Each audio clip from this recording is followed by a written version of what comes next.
Anybody that says, "Oh, we have a rural internet solution," it's like, no, you have a small town. There is no solution for rural because nobody's going to run fiber down these country roads. Okay, thank you. It's not going to happen. All right, let's go. Unfortunately. Good. Whoops. Whoop. I'll wait for the echo to go away. Turn off your microphone on your laptop. Let's. Not on. Is there still? Yeah. We're just working on an echo here. I don't think so. Do we know? I know I'm hearing it through here, but I think can you mute? Yeah, Just I have. yeah. Mute that. Yeah, your speaker's muted. I'll tell you what, let me, Pardon us, we were having a technical difficulty up at the podium. it was me. Okay. Okay. Good evening. Welcome to the February 22nd meeting of the Douglas County Metropolitan Planning Commission.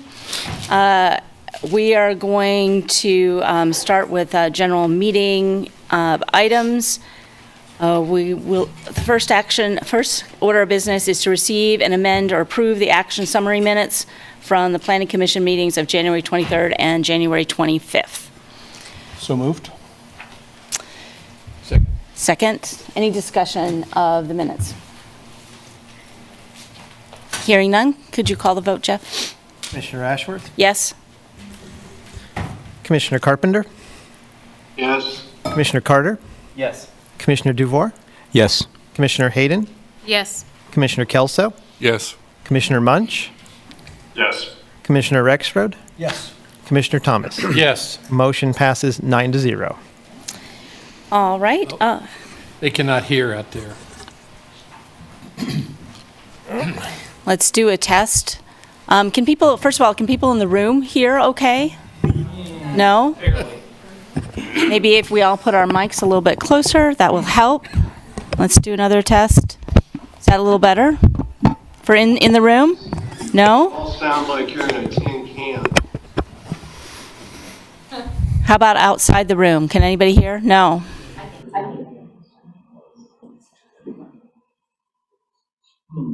Give us a second to work on Yeah, the PA's on or off, and it's on. As far as it goes. Gotta keep your mic. Okay. We'll all do our best to talk loudly. Maybe if no, there's nothing out on the outside at all. Keep the door open as long as everybody, let's be careful not to have side conversations so that everybody can hear this evening. And that way the sound will carry a little bit better. So we'll just try to be very cognizant of that to make sure everybody can hear. Okay. Do we have any reports to receive from any committees that met over the past month? Nope. Hearing none? Okay. Do we have any written communications to receive from the public? All communications were included as part of your packet this evening. Thank you. Do we have any written communications to receive from staff, planning commissioners, or other commissioners? None this evening. Any written action of any waiver, requests, or determinations made by the city engineer? Also none this evening. Any disclosure of ex parte communications from the, yes? I do. I had a meeting conversation with a member of the Hesper Heights neighborhood a week and a half ago. Shared content that I asked be sent on into the public record, which was done. So if anything else comes from that I'm missing, I'll make sure and bring it up in the course of the conversation. All right. I Yes. had several communications verbally with individuals about item number 3 in the quarry as well. Okay, thank you. And I'll ask the same question when we get to that item of the Eudora Planning Commission, when we convene with them this evening. Any declaration of abstentions from specific agenda items by the commissioners this evening? Anybody online? No? Okay. Okay, at this point in the meeting, we have general public comment. This is an opportunity for members of the public to come up to the podium and discuss an item that is not on the agenda this evening. Is there anyone here that wishes to discuss an item that is not on the agenda? Seeing nobody in the room or online. Oh, if you'd state your name and the item, please. Yes, good evening. My name is Michael Allman with Sustainability Action Network. This has to do with the developing wind power regulations the county is working on. And I've pursued a question about this since December when you received a review, the first draft. I went to the staff-led community open house in January and pursued the question there. And I went to the county commission on the 1st of February as well. And what I'm concerned with is that in the solar regulations that the Planning Commission initiated, I believe you initiated, anyway, and you adopted in the city and the county, or the county adopted, there are 3 tiers. There's the personal solar facility, there's the community solar facility, and there's the industrial. In the wind regulations, the draft right now, there's the personal scale for one farm or whatever, and there's the industrial scale. For some reason, staff is not including the community scale, the mid-range. And at each of these times I've asked staff, and they've said basically that it's not part of their scope of work because neither the Planning Commission nor the County Commission has asked them to look into community wind. And I say, well, how would the Planning Commission or the County Commission know what they don't know to ask? And so it's kind of a catch-22. Staff needs to be instructed by somebody, and right now the County Commission hasn't taken it up. I don't see anything on the web page for the wind regulations right now. This is going to come back to you theoretically in 1 month. So putting it on that agenda, it'll be already written. So I'm hoping that you can somehow back channels or work with the director of planning, whatever, do something and get a consideration for the scope of work to include community wind. Thank you, Mr. Allman. Thank you. All right, we will move on to the regular agenda this evening. It is a long one, so we'll just settle in and take it one by one. Item number 1 is to consider approving a preliminary development plan for 6 and Monterey Way. This was an item that was deferred by the Planning Commission. On December 21st of 2022, the staff presenting this project is Mary Miller. Good evening, Commissioners. I'll be sharing my screen. I am Mary Miller, a City County Planner.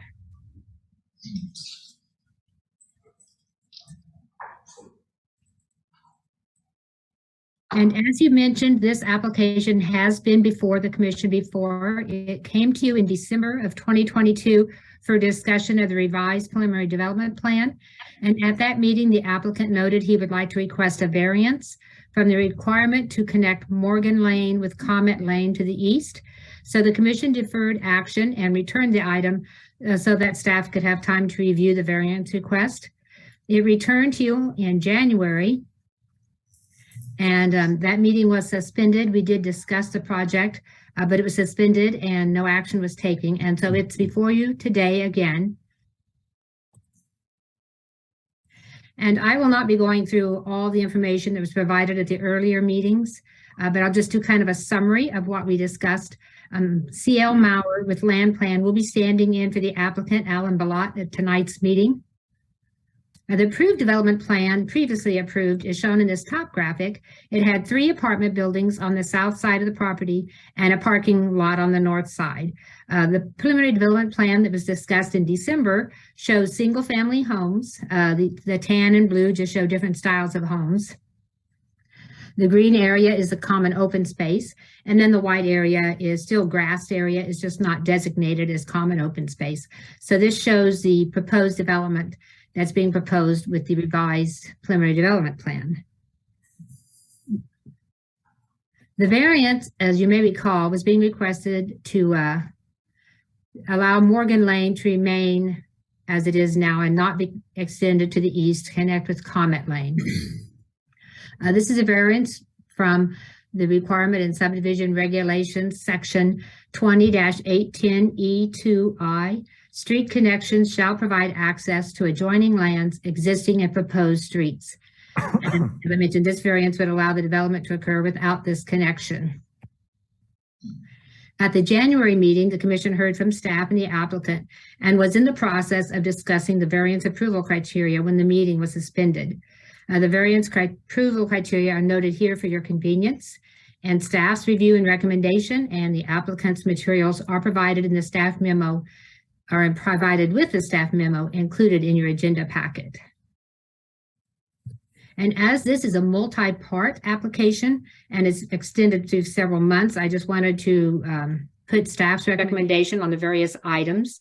The preliminary development plan, staff does recommend approval, subject to the conditions listed in the staff report.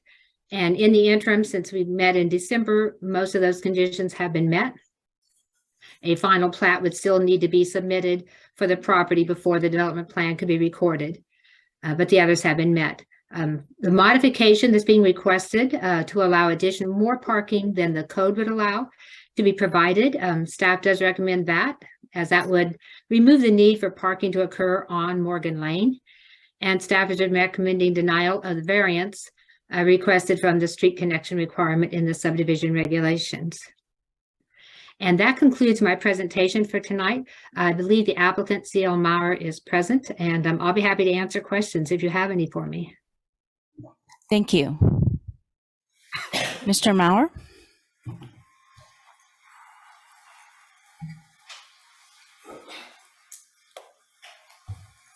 C.L. Maurer with Land Plan Engineering. I'm representing or helping Alan Balot on this. We've been part of the engineering, so we understand this. I did a little research over the last couple of days, and I discovered that since 1996, this thing has been platted several different ways, and property has been sold and bought and sold and bought. In that whole back and forth, and I've got exhibits to show you, what you're requesting us to extend the road to, Comet Lane cul-de-sac, I don't have right to cross that property because it's not right of way. It's still owned by Davenports, who owned the land before the apartments went in. The way this thing, can I share my screen and get back and I can kind of go through the steps of how this happened?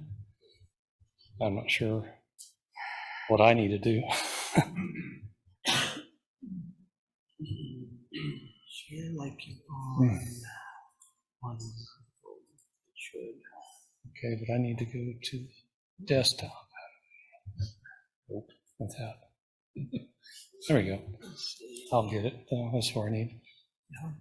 Go. Let's see. Go to the first one. The top. There we go.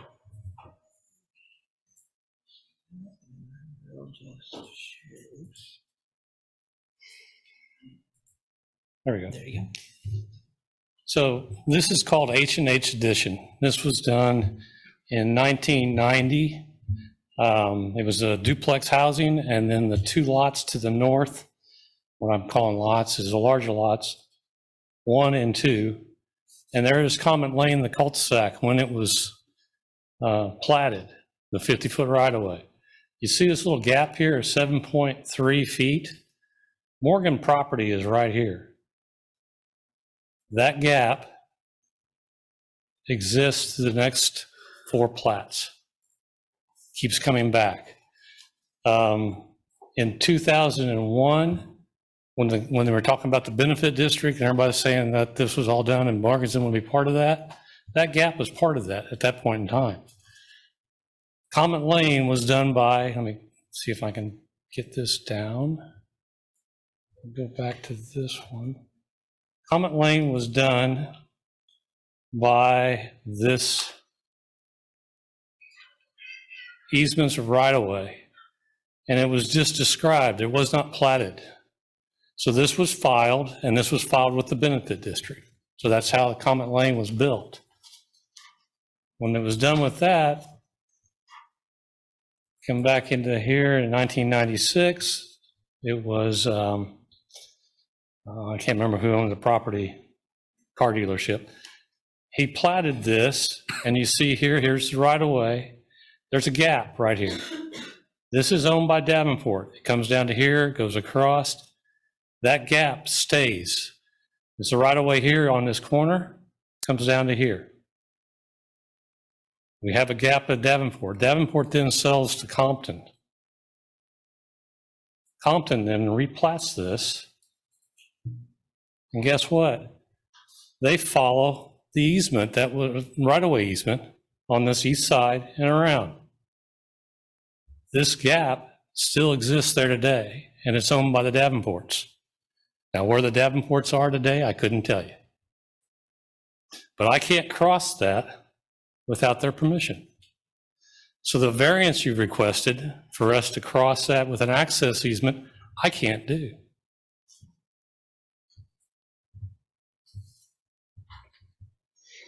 I can't cross somebody else's property. I don't care how many plans I show.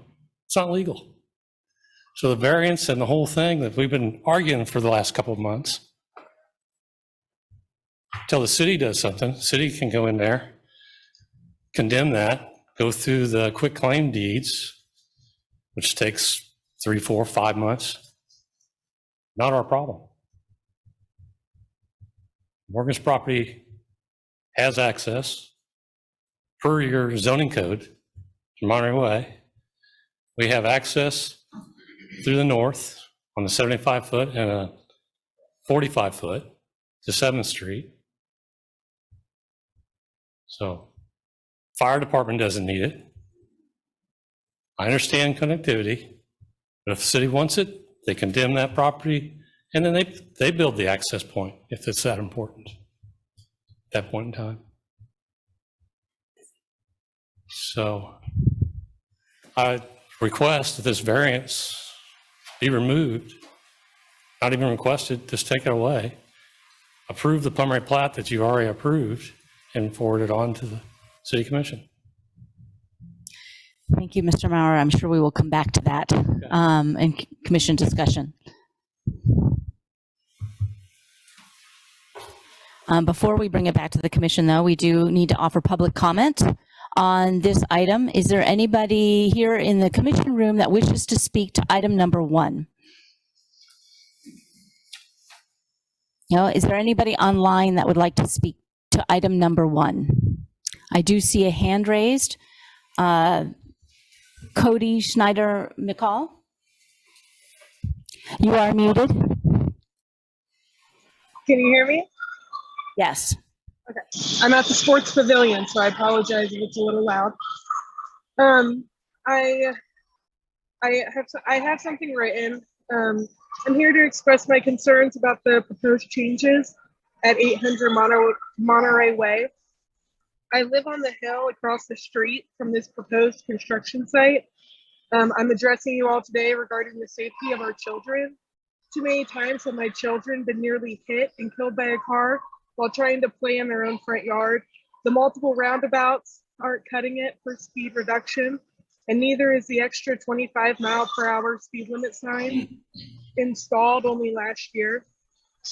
When looking at a map of the Pearl Run neighborhood, you will see only one exit entrance in the northeast corner of the neighborhood, West 8th Street.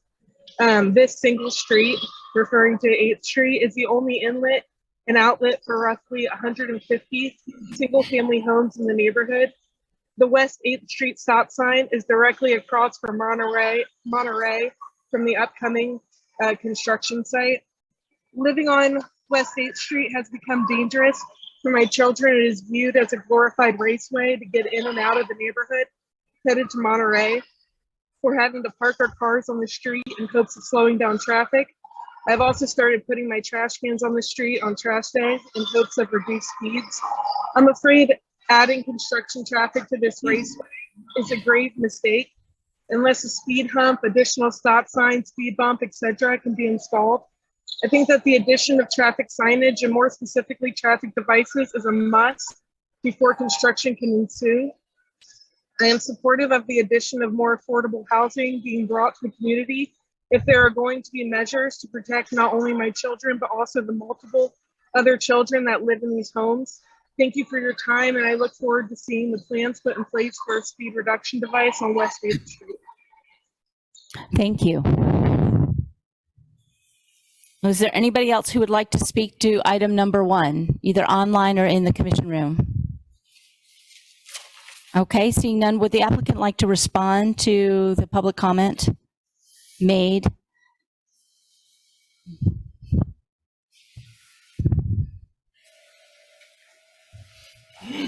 I mean, she's referring to construction. With construction's already going on everywhere in town, so I'm not sure exactly how we're supposed to help on a public street on a construction site. Because my understanding was she was on the other side, not on the apartments, but other side of Monterey Way. If that's, I don't know what she would like us to do. I mean, like right now they're working on a funeral home. That was a funeral home. They've tore it down and they're rebuilding it. There's construction traffic going there and out now. We can clarify with Ms. McCall once we bring it back to the commission. Okay. Yeah, Okay. I'm not sure exactly what she's wanting us to. Right. Okay. Thank you. Okay. Seeing there's no other public comment, applicant has responded. We'll bring it back to the commission for discussion. I have a question. Yes. Question for Mary. Mary, the information about the right-of-way not being vacated, is that new information for us? Is that something that we knew about? Can you love your thoughts on that? It is probably new information for the commission. We did discuss it in 2016 when we did the earlier preliminary development plan, and we required the connection of Morgan Lane to Comet Lane. And I don't have access to my files since I'm on my virtual desktop. But the right-of-way issue was resolved at that time. We looked into it. We had the municipal services and operations staff look into it, and it was resolved. So that is why we required it at that time. And the applicant did not request a variance. If I could get into my files, I could probably pull up the documents showing that resolution, but I don't have them with me right now. But I would want to say one thing. I know CL suggested approving the preliminary development plan as it was provided to you, but it was provided with the connection. So just to be safe, if you want to not connect it, you do not want to approve it the way it was provided.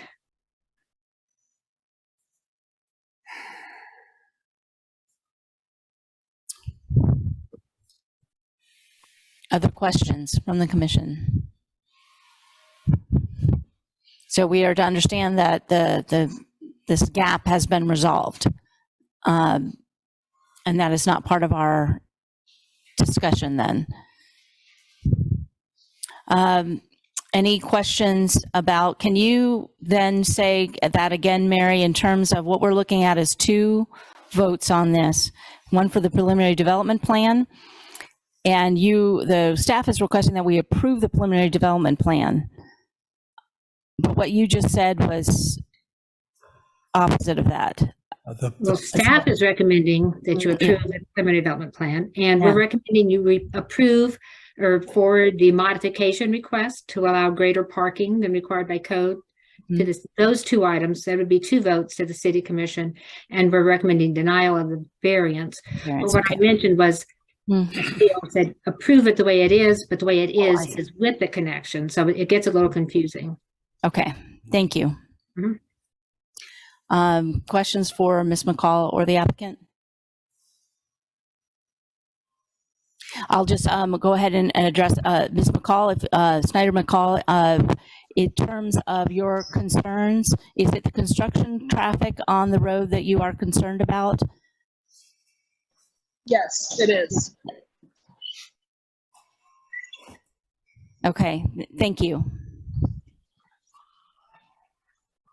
Any other further thoughts on this? We did give it a thorough discussion at the last meeting before the meeting was suspended. Yeah. We were. Concerns? Go ahead, Charlie. So I had brought up the fact that the fire department does not believe that safety is involved in not connecting, making Morgan Lane connect to Comet. An issue was brought up about the cost of connecting, and my understanding was, or is, Lawrence is in favor of affordable housing.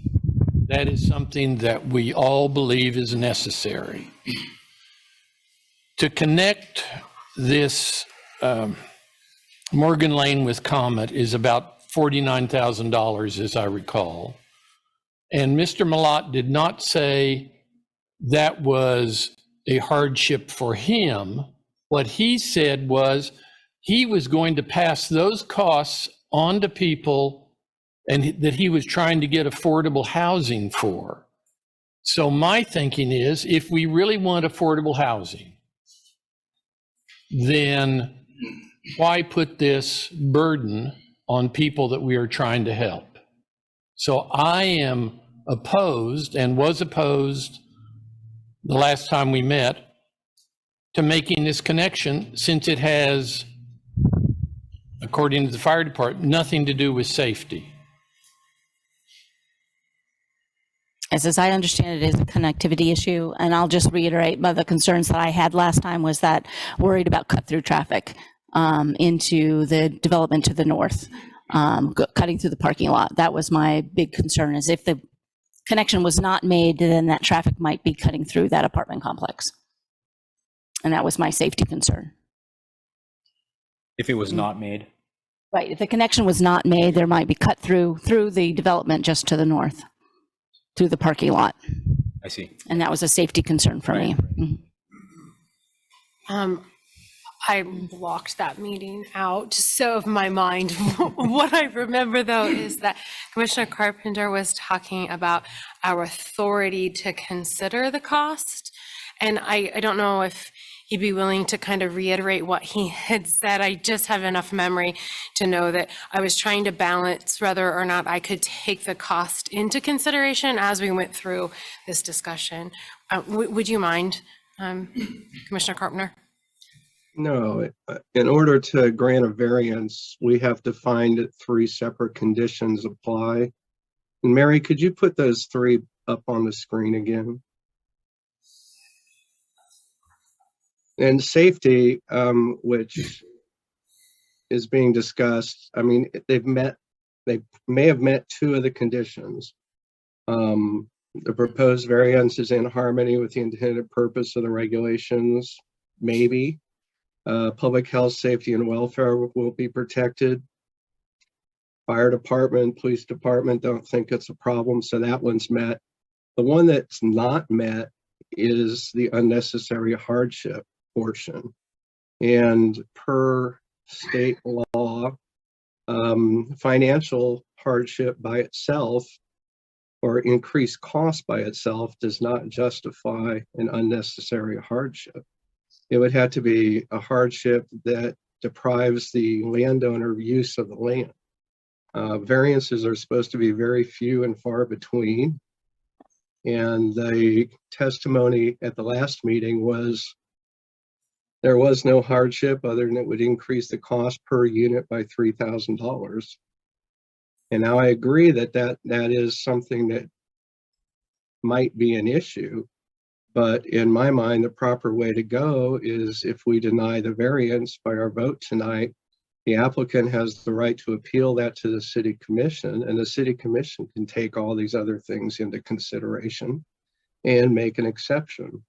But our role in a quasi-judicial manner tonight is to apply the law to the facts as they are before us. And with that, I don't think we meet variance condition number 1. So the variance, in my mind, should be denied. Thank you. Any further comments? Yes. Question, Morgan Lane is a private road today, correct? And if that was connected to a public road, is that still then the burden of the private road owner to maintain the increased traffic that this new connection would make? I believe that's true. It is correct. That does go to cost, I suppose, directly felt by the applicant, but it does seem to me something that's maybe not quite as obvious. So I guess another question, is there a time when, because we required a connection to the public road that that would become a public road itself, that the city would take on responsibility for it? There are instances where it has happened previously, but it's not necessarily a requirement. There's a lot of private roads that make connections and plug into a public street that are not required to be that, but they do provide that connectivity that is required by code. And that's part of the development code. If you have a planned development, you can do a private street. So the ownership isn't necessarily a construct that would have to enter into that in totality, because you'd have a cost either way. So it just depends on who's bearing the burden of that cost. But if there's a known private road, there are instances where the city has brought those back into city ownership, but they're very limited, and there are some very strict circumstances in which we can take them back in. But it's a very rare occurrence. Yeah. So I guess my thought, thank you for that. My thought is that I personally, as I just look at the map, it sure makes sense that those would be connected, and that would allow traffic to pass. I do, though, have a maybe a little bit different interpretation on what hardship means. We're not supposed to use direct cost to the applicant, but I think Commissioner Thomas's point is valid. There's hardships and measured in other ways, and that cost is being passed on to future owners.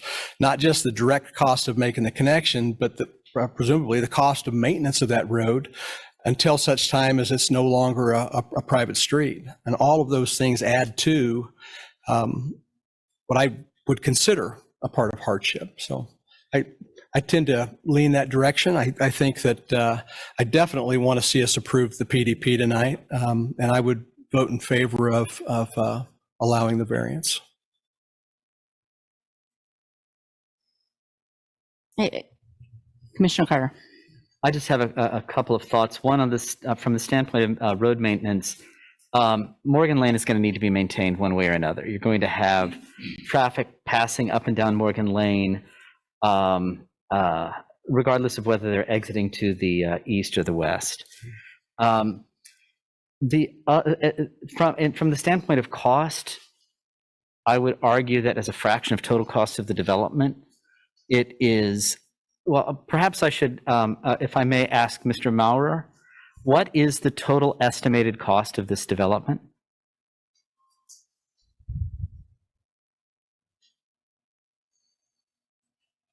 You've given the $45,000 for the connection, but can you enlighten me about what percentage that $45,000 is as, of the total cost of the development? Of the total cost? Yes, sir.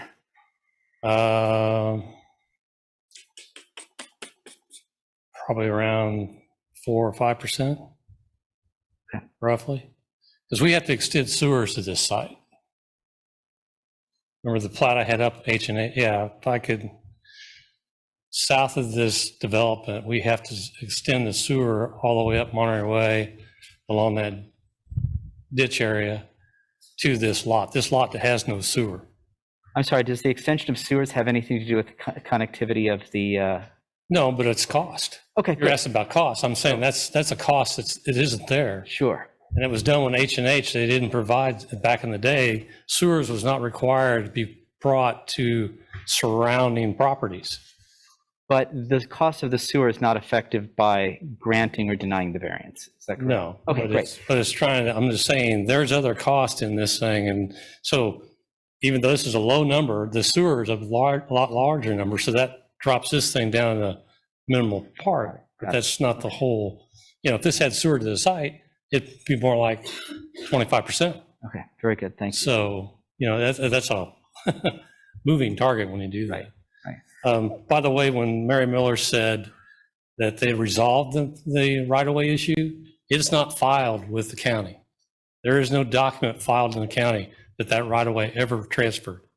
Now, the city might have thought they did it. They did not do it. It is not there.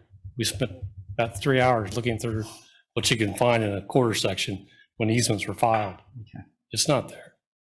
Okay, thanks. So that was not resolved.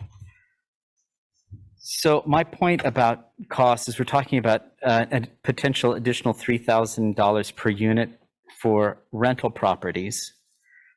This is not Forgive me, sir, am I correct that these are rental properties?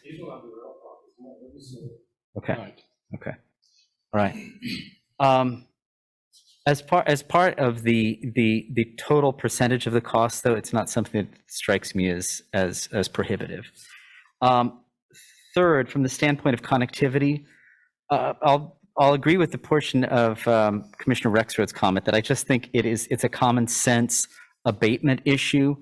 The fire department may not consider this a no-go in terms of emergency egress, but in terms of day-to-day use of the property, having cars cutting through the parking lot of an adjacent development with pedestrian traffic, including kids going, to and from cars, it seems much more sensible to me to just connect to the next available public street.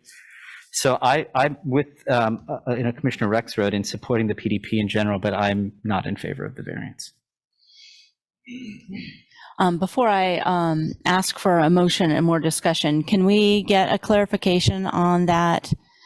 Mary, is there any way we can clarify? You said that in 2016, that gap was resolved.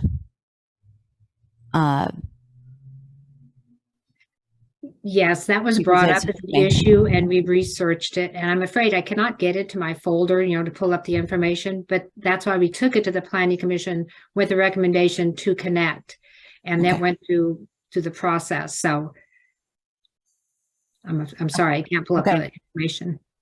Well, thank you. I just wanted to make sure that at least for the city's purposes, that was resolved in terms of our discussion and how we vote, that was taken care of. I will say not necessarily to belabor the point about the $3,000, but these are units that are going to be purchased, and Mr. Balot said he was hoping they could be low income housing, but we're talking $3,000 spread over 30 years for someone to buy a house.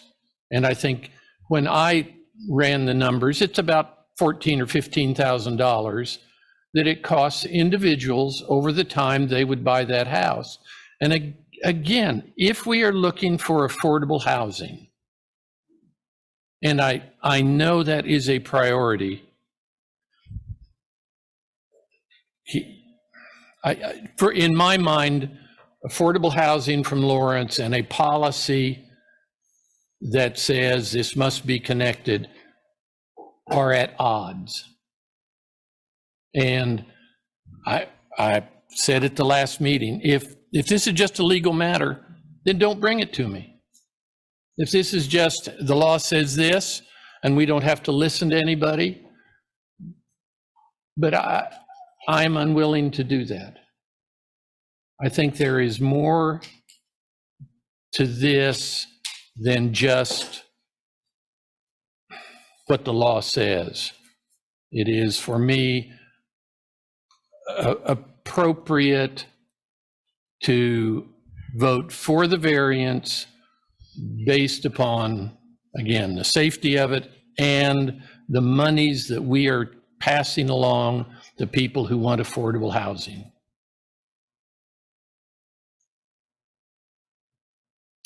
Looking online to see if Commissioners Carpenter or Commissioners Munch have anything to add before I ask that somebody give a motion on the preliminary development plan. Seeing none, does somebody have a motion for the preliminary development plan? Would it be two motions, or is it? Yes, there's going to be two separate motions. There'll be one for the preliminary development plan, and then we'll tackle the variance. Got it. That. Excuse me, Commissioner Ashworth? Yes. There will be three motions. There will be the preliminary development plan and the modification from the parking requirement, and then the variance. Yes. And I can.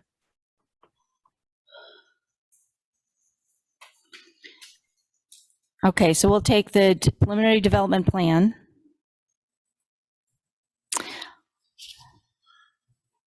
All right, that's So if the motion referenced all of the conditions in the staff report, does that satisfy motions 1 and 2, or do there need to be a separate discrete motion? I'm not sure what that language would be. Yeah. Mary, can correct me if I'm wrong, if I believe the motion in your staff, in the item includes the connection, so that if it was subject to the conditions, then it would have the language in there for the second part. And Mary, is that right? You're right. It may be best to vote on the variance first, because if you vote for the preliminary development plan the way it's drawn, it has a connection. So it may be best to do the variance first. Is that what you're meaning, Jeff? Yeah, it's like Okay. the running order of that may become pertinent, because if you don't grant the variance, then we may not be able to proceed to the PDP as it's drawn. Okay. All right, so we'll start with the variance. Who would like to make a motion on the variance? Commissioner DeVore. I'll make a motion. Deny the variance requested from section 20-8 to, I think that's an I, of the subdivision regulations, which would allow the development without the connection of Morgan Lane to Comet Lane. Okay, the motion is to deny the variance. Do I have a second? Second. Commissioner Carter, any further discussion?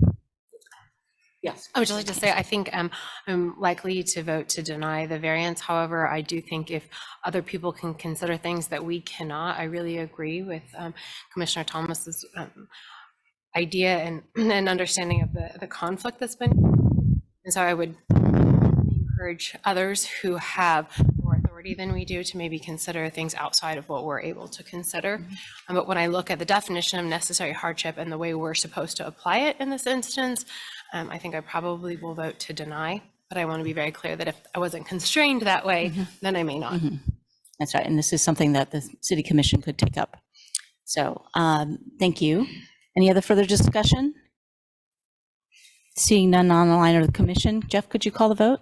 Commissioner Ashworth? Yes. Commissioner Carpenter? Yes. Commissioner Carter? Yes. Commissioner Duvar? Yes. Commissioner Hayden? Yes. Commissioner Kelso? No. Commissioner Munch? Yes. Commissioner Rexroad? No. Commissioner Thomas? No. Motion passes 6-3. Thank you. Now we can move on to the preliminary development plan. Okay. Now Made in just one. yes, Mary, can that be made one motion, including the modification? I think so. Jeff might want to, well, yeah, but I think it can. Yes, it can be, unless there is a disagreement upon that on the commission. Okay. I'd be happy to make a motion. Thank you. I move we approve the preliminary development plan PDP 22-00178 and associated modification from the parking requirement and forward to the City Commission with a recommendation for approval based on the findings of fact presented in the body of the staff report and subject to the conditions listed in that report. Thank you. That is a motion to approve the PDP. Do I have a second? Commissioner DeVore, any further discussion on the preliminary development plan? Seeing none, Jeff, could you call the vote? Commissioner Ashworth? Yes. Commissioner Carpenter? Yes. Commissioner Carter? Yes. Commissioner Duvar? Yes. Commissioner Hayden? Yes. Commissioner Kelso? Yes. Commissioner Munch? Yes. Commissioner Rexroad? Yes. Commissioner Thomas? Yes. Motion passes 9-0. Thank you all. Thank you, Mary. Thank you, Mr. Maurer. We'll move on to item number 2 now. Consider approving a request to establish a minimum maintenance road designation for 1075 Road in Wakarusa. Staff planner is Avery Kerner. Thank you, and good evening, commissioners. My name is Avery Kerner, and I am a planner with the City County Planning Office. To help present this item tonight, we should also have with us Chad Voigt, the Public Works Director for Douglas County. So at the end of my presentation, I will turn the floor over to Chad for any additional information he would like to share. As mentioned, the item before you is a request to establish a minimum maintenance road designation on a portion of North 1075 Road in Wakarusa Township. This request was submitted by the Douglas County Public Works Department. The action requested of the Planning Commission tonight is to consider the request and make a recommendation to the Board of County Commissioners as to whether the segment of road should be declared minimum maintenance. The request to establish a minimum maintenance road applies to both a portion of North 1075 Road and a portion of right-of-way that was dedicated for the original alignment of the road, but that was never formally vacated. A location map showing the segment of road and right-of-way under consideration for minimum maintenance status is included on page 9 of the agenda item report, which is page 65 of this evening's packet. North 1075 Road is a township-maintained road located a few miles south of Lawrence. The segment of road under consideration crosses 2 streams, as shown on page 4 of the agenda item report and page 60 of the packet. Both stream crossings are considered low water crossings and become frequently submerged during and after heavy rain events, making the half-mile segment of road between the 2 crossings inaccessible. As such, these crossings are not considered to be suitable for residential use or emergency access, so the county engineer has recommended designating this segment of road minimum maintenance. Minimum maintenance roads are public roads that receive little to no routine maintenance. They're primarily used for agricultural vehicles, and while they can be used to access property, they cannot be used to provide access to a residence. The minimum maintenance designation would eliminate the potential for residential uses along this segment of road and would make future development of the area contingent on the construction of a bridge that can adequately serve the area. Kansas law allows for roads to be designated minimum maintenance, but requires a road to be officially designated as such by the Board of County Commissioners. The process to consider establishing this segment of road as minimum maintenance began on November 9th of 2022, with the Board of County Commissioners adopting resolution number 22-44. This process requires 3 public hearings before the Township, Planning Commission, and Board of County Commissioners, with the Board of County Commissioners being the final decision-making body to approve or deny the request. A public hearing was held by the Wakarusa Township Board on Tuesday, December 13th of 2022, and the Township made a recommendation to approve the request to establish the minimum maintenance designation. Once a recommendation is made by the Planning Commission, that recommendation will be forwarded along with the Township's recommendation to the Board of County Commissioners for a final public hearing. At that time, the Board of County Commissioners will consider all information provided and hear any final public comment before voting to approve or deny the request. Douglas County has established guidelines to use when considering a request to declare a minimum maintenance road, and these guidelines are included in the staff report for this item. Staff has reviewed the request and finds that the segment of road under consideration meets the county's established guidelines and recommends forwarding a recommendation of approval to the Board of County Commissioners. And with that, I'll turn the floor over to Chad Voigt if he has anything to add. Hi, members of the Planning Commission. I'm Chad Voigt, Douglas County Public Works Director, and Avery did a great job. I don't have anything that I could add to that. So unless you have questions for me, I'm available if you do. That's all I've got to put forward. Thank you. Thank you. All right, we'll turn over to public comment now. Is there anybody online that would like to speak to item number 2? See no hands raised. Is there anybody in the commission who would like to speak to item number 2? Please approach the podium and just state your name. Yes, my name is Sidney Black. I'm the landowner that's going to be affected by this. Our land encompasses that entire half mile of that road.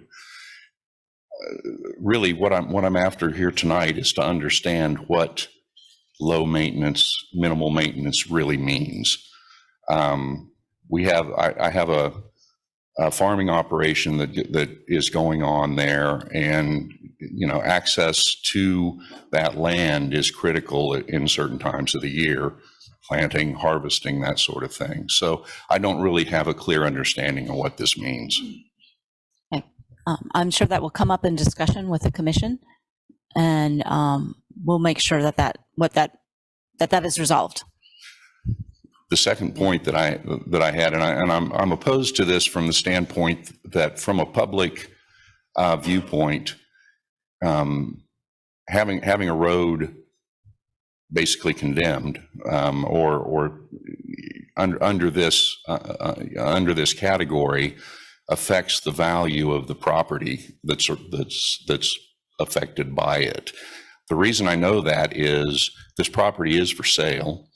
And we had a contract in place for the sale of the property in December. And when it became public knowledge that this road was going to be reclassified, then the buyer pulled out and canceled the contract. And this was the primary thing, the primary issue that they gave for pulling out.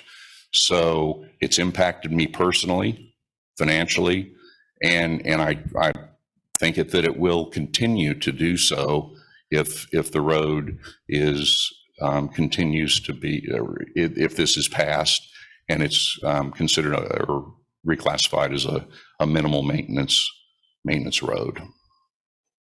Thank you. Is there anybody else who would like to discuss item number 2 in the room or online? Okay, we'll bring it back to, actually, if I could have Avery or Chad Voigt respond to the public comment. Yeah, I'd be happy to. I haven't had a chance to meet Mr. Black. We did a project out there a few years ago and dealt with him long distance prior to this. So I'm looking forward to talk to him after the meeting here. But the property that's affected there is going to be unable to have a residential building permit after the minimum maintenance road declaration. That's actually what we're trying to accomplish. We want to keep houses out of there unless there are public improvements. So it would be appropriate if there is ever a desire to have a residential use in there to build a bridge. That cost should be put on landowners to do that. It would be similar to the previous discussion about public improvements related to increased use. So in this case, that ground will remain accessible to the landowners for ag uses, uses that are appropriate with the existing low water crossings. The township's actually done a very good job of maintaining this road as a rock road over the years, and that section will still remain. And with very little traffic on it, it won't need much maintenance. So it'll be a functioning road up to the low water crossing. There's a second issue that we're driving at here, and that's that we're actually going to close the crossing of Washington Creek and remove the low water crossing. And that's not something that's that you need to be concerned with, like approving or not tonight. That's more of a road safety, bridge management issue that we're going to approach the township and then get that road, the bridge removed. Because this is a low water crossing on a major stream, if we were to build a structure, it would be a bridge, a sizable bridge, 120, 150 feet long. And obviously that's not something that would be warranted for one residence. So that's the reason that we're really driving at making this designation and getting the minimum maintenance established. We've done this elsewhere where roads could not support residential use, and it's really just kind of setting things. It should have been done previously, honestly. So it's kind of putting things where they should be. We have legal precedent to do this and the process to do this. We've worked with the township to make sure that they're in agreement and they support the decision.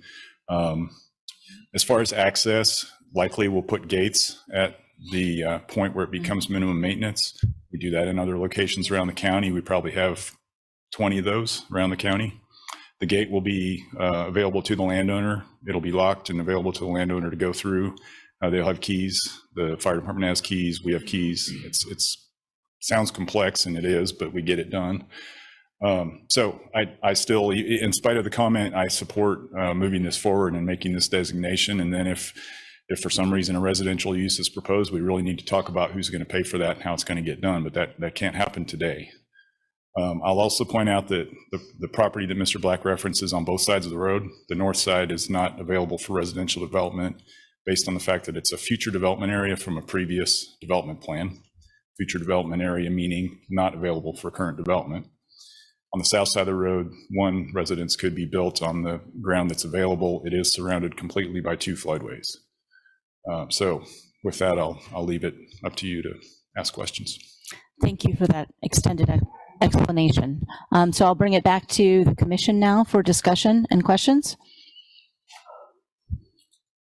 I think Mr. Black wanted some clarification on what a minimum maintenance would mean. Like, does the city do anything?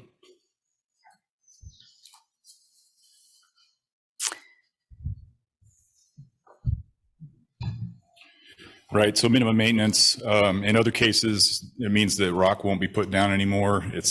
We have some of these out there that basically look like dirt roads.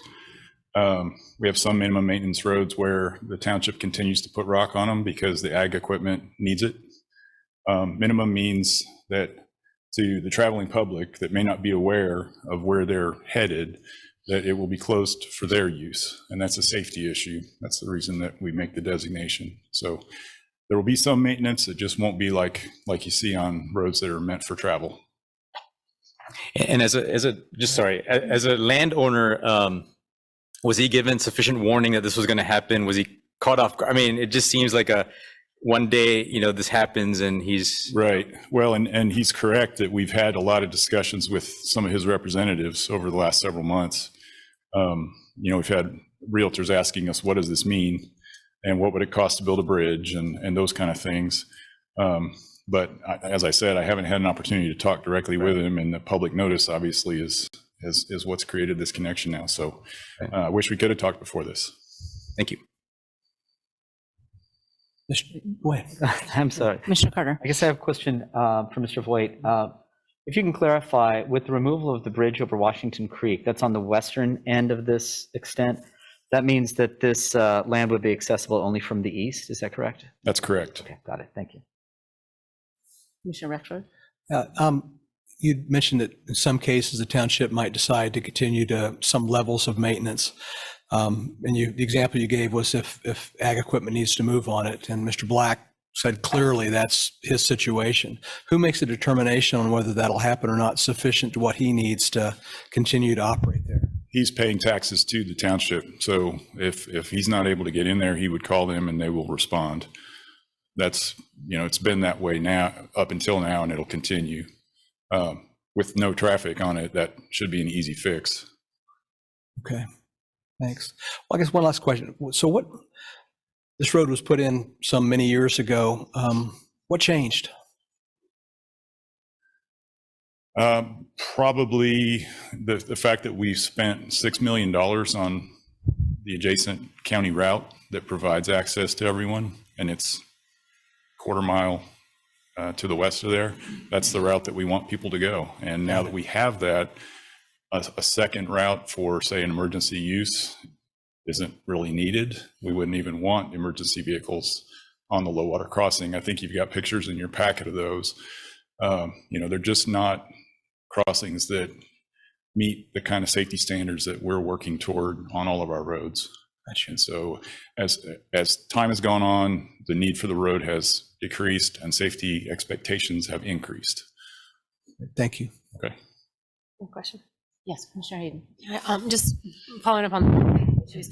So the main, the low maintenance road, what about like the Wakarusa fire trucks being able to get out there to this property, and other safety issues for people who are on the land, or if there were to be a grass fire? They will be able to get there. They'll have keys, just like us. The sheriff would be involved in a call like that, and they all have keys. The sheriff is actually responsible currently for closing gates on that road when it floods. I was kind of thinking more about actually getting the fire truck and fire there, like just as far as the maintenance is concerned, about being able, it sounds like he'll be able to get his tractor and whatnot, but like, is the road going to be passable by the fire truck or anybody that would need to get out there for emergency services? It would be, yes. Those fire trucks have been able to go on pasture roads and those kind of things very easily. And the township is in support of this, I see. And you probably don't know this, but do you happen to know if they had communication with Mr. Black and he was a part of that process? So are they at least aware of his concerns? I don't know if they've communicated, but I know that he was not at the meeting. Okay. There was a meeting with the township. It was an official hearing. Yeah. So the public was invited. The notification process was not as, aggressive as for this meeting tonight. So it's a good chance that he wouldn't have known about that. I just put a lot of weight in the township's decision, and so I'm just trying to get an idea of that. Thank you. Okay. Would somebody like to, Mr. Black, could you respond to Commissioner Hayden's question about the township? The meeting that was referred to in December, I don't know if we didn't get the mail or whatever. We don't subscribe to the Lawrence Journal World. So we didn't know that that meeting was even going on. The first that we heard about this low maintenance road is when our realtor told us that, explained to us why the potential buyer was pulling out. Thank you. Thank you. Any other further comments, questions from commissioners? Looking online, anybody, Commissioners Carpenter or Munch? Commissioner Carpenter? Oh, I'd just add, I think we're going to see more of these come along. Like Chad Voigt has stated, the county's put a lot of resources into improving the main transportation routes throughout the county, and we're talking here mostly about township roads now. I know the townships are getting pretty strapped, some of them more so than others. So we're going to be seeing them try to cut back where they can and do the greatest good for the greatest number with their limited resources.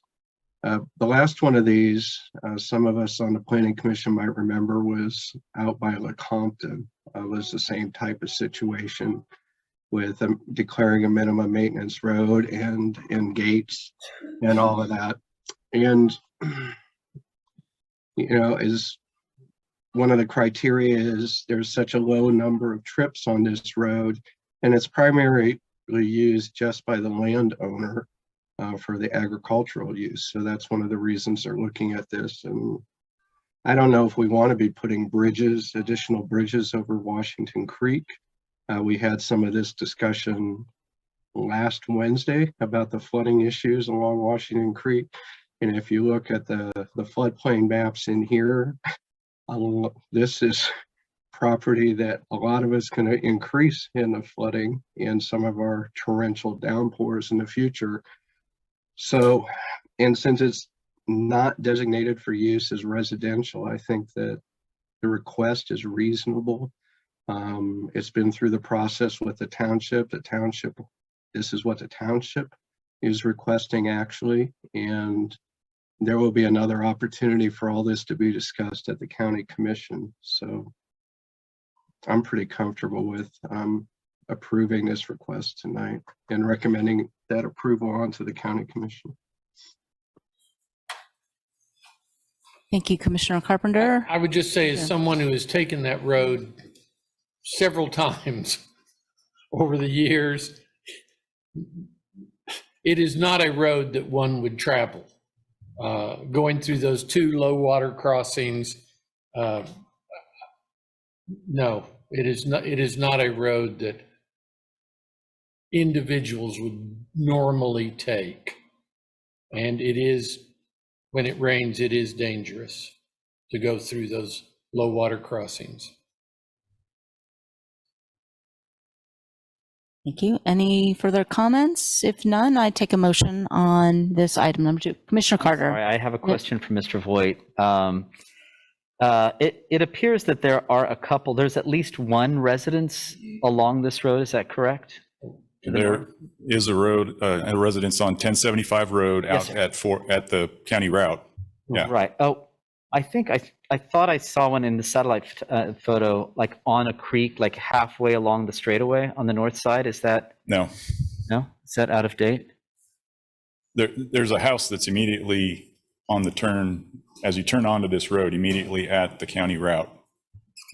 Okay. And then you would go through the two low water crossings, and then you would get back to the rest of the road travels north, and there are several houses located along that stretch that continues on to the north toward Lawrence. Okay, so this must be outside of the stretch, so I don't have any questions. I was going to ask about the effect on existing residences, but I think it's fine. Thank you. Sure. All right, I'd entertain a motion for this item. I'll make a motion. All right, thank you. Move we approve establishing a minimum maintenance road designation for a portion of North 1075 Road in Wakarusa Township and forward the recommendation of approval to the Board of County Commissioners. Okay, motion to approve minimum maintenance road. Do I have a second? Commissioner DeVore, thank you. Any further discussion? Okay. Seeing none, could you call the vote, Jeff? Thank you. Commissioner Ashworth, Yes. excuse me, Commissioner Carpenter, Yes. Commissioner Carter, Yes. Commissioner Duvore, Yes. Commissioner Hayden, Yes. Commissioner Kelso, Yes. Commissioner Munch, Yes. Commissioner Rexroad, Yes. Commissioner Thomas. Yes. Motion passes 9-0. Thank you. And now, before we move on, we have to do a bit of housekeeping. If there's no objection from the commission, I would like to recess the Lawrence Douglas County Metropolitan Planning Commission and reconvene as a joint meeting with the Eudora Planning Commission. We will need a few moments, about 5 minutes, to resettle the room and get the technology working for that joint meeting. So it'll be about a 5-minute break here before we reconvene as a joint planning commission.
all. You seem like it from us. Everyone's ready. Okay. Thanks, Jeff. Thank you very much. All right, we are ready to get started again. We have now convened a joint meeting with the Eudora Planning Commission. Welcome all. We are all here to consider approving a conditional use permit for a mining excavation extraction of natural resources on 242 acres located at 1174 East 23rd 100 Road. We are going to have a planning staff, Douglas County planning staff, and also the Eudora Assistant City Manager provide a presentation. The applicant will have a presentation. I understand that there is a new presentation by the applicant that is to present new materials that address the community concerns. So they will have 15 minutes for their presentation. Then there will be followed by public comment. Public comment will remain at 3 minutes a person because we have a lot of people that are here to comment, and we want to make sure every single person is heard.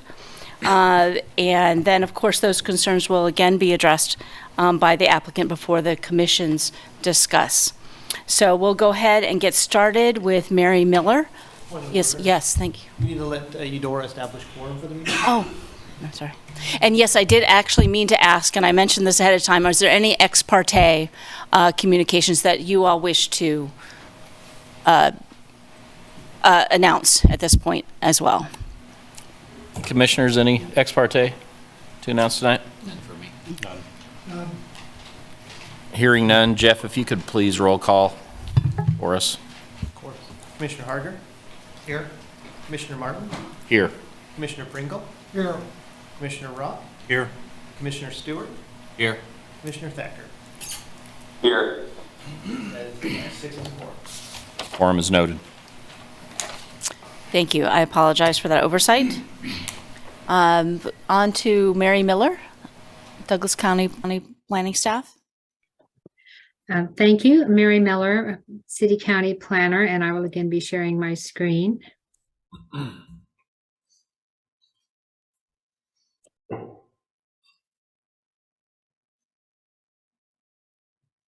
And this conditional use permit was before the Planning Commission, the Joint Planning Commission meeting in November of 2022. And it was forwarded to the Board of County Commissioners with recommendations for denial from each Planning Commission. The item was placed on the January 18th County Commission agenda and was returned to the Planning Commission at the applicant's request.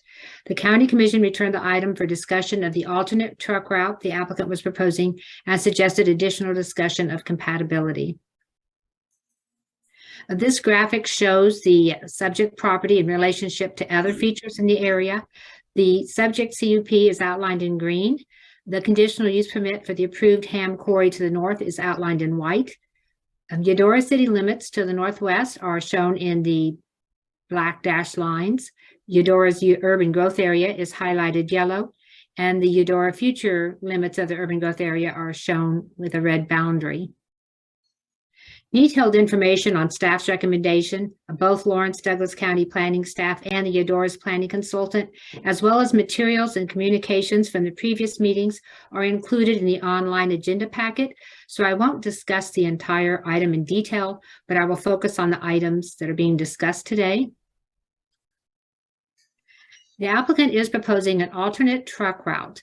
And one of the principal concerns, or a major concern expressed during the review of the conditional use permit, were concerns with the truck traffic on the current truck route, which is North 1200 Road to East 2200 Road, which is also County Route 1061 Church Street up to Highway 10.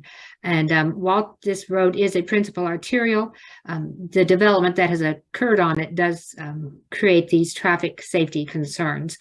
So the applicant is proposing, rather than going to 2200 Road, that they improve 2300 Road, which is a collector road, improve it so that it can be used as the quarry haul route. And they've discussed this with the county engineer, Chad Voigt, the Director of Public Works for the county. And he's available this evening if you have questions on the alternate route. Changes that were made to their plans to increase compatibility include expanding the previously proposed setbacks from residential properties or residences from 500 feet to 750 feet. A cedar screen is proposed at the corner, the intersection of East 2200 and North 1200 Road, about 150 feet east and south of the intersection, and then existing tree line on the southwestern portion of the property is identified on the plan to remain through the quarrying. Per section 12-307-2.04B, the Planning Commission, when they receive items back from the Board of County Commissioners, they can resubmit the original recommendations with the reason for doing so, or they can submit new and amended recommendations. So the review criteria for a conditional use permit, there are 9 listed in the zoning regulations, and these are listed here for your reference. And Eudora's planning consultant is unable to attend the meeting tonight, so Kevin Guerrero, and I hope I'm pronouncing that name right, the assistant city manager for Eudora, will provide a presentation, and then the applicant is also present tonight. So I will be happy to answer any questions if you have any for me. Thank you, Mary. Now we'll have Kevin Guerrero, City Eudora Assistant City Manager. Thank you.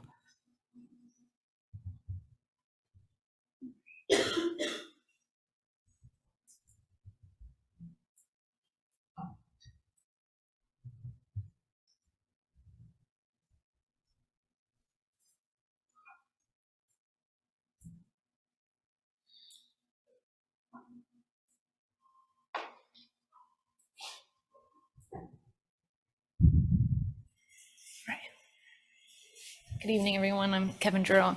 I'm actually the interim city manager, so recent promotion. So yes, if you, yeah, a little louder or closer to the mic might help. Thank you. They already told me that was going to be a problem, and I didn't listen to them. Thank you. Sorry about that. A little soft-spoken here. So tonight, I'm going to go through a presentation. It'll be short, just because Mary already covered kind of the details of that.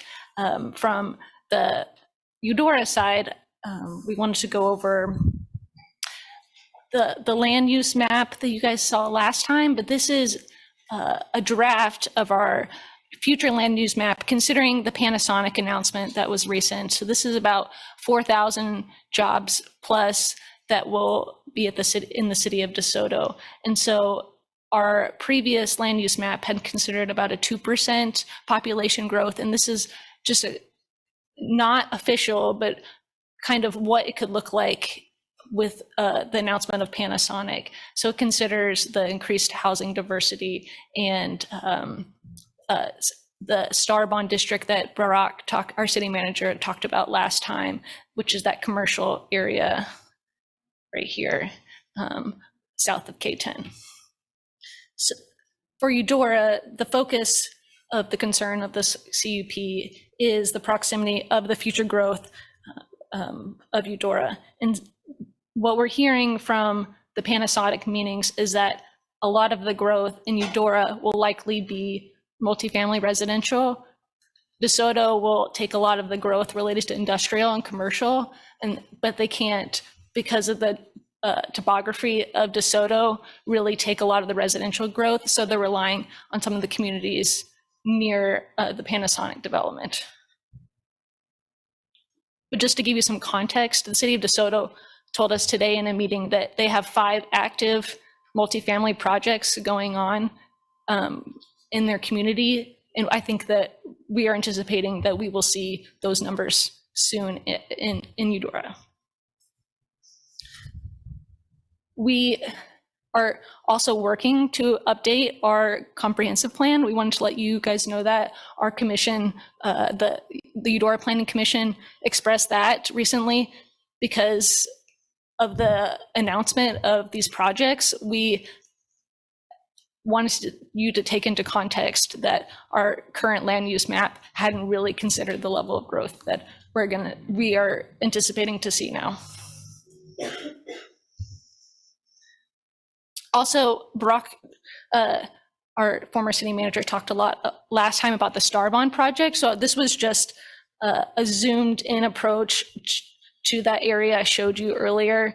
The project will not look like this exactly, but to show you that the commercial development anchored with the sports and entertainment arena is still ongoing, and the city has dedicated significant resources to ensuring that this project moves forward. In fact, we are now applying for a $21 million grant that will support critical infrastructure for this project, and that those improvements are along Church Street.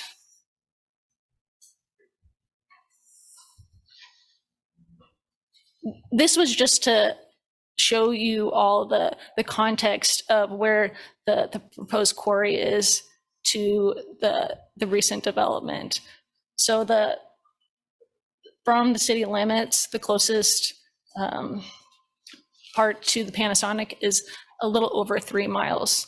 So it's very close. And even today, I wanted to share that the Sunflower Redevelopment District, which actually is now Astra Enterprise Park, shared that it's not, they're not only anticipating the Panasonic project, but even more development in that area in the next couple of years, and they're being aggressive with that development.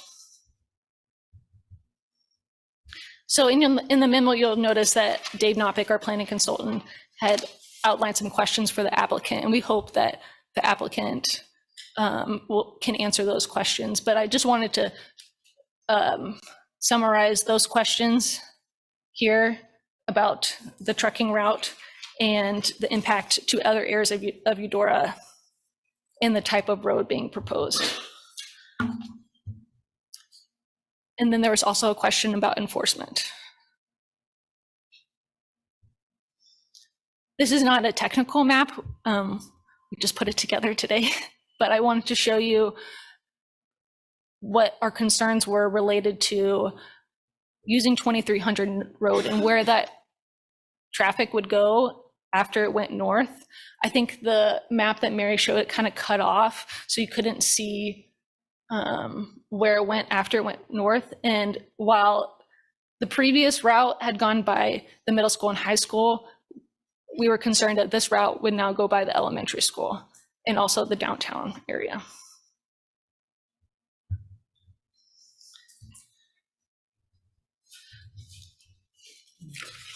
So we believe that the new truck route mitigates some of the concerns that were brought up, but really the central concern is about location. That's all I had. If anyone had any questions. Thank you. Yes, I'm sure we will have you back at the podium for questions. So thank you. And I just, before we move on to the applicant presentation, I neglected to check and make sure there was no objection to the 5-minute addition to the presentation time for the applicant, given there's new information that they are presenting. So I do need to check. I'll check with the Eudora Planning Commission. Is there any objection to that 5-minute extension? Any objection from the Lawrence Commission? No. Okay, then we'll go ahead. You have 15 minutes, and are you Mr. Rich Eckert, or? Correct, okay. I am.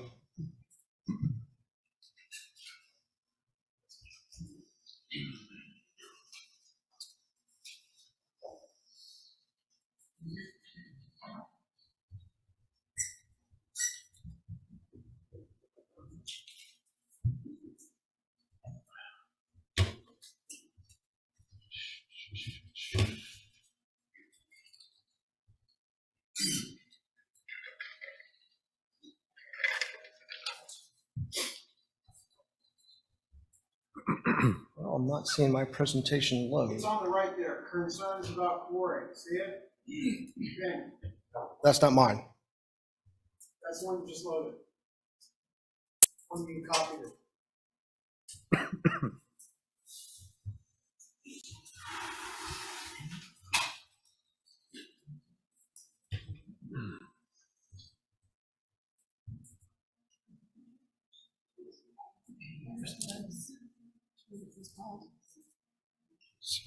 Presentation.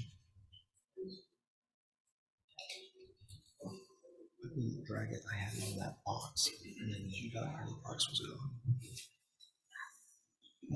Zoom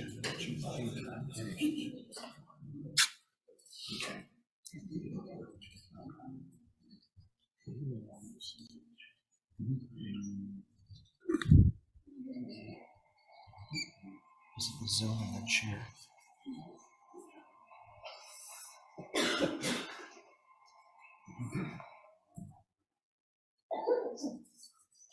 There you go.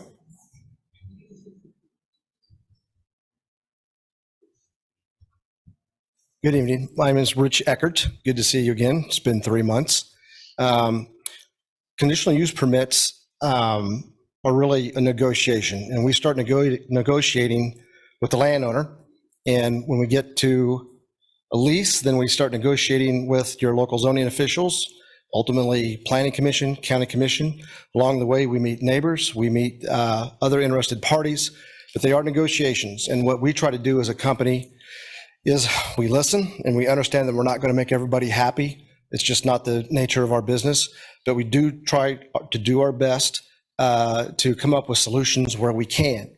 So after the last meeting, we had an intercompany meeting where we discussed the whole situation, and we decided that one of the main problems that we could fix was the haul route. We obviously saw the problems of a haul route going in front of 2 schools and a couple of subdivisions on a road that probably 15 years ago was fine for that level of traffic, but it's not anymore, and it certainly won't be in the future. So we know that the quarry, the existing quarry, Hams, had looked at improving East 2300 Road, so we decided to do the same thing as well. So as you can see in red is what the current haul route is for Hams and what our initial haul route was. In yellow is what we're proposing for the new haul route. And what we're proposing to do is to finance that haul route for Douglas County.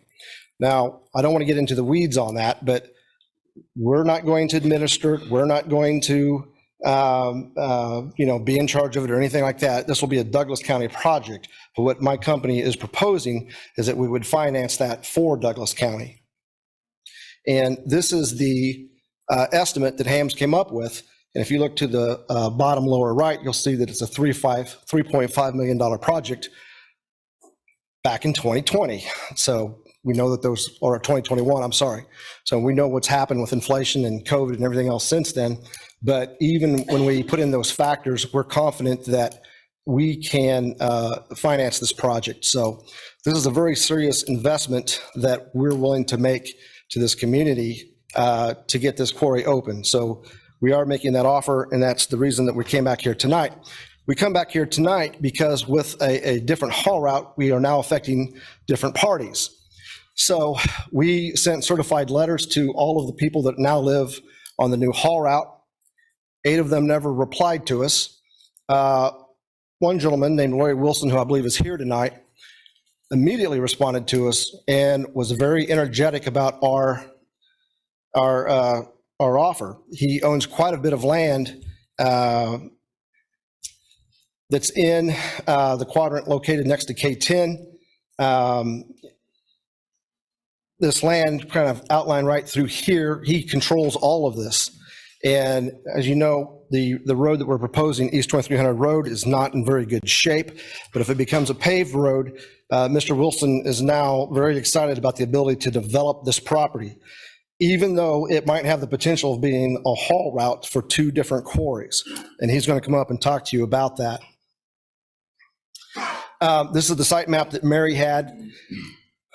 A couple other differences that make to our application, we're willing to increase our buffer range from blasting from 500 feet for residents to 750 feet per residence. Probably as big as anything, though, on the blue phase, we had been offering to build a berm, but it was really an undefined berm. And we went back and did the calculations about how much overburden there is, and we can offer tonight a 20-foot vegetated berm all around the blue phase. That'll be perhaps one of the largest berms that we have in all of our quarries. So that berm would sit behind the trees that are currently there. So as you can see from the next 2 shots or the views, those are the existing trees 1 and 2. And the 20-foot berm will now sit behind those trees. So with a berm that high, you're not going to see the quarry. You're not going to see any of the machinery or any of the equipment. It'll affect the sound and cut down on any variety of what we consider to be the obnoxious elements of a quarry. So this was a letter that the Eudora School District sent, and if you looked at the letter closely, their complaint was the haul route and nothing else. Well, we'll now, with this offer tonight, we're eliminating that from the concern of the school district. Someone, I'm not for sure who, pointed out that we've had a ton of contacts in the last 3 months, by the way, with a variety of parties. We've talked to more than 100 people or businesses in that time. Hams has their own haul route and their own CUP, and what we do won't affect their CUP, and that's true. But as we can see here, this is Hams is trying to put in a temporary batch plant. I'm not really concerned about I don't know what it is, but one of the recommendations that the Eudora planner made was, hey, let's do it underneath their CUP. In other words, we're always talking about existing CUPs. There's a chance that Douglas County can tell Hams, you're going to use the new haul route. So there is potential that our new haul route will now capture all of the quarry traffic.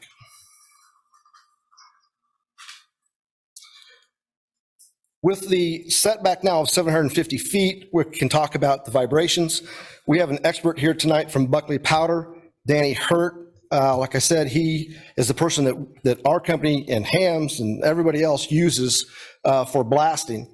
And this is kind of a tough map to read, and I don't blame anybody who wants to gloss over it, but you see in the upper right hand, the little graph that says 2.0 legal limit. That refers to the velocity of the vibrations in an inches per second metric. The legal standard is 2.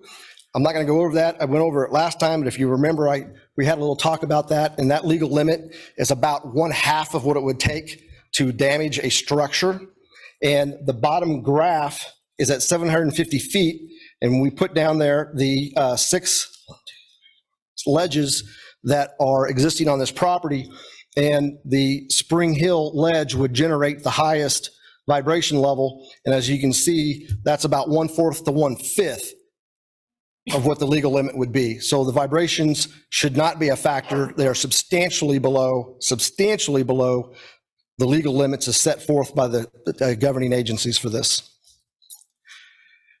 And again, that kind of just says what I said, so I'm not going to waste a lot of time here. When we were at the county commission meeting, Commissioner Kelly told us that he would be looking at us for basically 2 golden factors. Of course, the golden factors are what we use. Douglas County kind of rewrites them, but they kind of follow the golden factors as well for the most part. And Commissioner Kelly said that he wants to have us look at the character of the neighborhood and the zoning and uses of the properties nearby. And we can't get around the fact that there's already a large quarry sitting there. If our quarry goes in, we'll only be the second closest quarry to the city of Eudora in all of the planning that they have going on. We won't be the closest. The issues of a quarry are already baked into this area. That's why it's so attractive. And here's a case that I cite, Combined Investment versus Board of County Commissioners of Butler County, and the Supreme Court says that. They said there's already a quarry there. It's baked in. So it's legalese, but it's in there because it is one of the golden factors. And that's in my narrative, by the way. I know that they brought up that the city of Eudora put in a proposed map, but here's the actual map. And I put that in there just so you understand that we're not actually our quarry isn't in the urban growth policy area at the current moment. But what is the potential haul route. It is the eastern boundary. So Eudora put this map up earlier, and I've shrunk it a bit. But again, the eastern boundary is our new haul route. And Lori Wilson owns a lot of that land that we're looking at tonight. And this all most of this sits on Lori Wilson's land. But as you can see, or I'm going to tell you, that can't happen until East 2300 Road is paved. So by letting our company finance this and getting this road paved, this development is going to happen years quicker than it ordinarily would. And Mr. Wilson is going to come up here and tell you that the fact that it might be a haul route for 1 or 2 quarries is not a factor. He is eager to get this done.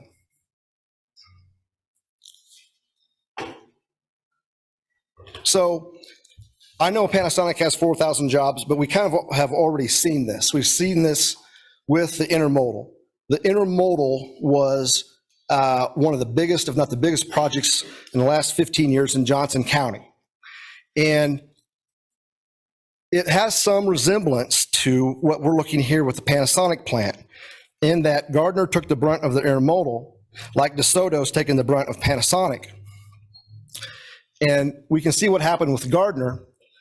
2015 was about the time that the intermodal came into play. Their population only rose less than 3,000 people. Eudora sits to DeSoto as Edgerton sits to Gardner. And since 2015, Edgerton's population hasn't really grown at all. Edgerton has gone on, and I'm sure a lot of you already know this, an annexation spree for Amazon warehouses. And even though they've almost doubled their area, their population hasn't really grown at all. And as a matter of fact, Gardner's hasn't moved that much either, simply because there's enough people who already live where they live who would just drive from where they are to the new jobs. Now, I'm not trying to make any projections about the growth of Eudora, but there's already an existing quarry there, and it has a time limit. It sets in 2030, whatever. We're willing to match that so that both quarries blink out at the same time.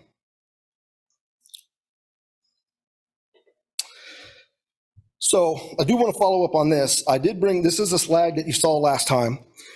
This is the Olathe quarry. This quarry has been around since the 50s or 60s.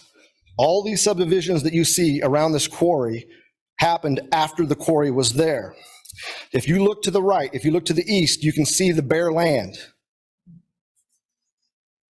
Hold on, getting ahead of myself here. That bare land is the Wilshire subdivision. And I don't seem to have that slide up. It's the Wilshire subdivision. And that subdivision is selling houses right now for $600,000 for the base house. So I wanted to bring that forward about the growth next to quarries. So here's the Wilshire advertisement.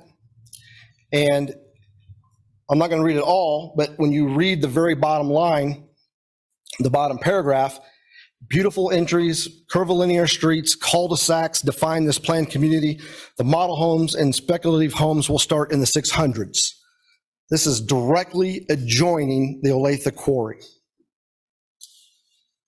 So this letter is from Crossroads Real Estate Group, Todd Weltmer. And again, I'm not going to read this whole letter because we don't have time, but Todd, in that very last paragraph after point 6, I think it's worth looking at that. He's worked around quarries his entire line of work. This site is still operational. The home values are all above 600,000. Many are over 1 million. So again, the existence of a quarry doesn't kill the growth.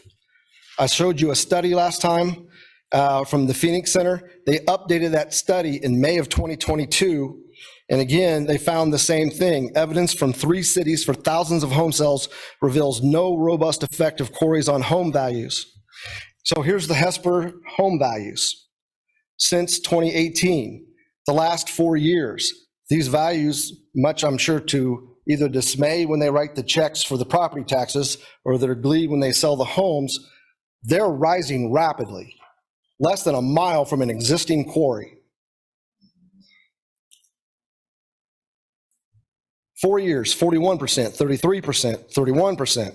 Down below, 53, 57, 36, 65%. Again, a quarry is already baked into these. So again, there was a question about water.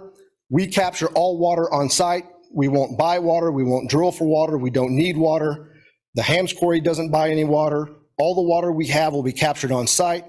It's discharged through a best management practice with KDHE and EPA guidelines. They inspect, we inspect. Here's how a stormwater pond works. I know that I'm running out of time, so I'm kind of flying a bit here. This is an existing sediment pond at our Big Springs Quarry. This is located in Douglas County. Here's one down in Franklin County.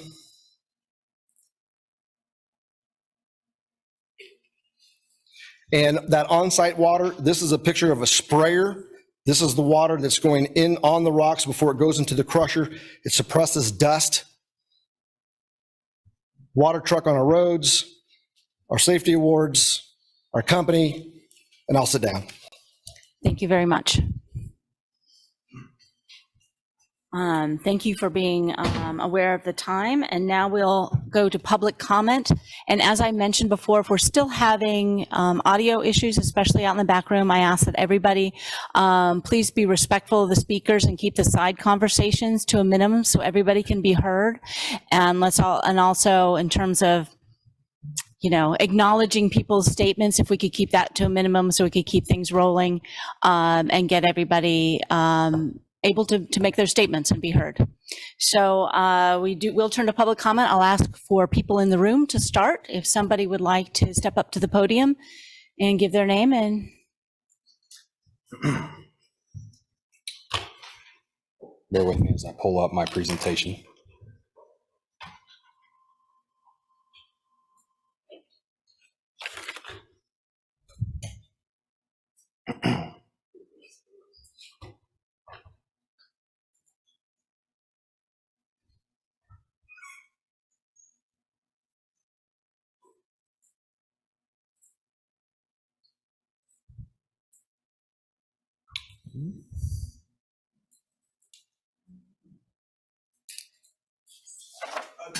The window top right. There we go. Thank you. Hit the share button. There you go. On it. Good evening. My name is Logan Foster. I'm located at that blue dot in the south of the picture there. I find it very interesting that you come up and share research studies that have been shown, but I can hire my interns at my organization to do research of their own and find absolutely opposite of what's being dictated by MSM right now. Clearly, they have much to gain profit share as he is presented to you now. However, when we dig further, we find there is a trend where residents that reside near a quarry, as shown on the left, they have the possibility of losing upwards of 30% of property value. Yes, there is a quarry there now, and another one would add more deficit to what is already on the market. We can see that. We know that it's coming. My home, specifically in Hesper Heights, would lose around $200,000. What would that do with the proposal or proposed residential growth in the zone where we have nowhere else to go? We had shown from the staff of Eudora, this is a public record. We have projects coming. Not only is it 5,000 jobs, but there has to be additional employment based off that. Families have to eat. Kids have to go to school. They have to live somewhere. It is coming. What are we going to make more from as a county? From the population taxes that come in based off these residences, or the pennies on the dollar that MSM is providing? Yes, they're talking about providing a alternate route. But again, we're robbing from Peter to pay Paul. As a parent of our middle school or elementary schools, I'm terrified that we're just robbing it from Church Street and potentially putting it near the elementary school. When we brought this all together, it was because there's not enough rock. That is the number one message here. And so I find it interesting that when I call all these quarries to ask, can you provide rock to my location in Eudora, Kansas? The answer is absolutely. How much do you want? When we talk about and ask them, hey, we have these projects coming up. Are you interested? Yes, we are making plans currently to provide that rock. I even called your own quarry down at Edgerton to ask to transport to Lawrence, Kansas, and say, yes, we'll cut you a discount, which is absolutely opposite of what was shared initially when this came about. So it makes me question everything that's being presented by MSM as factual.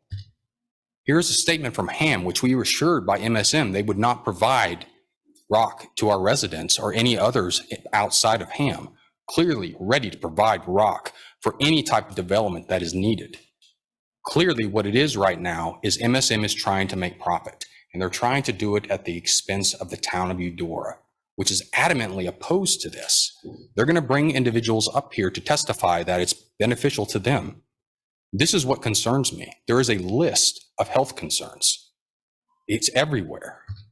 And this is from their own quarry where they talk about dust control. This is out of Edgerton. This is concerning to me as a parent that will live less than 500 feet, 700 feet, whatever it is, from this quarry. This is what my children will be breathing in. This is what the future residents of Eudora will be breathing in, and that is my concern. You have both voided this down before. I ask you to do so again. Thank you. Thank you.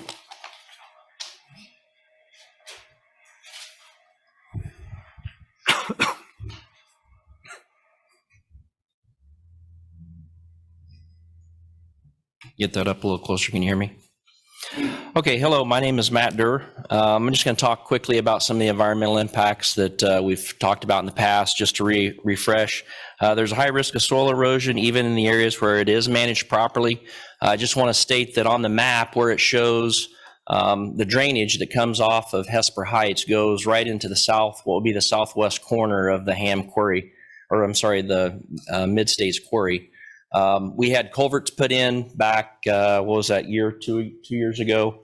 5 years ago, there was a lot of rainfall. The water was running over the top of the road, and this all drains on the south side of that property and then cuts back through the middle of that, what is the proposed site. My concern with the 20-foot berm is, where's all that water going to go? It's all going to back up directly into Hesper. It's going to back up into the road, going back towards the Hesper proper area. So that's a very concerning point from a drainage standpoint. Damage to biodiversity is one of the major negative impacts of quarry within the environment. Species such as insects, fish, birds, animals, microorganisms, reptiles, and invertebrates depend on nature to survive. The habitat can be affected indirectly, and damages within the environment changes can cause pollution of surface water or groundwater, causing the place to dry out or become flooded. There is an article, I'm sure there's lots of articles you can go out and read, but quarries and pits can affect groundwater and surface water systems in various ways. This project focuses on the following potential impacts: lowering of local groundwater and surface water levels from mining operations and mine dewatering, changes in turbidity levels in groundwater due to blasting and quarry operations, interruption of groundwater conduit flow paths by rock removal, and temperature change. This was done by Minnesota Environmental and Natural Resource Trust Fund, and they use this. The research at these sites provides the first comprehensive assessment of aggregate mining impacts on groundwater systems in Minnesota. So they understand the interrelationships between rivers, and you can see, if you look at that map again, you'll see there's a creek and there's water that runs right through that area. And you can't tell me that 60 foot down, water doesn't move from side to side. And you can see there is data in that article also that also reflects the turbidity levels are impacted once blasting is done. It shows wells and streams that show impact based on that. Noise pollution we've talked about can be a big distraction. Unfortunately, quarry produces a lot of noise due to drilling, blasting, and heavy equipment.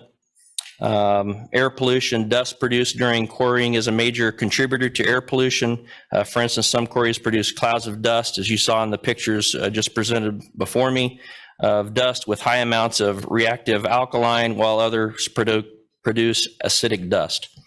When this happens, the people and animals living within the environment get exposed to a high risk of breathing problems and other related health issues. Thank you very much.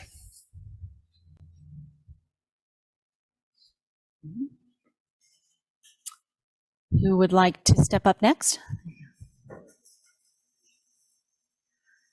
Good evening. My name is Marge Epperson, and I did submit a PDF yesterday that hopefully you all received. It had 7 documents with it. I don't have a fancy presentation, and there was too much information for me to go over in 3 minutes. So I wanted to ask, is that something you all usually look at ahead of time, or it's now within your packet? So hopefully you got it. Okay. Some of my neighbors have already spoke to also what I was going to speak to, but I'm in healthcare. I know nothing about quarries, so I sought out a lot of subject experts out of the area, both realtors, appraisers, like we all did. We sought out subject experts. Most concerning to me is, again, my property value. Just like I think if you lived in this neighborhood, that would be your biggest concern. And it is a fact. I'm not sure about this location in Olathe, but I do know their location. I think it's called Big Springs or Big Sky, that is off of Stall Road. I gave you guys a document of an area of developer had 16 lots in a big plot, plats, however you say it, area that's still sitting uninhibited. Nobody wants to move there. Our property value is my biggest concern. For a lot of us, that's our biggest investment, our equity. Unlike the stock market that will come back, the 30% that we will, 20 to 30% that we will probably lose immediately, we won't get back. And that's, for a lot of us, our retirement. And I just think there's enough of us that already live out there that have been paying Douglas County taxes for years and will continue to. And with all the potential growth that's been talked about, there's a lot more money to be gained by the county to benefit the county as well, that way outweigh what this quarry can do with, I think, $60,000 it is a year that they would be paying in taxes. I think at the county commission meeting, again, Mr. Kelly brought up, and I think the gentleman with the quarry spoke to, of the things to consider. There are actually, and I included it in the information to you all, there is actually a precedent set in the north side of Lawrence of the commissioners denying because of all the residents that are already there. This is about the location of this. It will literally be at the end of our street. Even with the best cover-ups or whatever they want to try to do, it's at the end of our street. And it would then be continued on down the road of 2300, whether it's paved or not, for all those new development areas as well to see. So again, I would just ask that you all consider, if this was you or your mom or your sibling or whomever that would live close to this quarry and would suffer and have the sounds, the noise, as well as the stress of losing. For us in Hesper Heights cul-de-sac, it'll be at minimum $90,000 loss. Thank you, Ms. Epperson. Thank you.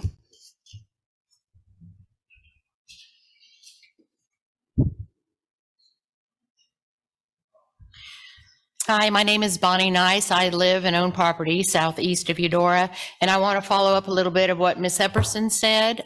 We had a resident in the Hesper Heights area that visited the Big Springs Quarry in western Douglas County a couple of weeks ago and spoke with some of the residents there. One of the first things noticed, there are 2 abandoned homes, the ones nearest to the quarry, not even inhabitable. He visited with some of the residents there, and all of them commented about daily dust. Cars every day would get covered with dust. Patio furniture would get covered with dust. And he spoke with a realtor about those 16 lots that were developed quite a few years ago, and none of them have been sold. The realtor even mentioned that he probably wouldn't even be able to give them away. To the west of the quarry, there is a home valued at about $309,000 that has a contract on it, and the realtor said that it would be going for much more than that if it did not have a Big Springs quarry nearby. Some of the other comments from the residents there were, in addition to the dust, is having to change furnace filters on a regular basis because of the constant dust in the air. Even if it's nice outside, the residents don't go outside or work outside or open windows during the day while the quarry is in operation. They wait for gardening or fresh air in the evenings and weekends when the quarry is closed. One elderly lady said, "I'm not going to say anything about the quarry." Her daughter walked the Eudora resident out to their car and said, "Mom didn't want to say anything that would cause a problem for her." One resident said that the 4-strand barbed wire fence that is required to be surrounding the quarry is down in many places. The Eudora resident went out and took 12 pictures of those sections, and that was not all of them. There were many more that were down. The Big Springs resident also stated that there were even more locations of fences down that could not be seen from the road. Generally, a business's past performance is a very good indicator of its future performance. Mid-State's past performance has shown lack of concern for property values, decreased standard of living, and disregard for the responsibility of maintaining the required barbed wire fence. For these reasons, we request that you will not allow Mid-States to put a quarry in Eudora. And in addition, is it possible for the county to look into the issues of the missing fences at Big Springs? We would like those residents to feel a little safer there. Thank you, Ms. Nice.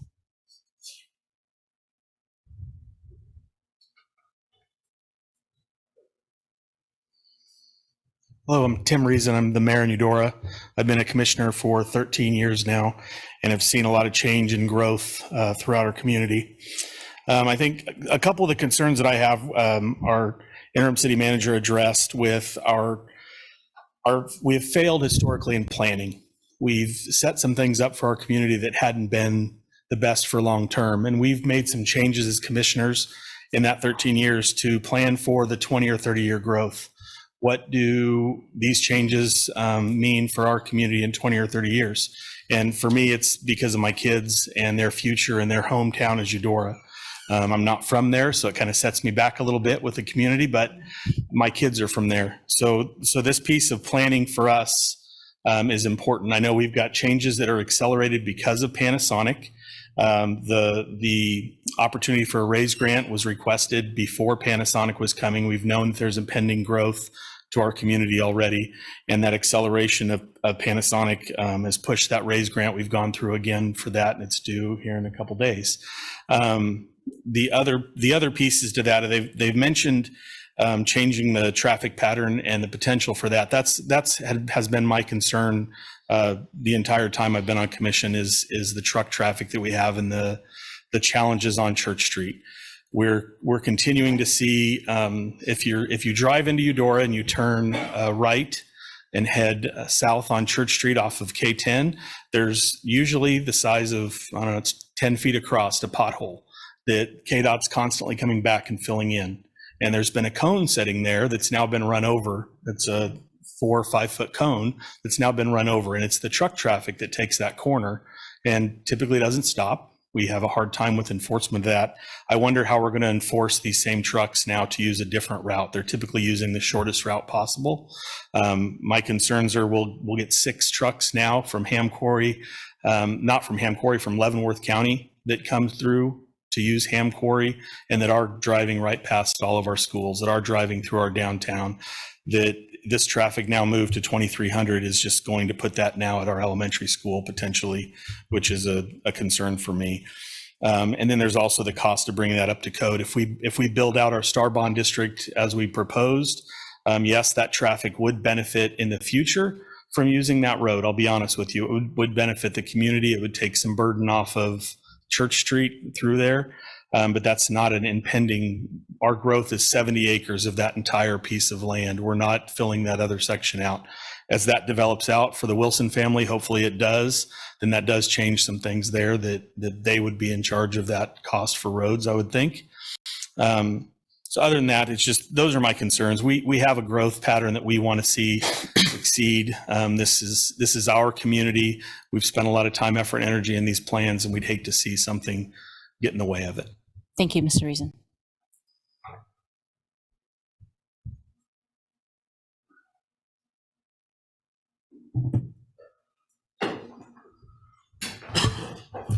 Hello, I'm Rochelle Beatty. I'm an owner in Hesper Heights, and I want to talk about these golden factors. I dispute that the CUP addresses these. First, the characteristics of our neighborhood is not exclusively pasture land with some trees. Whenever they did their urban growth area, it did not include Hesper Heights. Even the map that Mary showed earlier, the farthest south of the map with the red dotted line around it was labeled urban reserve. No, that is Hesper Heights and the area around us. We are already in that urban reserve, so do not discount it as not being families. It is us. We are a neighborhood with 14 5+ acre properties. You've seen our properties are in $500,000. Hesper Heights is less than a quarter of a mile from the western boundary. We hear the vibrations from Ham. Our dogs, our horses run from the vibrations. In the early morning, I hear the sirens before they blast. I have wine glasses in the basement that have rattled off of their carriers if we're not going down there enough to push them in. It's all from the blasting. If you are a mathematician, you know it's 2 miles north and 2 miles to the east. By the Crow, that's 2 square roots of 2, which is 2.8 miles. Ham is 2.8 miles from me, and I have this. If Mid-States comes in, this is a quarter of a mile. The tree berm they're talking about, maybe putting a 20 berm up, I see that out my back door. We sit on the patio and we relax at night. We will not be relaxing hearing blasting. I sent the video. I hope Mary sent it to you. Did you receive the video of how loud Ham is? That's 2.8 miles by the Crow. This will be a quarter of a mile. I work from home. I can't go out and get relief from any stress from my job if I'm hearing boom, boom, boom, boom, boom, boom, boom, boom. That is not acceptable to be a quarter of a mile from me. The zoning property, there's an issue there. The tract of land currently available to the east of us, there's already 6 homes up. There's 10 sold. There's another tract of land directly across from this that is tried to be divided and sold. These are all in that golden factors Marge talked about, the detriment of property values. The time the property remained vacant should not be a concern. We have the plant coming in at DeSoto. We are already in the reserve. Please do not let this mine come in and ruin our peaceful way of life of why we bought in Hesper Heights and why we support Eudora. We paid to pave our road. We paid $150 for 10 years per month to pave the road from Stinky Corner up to Hesper Heights. If other people build, they will pay to pave the road. Ham and Mid-States, they don't have to do it. Thank you.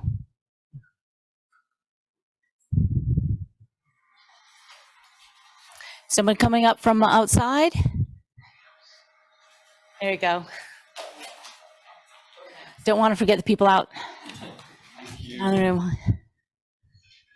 Good evening, Commission. Zach Pastora from Linwood, Kansas, just lived north of Eudora, across the county line of the river there. I've been an environmental champion and supporter for rural communities for since 2011. Lobbied for the Kansas Sierra Club and advocate with the Kansas Rural Center and the Kansas Natural Resource Council. Tonight, I'm here on my own accord to speak to the golden factor number 4, impact upon the natural environment. I reviewed the conditional use permit, and I got to give credit to the Planning Commission staff and the applicant in their materials for incorporating some environmental protections, including setback distances from the wetlands and streams, the hydrologic study, the national and state regulations regarding water and air quality. But I still have a few concerns that I thought I'd offer you tonight. One, we talked a little bit about water, and other comments have talked about water, but what is the estimate of water use? I haven't heard that yet. It's really important to know what the effect will be on surrounding surface water and groundwater supplies. So we should have that estimate of water use to know what that is, and especially as drought conditions in Kansas has worsened, we have limited surface water availability. Of course, you heard about the water quality concern from runoff, and that's likely to increase with increased instances of severe and rains and floods. The hydrologic study should be required not just before the rock quarry activities, but throughout the rock quarry operations. I think that's important because if the rock quarry is shown to demonstrate a negative effect on water resources, there should be a trigger mechanism to halt, redesign, or cease operations if it's affecting the water resources of the surrounding community. Let me talk about wildlife. I did not see a wildlife assessment in the materials. I think it's important with the rock quarries bringing significant traffic, heavy equipment, noise, and more. It's important to know the extent of disruption to the wildlife in an area, especially with the proximity to Coleman Creek and other ecosystems. The industrial nature is likely to have an impact on wildlife and biodiversity.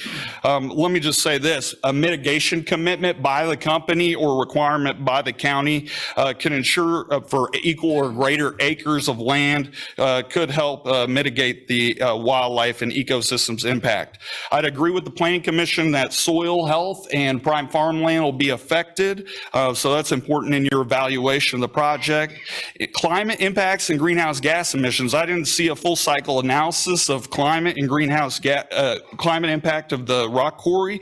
Large amounts of diesel and heavy equipment use, a lot of release of carbon by taking out the topsoil is really important to consider the long-term impact to the climate. I know Douglas County cares a lot about and balancing activities with the responsibility to address climate change. And last but not least, I'll say from an environmental justice standpoint, Thank you, we ought to. Pastora. Yep, thank you very much. Appreciate it.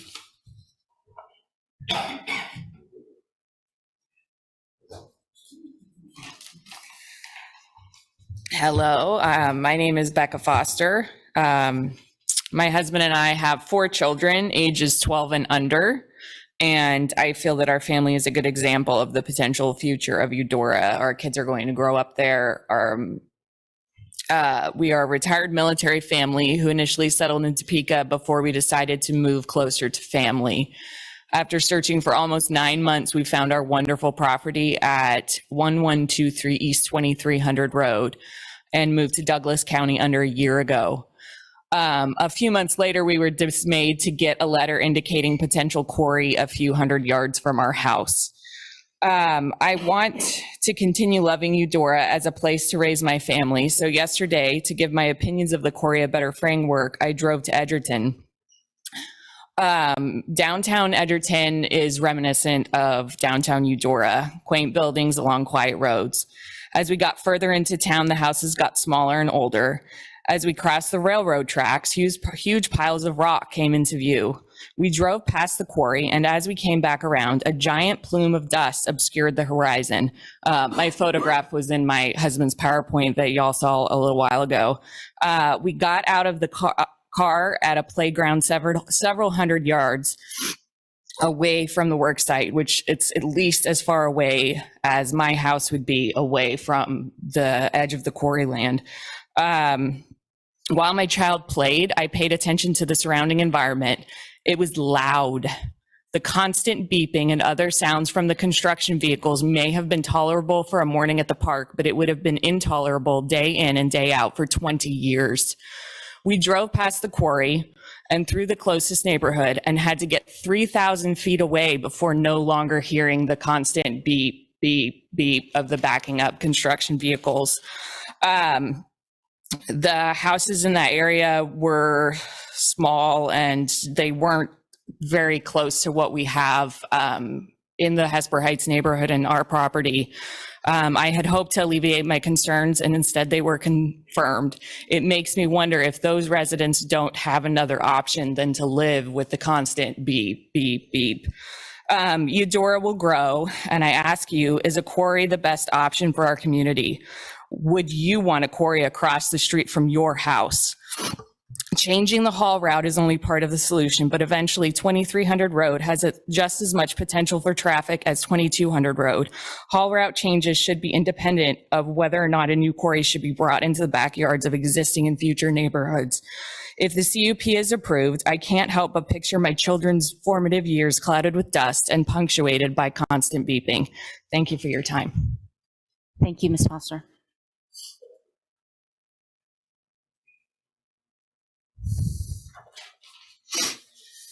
Good evening, Commissioners. I'm Alex Kern, City Commissioner with the City of Eudora. I'm also a resident of the Shadow Ridge neighborhood, furthest south neighborhood in the City of Eudora city limits. I'm concerned about the addition of another quarry in this area for several reasons. As noted in the Planning Commission's report, there are at least 50 residences within a 1 mile area surrounding the property in question. That 50 house figure does not include any homes within the City of Eudora, including the entire neighborhood that's directly east of Eudora High School. Furthermore, the project will be located within 3 miles of Eudora city limits, which will undoubtedly expand, as has been discussed. The proposed quarry is directly adjacent to the Eudora Urban Reserve, which is the area planned for future expansion. According to staff report, the quarry would be located only about 1/4 mile away from Eudora's urban growth area, which is absurd. With organic growth and annexation, this area could and likely will someday soon include considerable residential housing that would be located within Eudora city limits. We know that growth is to be expected in the City of Eudora, significantly more so after the new announcement of the Panasonic development. And the City of Eudora has is purposefully moving forward with plans for our continued growth. This plan inhibits the city's ability to expand in the way that was already established as the primary development corridor. The company states that they believe the main concern of the residents at the previous Planning Commission meeting was the increased traffic near the school and along Church Street in Eudora, and has thus offered this different trucking route. While their willingness to adjust their plan may be noted, the placement of an additional quarry is the concern, not how they're allowed to run it. What if the location were changed and you were being asked to consider Lawrence's urban growth area with potential residential housing in the mix? If you would vote no to the quarry being located within 1/4 mile of someone's home in Western Lawrence, you should vote no to this quarry someday being located within 1/4 mile of someone's home here in Eudora. The Eudora Planning Commission unanimously rejected this proposal as was previously presented. You're also planning to dismiss this proposal based on letters submitted to the commission at the last meeting. This is not the right project for this area. Not with the neighborhoods already established, certainly not with the expected growth of Eudora. I would encourage you, commissioners, to deny this proposal a second time. The adjustment of the traffic pattern for trucking is not the issue. The overall addition of another quarry is what has brought everyone here this evening. Please listen to the voices of those that are here this evening, to the City of Eudora, to the Eudora Planning Commission, and reject this project. Thank you. Thank you.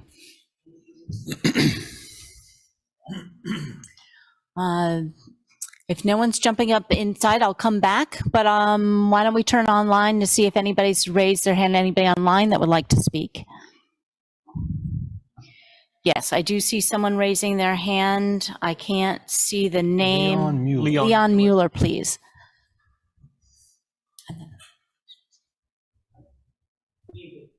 Okay, you can hear me now, right? Yes. All right. Just have a couple thoughts. This all hinges on the demand for rock in the area. Now, there's 2 quarries there, Hammond and its proposed quarry. Neither of these are likely to serve the needs of the Panasonic battery plant. The reason I say that is because the battery plant sits on a huge amount of rock. They're going to have to excavate that rock, and very likely they're going to mine, crush, and use that rock in situ in the building process. Also, if they need additional rock, there's a large Monterey quarry in DeSoto. They're a lot closer logistically, so they should be able to provide a lower haul rate for the plant. Therefore, the hand plant and the proposed plant will not be likely to serve rock to those people. Second, do we have a projection of how many homes or apartments are going to be in Eudora? Because right now, nationwide, and especially in the Midwest, we have a very shortage of skilled labor in the building industry. That means that projections, housing projects, apartments are going to grow very slowly. You just don't have enough people. Currently, home builders are very busy. They have a lot of difficulty hiring enough workers to complete the houses that are currently under contract. The builders won't be able to react to this rapid increase in demand, especially when you consider that the Panasonic plant is going to hire a large amount of construction people in and of themselves from our area. So given these conditions for demand, the rock will be incremental. That means over time, as we grow, Ham should be able to provide the rock as needed to the Eudora market. So a second quarry is just simply going to be a second quarry. More noise, more dust, more everything. I think we can get by with the quarry we have. I'll be real frank. Wish I would have known about the expansion of their land. Wish we would have been notified of that. We would have spoke to that also. But that's done. There's nothing I can do about that now. I just encourage you to please vote this down. And thank you for the time. Thank you, Mr. Mueller.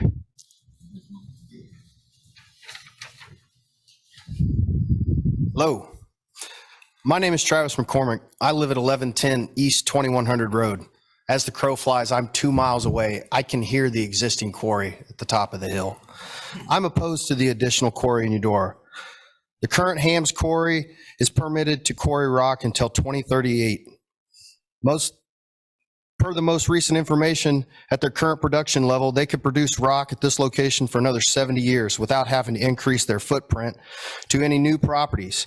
Even if they increase their production to about 720,000 tons a year, they still have a 30 to 35 year supply of aggregate that they could produce. Keep in mind that this production can happen without affecting any other nearby properties that are affected now. So the people that live at Hesper Heights are going to be no more impacted than they currently are by the Hams Quarry. Mid-state application, in the mid-state application, it states, in their opinion, the overall amount of aggregate produced will not increase significantly with the addition of their quarry. So why is another quarry needed? So we want to put a quarry closer to some folks' homes to produce no more aggregate. We don't have a need for it. The future growth of Eudora is set south of town. The proposed placement of this quarry would have a dramatic effect on preventing the growth from happening in that area. The proposed location of the new Mid-States quarry would destroy the natural landscape property, no matter what they tell you about rehabbing the land. It's never going to be the same. You can't get nature back. Hundreds of years of whatever is grown out there, dirt has decay, everything else. You're not bringing nature back into that for hundreds of years. As I mentioned before, the current Hams Quarry continues to produce aggregate for many years into the future without affecting any more properties that are affected today. The proposed location of the Mid-State Quarry would put dirt, dust, loud quarry noise closer to these people's homes. 14 of them and 6 other nearby homes, including my own. So the golden factor does not just encompass the homes that Mid-State now wants to say, I'm going to build a berm next to and move 250 feet back, which isn't even the length of a football field. I'm 2 miles away, so we're going to double the noise and the dust that I can currently hear. There's no other reason that Mid-State wants to do this except make money. This is a company that has 29 quarries in this state already. I urge you to oppose this, as you did last time, and vote it down tonight. Thank you. Thank you, Mr. McCormick. Anybody else that's sitting sort of in the back rows there want some time to make your way to the podium? Okay. I'll take another question or comment, from online. If you do, you can raise your electronic hand, or if that doesn't work, wave furiously, and someone will try to spot you. Anybody online? I'm not seeing anybody. So I'll turn back to the room. Good evening. My name is Sherry Turnbull. My family has lived in Hesper Heights since we built our house in 1998. The question came up last time about why we're complaining now about a quarry since there was one in the past. So I'd like to give you a brief history on the quarries in Eudora and its relationship with Hesper Heights. Hesper Heights subdivision was platted in 1990. The first home was built in 91, with the majority being built between 97 and 03, the last one being built in 06. There are 14 families that live here, and about half are original owners. Many take daily walks, ride their bikes, enjoy our nice country quiet living. In 05, we came together and made a homes association to pave our road. We intentionally protected our biggest investment, which was our home. Currently, the homes, you've already heard the value. The current Ham Quarry was previously Pete Fish Quarry. It opened in 1960. The area they had to mine was very limited, and it was moved to a seasonal quarry in 1989. So before Hesper Heights even was platted, it was already seasonal. Around 2001, Ham purchased it. In 2002, they asked for a CUP to quarry an additional 129 acres to the north of the quarry, which is away from us. In 2003, Douglas County Commission approved the vote to expand. The very next month, June of 2003, Arthur Nice, who owned the property next to the quarry, took them to court and stopped that process. So when Hesper Heights was developed between 91 and 06, the quarry gates were locked, closed, nothing was going on. You couldn't hear a quarry, there was not a quarry going. Occasionally, the township would use it for aggregate, but no quarry. Almost 10 years after that lawsuit, it was finally settled. January 18th of 13, the quarry was then allowed to start operations. They started processing gravel again in spring of 2015. Then when the Douglas County Commission approved the 51-acre expansion to the north and west, the quarry is moving away from us even farther. So it's not having any more impact on us. It's actually going the opposite direction. And you probably haven't been out to our area, but Ham's Quarry is down in a valley. It has about 300 feet of wooded acreage around it and large hedgerows. So you can hear it from a distance, but you can't see it unless you go down the hill. We've tolerated the Ham Quarry and its current operations, but we will not accept or tolerate a quarry that is less than 50 feet away from our subdivision property line.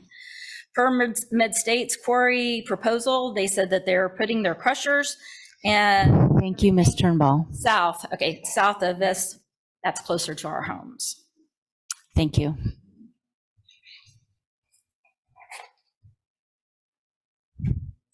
Other comments? No?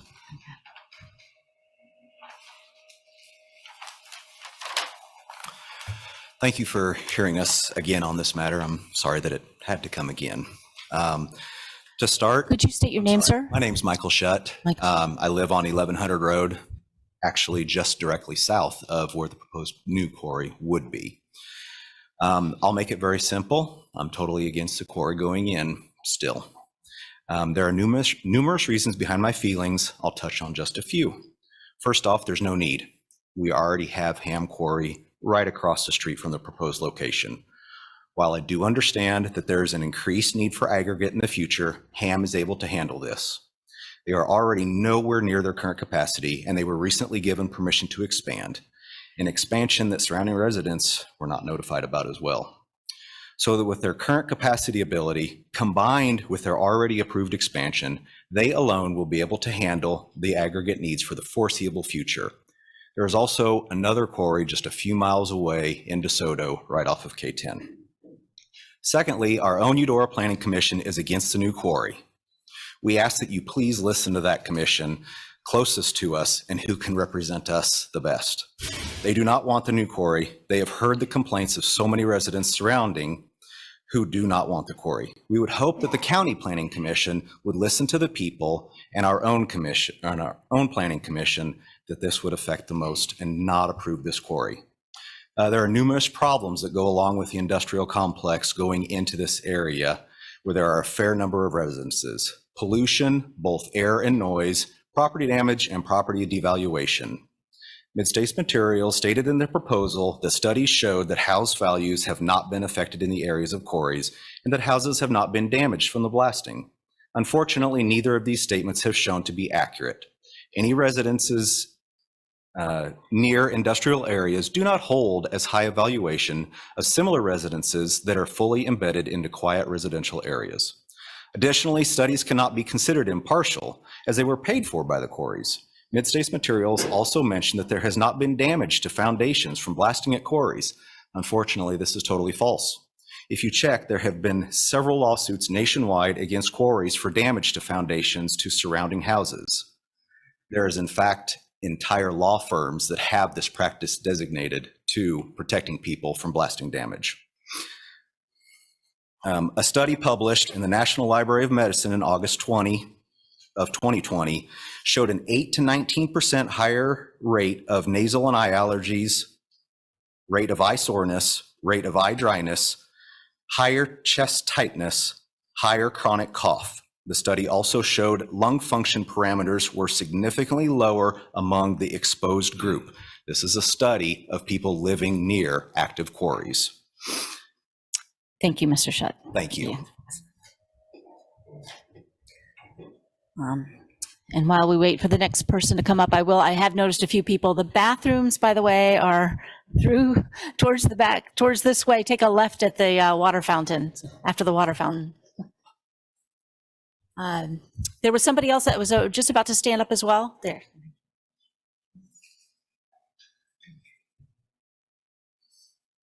Hi, I'm Jim Gabriel. I'm the trustee for the Eudora Township. The township is totally against the quarry also. It said, but if the quarry is approved, we've heard the stipulations of it wanting to pave 2300 road. It said that road has lots of farm machinery traveling on it, and it's also part of a school bus route. The road needs to be made wider and include adequate shoulders, not only for farm machinery to travel to and from their fields, but also so school buses will have enough room to stop and safely load and unload students. These updates would need to be done before any quarry activities take place, with absolutely no negotiations on that. So it's still a township road, so our requests need to be met. Also, dust control on the current gravel road would not be adequate if they don't pave it for the increased quarry traffic. I personally experienced poor dust control efforts by Hams on North 1200 Road, as this was their haul route when the road was gravel and continues to be their haul route now that it is paved. While I appreciate the absence of the dust invading anything my family wanted to do outdoors, settling in my house, drying out my crops along the road, and causing respiratory issues for my cattle, we now battle new issues. Trucks speed up and down the road, sometimes fail to stop at stop signs at North 1200 and East 2300 Road, and some drivers throw out their trash all along the road. He said the people that live along East 2300 Road should not have to endure any of these conditions, whether the road is paved or not. Thank you for your time. Thank you.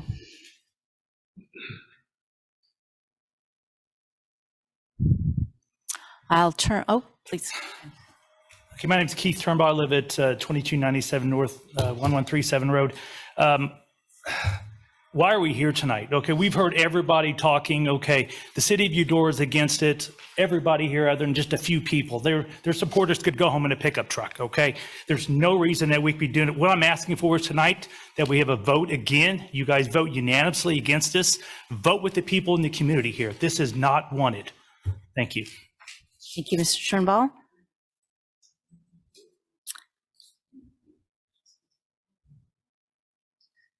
Christy Stockman, 1105 East 2300 Road, less than a mile south of the proposed quarry site. I have a lot of experience with quarries. My husband was in aggregate hauling for over 20 years, so I know what a quarry does, what they do with their land, and what it becomes after the quarry is done. And while we may be talking 30 to 70 years down the road, I believe that all of you are aware of Ham Quarry in North Lawrence and what that has become after the fact. It is now a landfill. And historically, that's what quarries become after they have been used up. If anybody is in question on what land around a quarry, a used quarry, a landfill looks like, I would invite you to travel down I-435, excuse me, in Kansas City, Kansas, and see the trash that blows around there daily. I don't want that for my property. I ask that you oppose this. Thank you.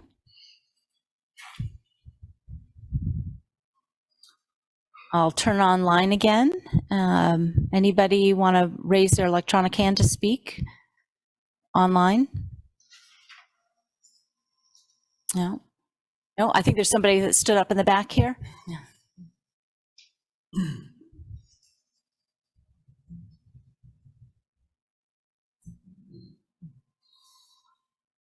My name is Gary Beers.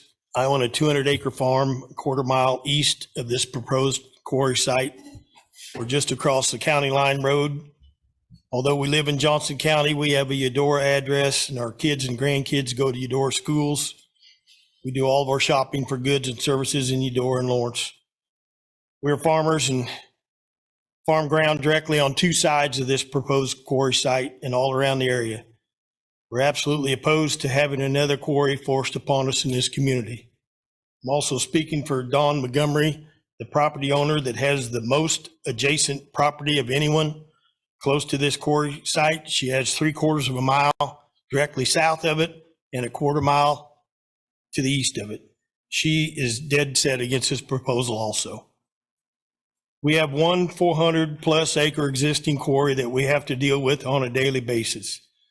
The blasting and shaking of foundation our homes and barns, although we are more than 1/4 mile away, we can feel it daily. The dust, the constant noise of the rock being ground, the noise from bulldozers and machinery and the truck backup alarms. The truck traffic on 1200 Road is unsafe. Everyone talks about the traffic on Church Street and now 2300, but I invite you commissioners to drive down 1200 Road east of 2300. The damage to the road bed with potholes and steep ditches make it dangerous and unsafe. We have 7 different vehicles with trucks and cars that we own. All but one have cracked windshields due to rocks being thrown from passing rock trucks. I cannot take farm machinery down 1200 Road and must travel 3 miles out of my way to get to my farm ground. Loaded trucks are not very good with sharing the road when you try to get alongside of them. Drivers don't care which haul route you're going to designate. They're going to go the fastest way to where they have to haul. They're currently going east to County Line Road, and then they go north and south. That's not a designated haul road. We have springs and ponds on our farms that we use to water our cattle. They're in jeopardy by more blasting and disturbing the water table. These ponds and springs go dry. My cows don't have anything to drink. We ask you to deny this permit for this additional proposed quarry that we do not need and that we do not want. One existing quarry in our area is more than enough. We don't need another one right across the road. Thank you. Thank you, Mr. Beers. Checking online again. Okay. Anybody from outside the commission room wish to make their way to the podium? Someone from, no? Anybody else from inside the commission room? I do want to say that once public comment closes, we'll have the applicant response and then it'll come back to the commissions, but that's the last opportunity you have unless a commissioner has a question directly for you, and then we'll bring you can come back up to the podium and address that question. So I'll make a last call for public comment. Make sure everybody has an opportunity. Is anybody seeing anybody online that I might be missing? I see Alan Rockhold. Thank you. Alan, I'm sorry, I didn't catch the last name. Go ahead, please.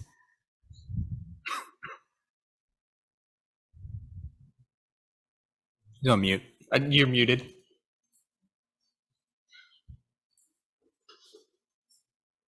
Are you able to unmute?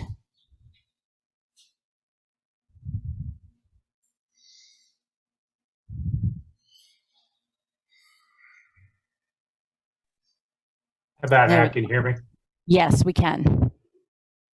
I'd just like to reiterate the truck traffic on Church Street is horrible. I don't know how they're going to enforce that. There's a lot of trucks that go through there that don't have anything to do with the quarry. So I see that being a concern for Eudora. As far as the quarry goes, Hams is not selling very much rock, mainly because they're owned by Summit. And the price is nationwide setting, and their mid-states is tremendously cheaper than any of the other quarries around. The tax revenue for Douglas County will far surpass any of the residences around there. Their taxes, as far as the the concerns of the nearby residents, I completely understand that. Girls are good friends of ours. They farm a lot of ground there. The difference, I guess, that I would like you guys to understand from the quarry side and from, there's very, very few areas in Douglas County that has the quality layers of rock that you need. And so from your standpoint, with all the growth that's going on, that's very large concern. Mid-States has a very good reputation of the product. Whenever we do any big pads, all we have to do is mention where it comes from. There's no questions. They don't even test it. So we get it from some of the other quarries, and they're by the book all the way. And so there's a difference on how they process it. There's a difference. You can't really compare one quarry to the other as far as the dust and their operations. But I understand the residents.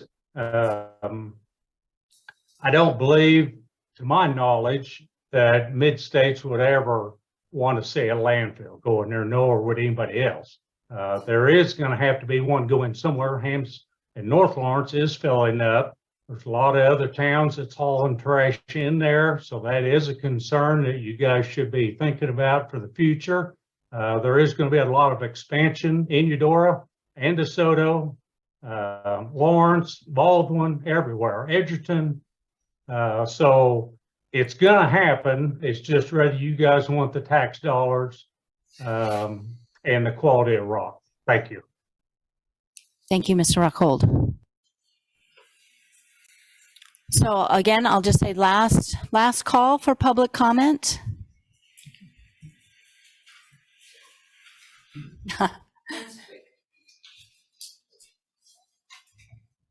Catherine Ellsworth. I live in Eudora, Kansas, in the Shadow Ridge subdivision, about 2 miles from the current Ham quarry. There's been a lot discussed tonight. I felt kind of ambivalent about it before I came, because I thought that Mid-States deserved a level playing field, because Ham has been so terrible. And so I just want to make sure that people are aware that Ham owns the Catherine Nice property. So they own property all the way to 23rd Street.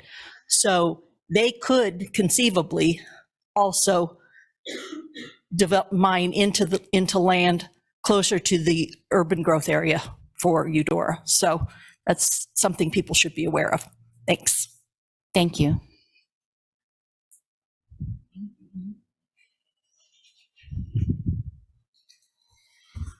Good evening. I'm Brent Bottom. I'm manager of Capital Trucking. I operate multiple dump trucks throughout Douglas County. We haul out of the Ham quarry also. I am here to propose in favor of the quarry for Mid-States. This will create a lot of trucking and employment opportunities. Church Street is always backed up. In the morning, late afternoon, when school lets out, adding 2300 Road would provide an alternative route, and I think this is a great idea. Ham proposed this option previously and did not proceed due to high cost. Mid-States is willing to do this. We need to support this application. Thank you. Thank you, Mr. Bottom.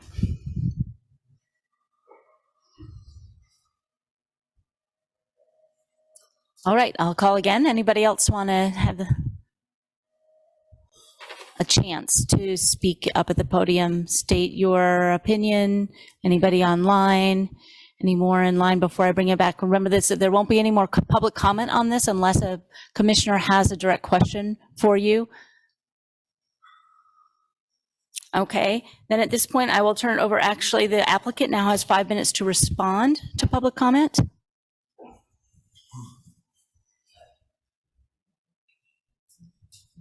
Well, I'm not going to respond to everything else thing that was said. I'm just going to hit a couple of key points real quick.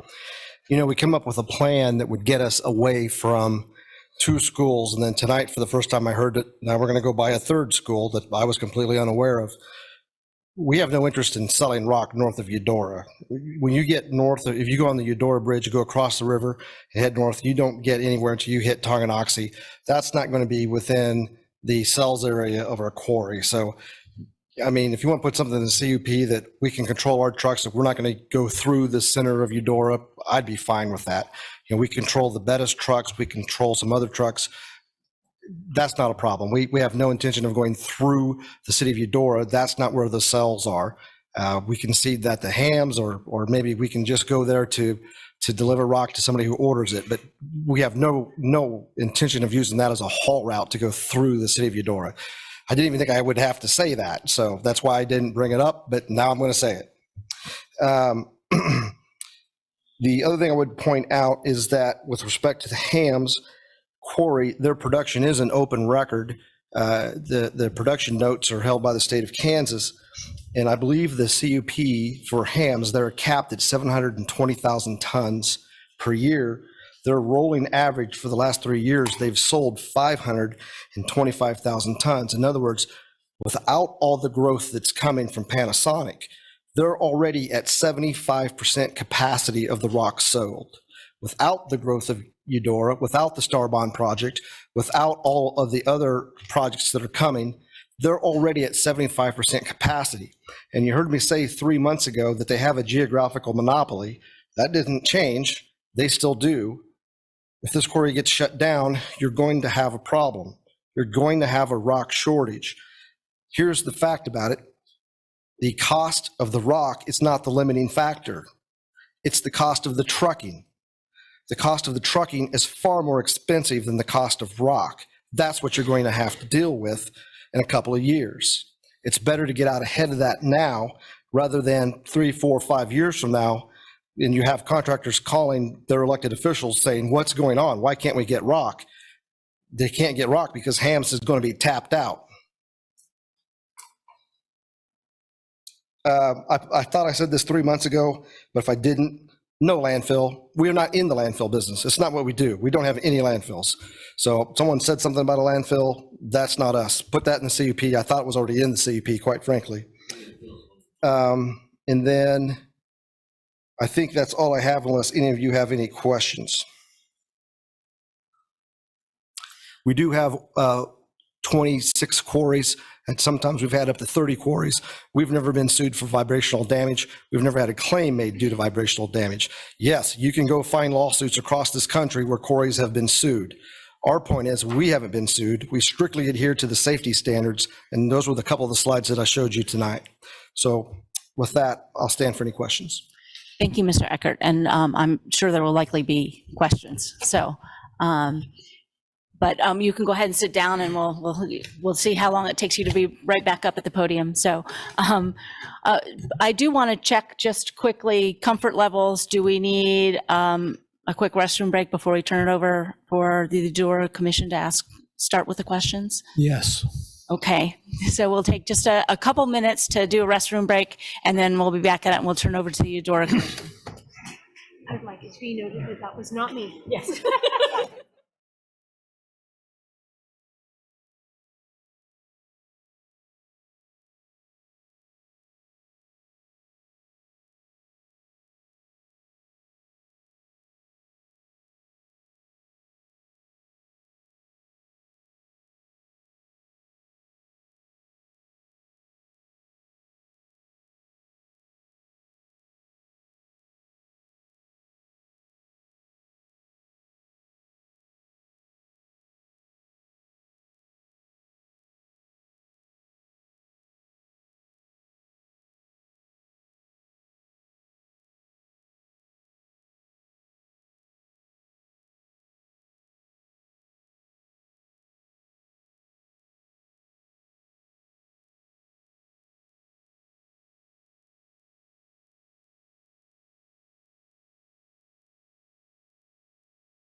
You need a gavel. Yeah? I think she has one. Yes. She has one. Need a She gavel. must- Yes. We got a head count. I see everybody from Eudora back. Okay, they're still there? Yeah. Maybe not by us. Okay. Okay, we're going to start bringing this meeting back to order.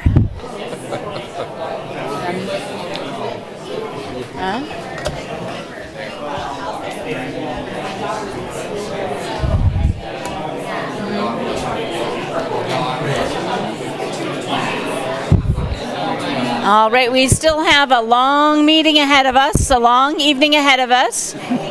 So if we can settle down and bring, I really don't want to use the gavel. So I may need to do that. Okay. All right. Look at Well done.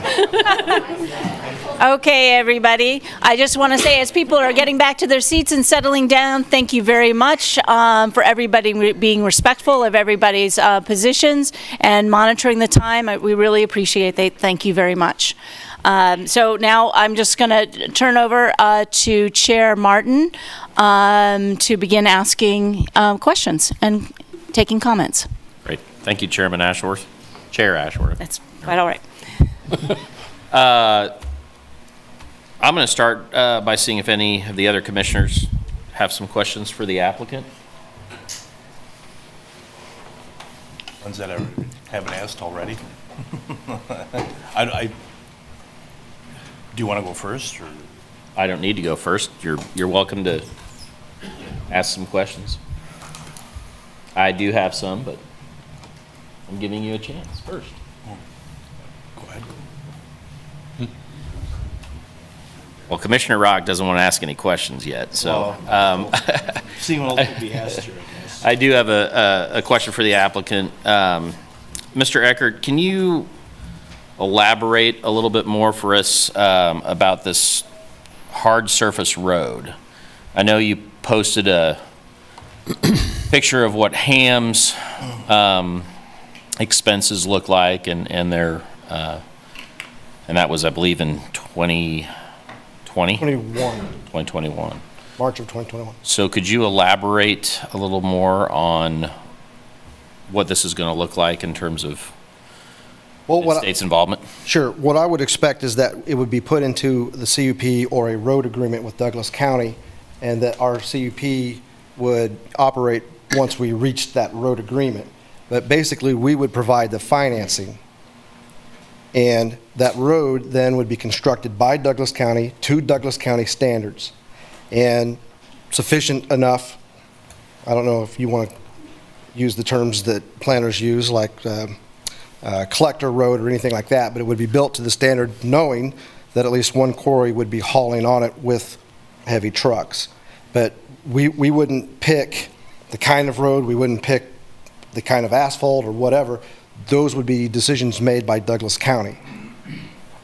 We don't want to make those decisions because we don't want to be seen as double dealing, or however you want to look at it. We would provide the financing or the funding, and then Douglas County would run the project. I expect that they would bid it out. I would expect so. Okay. And then the whether it's a 2-lane with a turn lane, curb and gutter, that's all going to be on Douglas County. Their decisions to make, correct. Okay. All right. And Mr. Eckert, would you have a cap on what you're willing to put in? No. The bid's the bid. I mean, if we walk away from it, we lose the CUP, right? Right. Yeah. Yes, we would agree with that.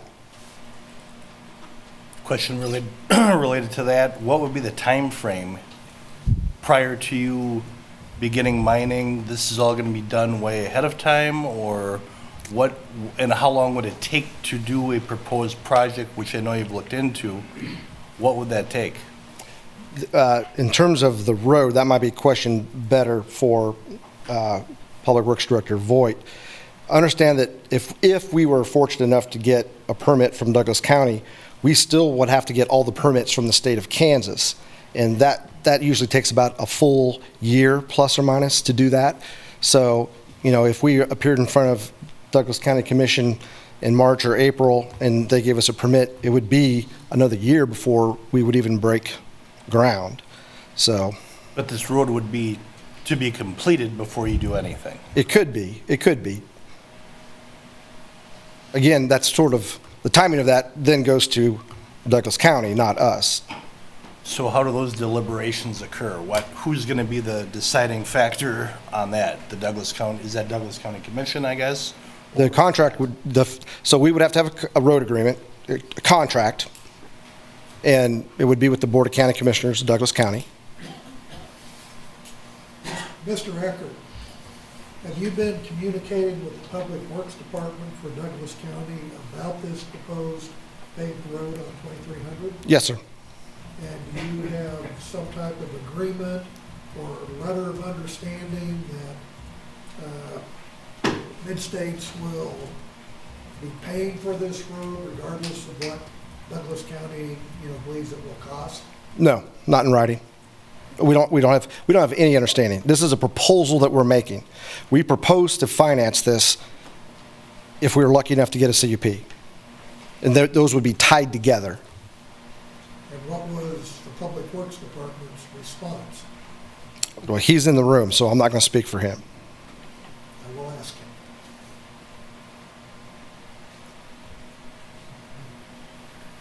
him. Commissioners, any other questions for Mr. Eckert? Yes. My two concerns were the traffic, which you've addressed on paving 2300 road. My second is water. And my understanding, and we talked about it last time, Hesper Heights, all those houses are on well water. Have you done any type of hydrologic study to determine if cutting through the water table will cause them to have water problems? Well, we don't cut through a water table. That's not quite how it works underneath that phrasing. But in our almost 30 years of experience with almost 30 quarries, we've never dropped a water well, anywhere in our experience. We've never cost anyone their water. As an abundance of caution, I believe, have you checked in to determine if, for some reason, you did drop their water table and cause their wells to go dry, whether they have access to the rural water district, water system? Can I ask a question? How close is the rural water to Hesper? Three quarters? East 4300, where the end, house on the bottom, October last year. We have rural water. 11, 10. Well, that's close enough that if we cost somebody their water, we'd probably pay for the extension of the rural water. And would you pay for their meters and the cost of running water to them? If we assuming the rural water district is willing to do that. If we damaged them, yes. I mean, we're already offering 3.5 million. What's a little more, right?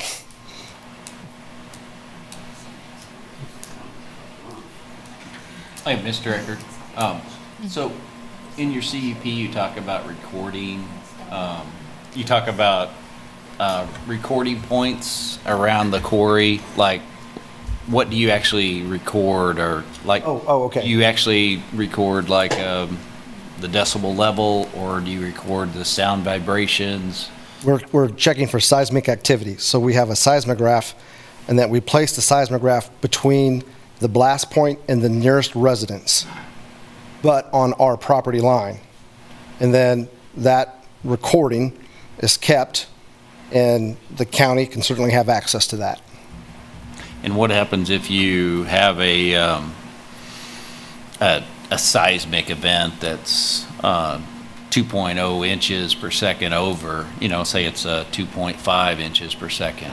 What happens at that point? If there's any damage, we're strictly liable. So there's not a analysis of the charges, or did the timing of the charges go wrong? Oh, yeah, we would definitely do a full-scale investigation as to what happened, because we blast in the state of Kansas every day, right, amongst our 26 quarries. So, like I said, we have an expert outside third party that helps us. They also do HAMS, APEC, they do all of the big players. So if we had an event, a seismic event that was outside the parameters of what we're allowed by law, there would be a rather sizable investigation, and I imagine outside authorities would get involved as well. We are a heavily regulated industry, as you can imagine. The number of alphabets that walk through our property at any given time is enormous, state and federal.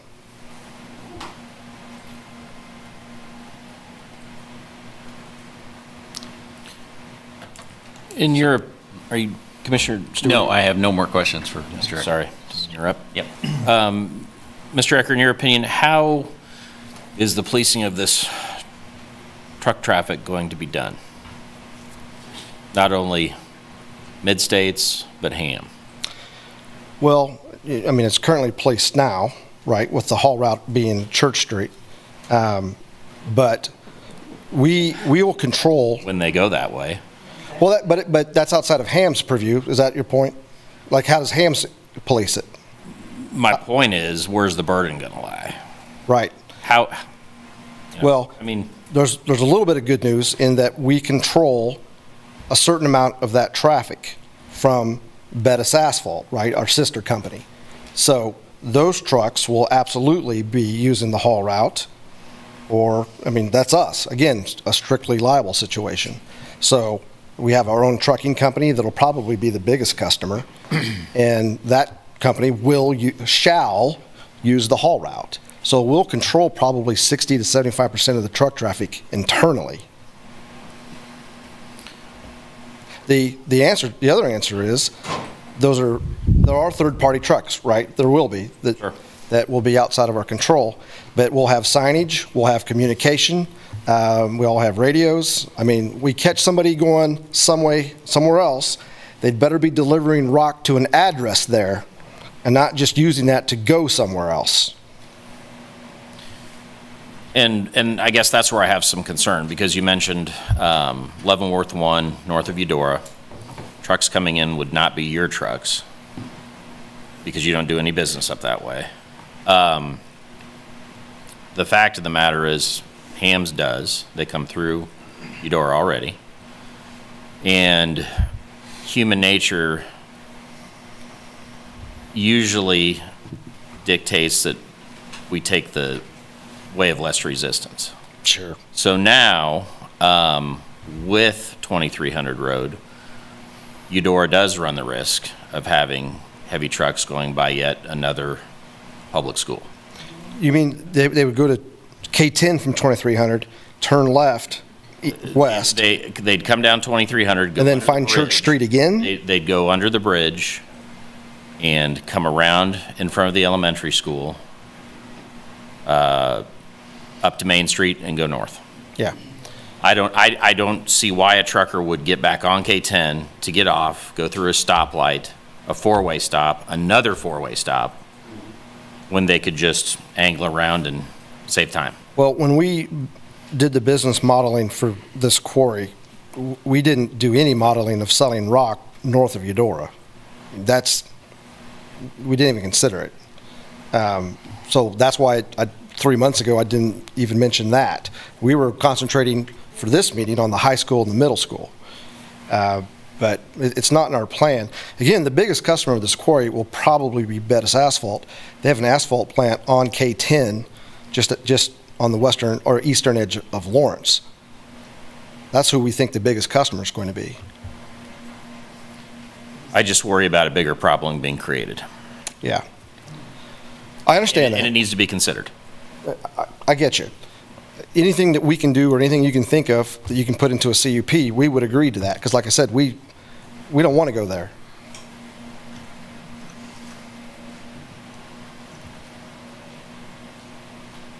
Any other questions, commissioners? No, I think we just take it back for a discussion. What do you think? Turn it over. Oh, before you turn it over, can we have some discussion internally? We can have some discussion. Great. Great. We'll bring it back to the Yes. Eudora Planning Commission for some Thank you. discussion. Thank you, sir. Because I basically have been on the planning commission quite a while. I'm pretty senior. But I serve Eudora, right? I serve the citizens. And even an alternate route,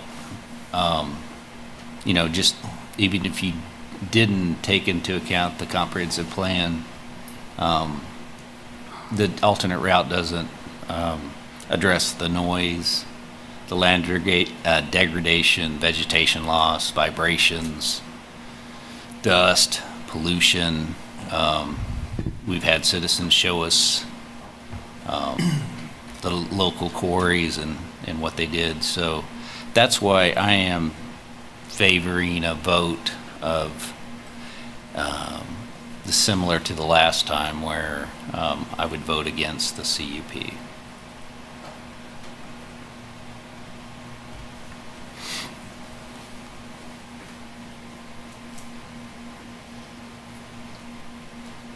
Commissioners, any other discussion?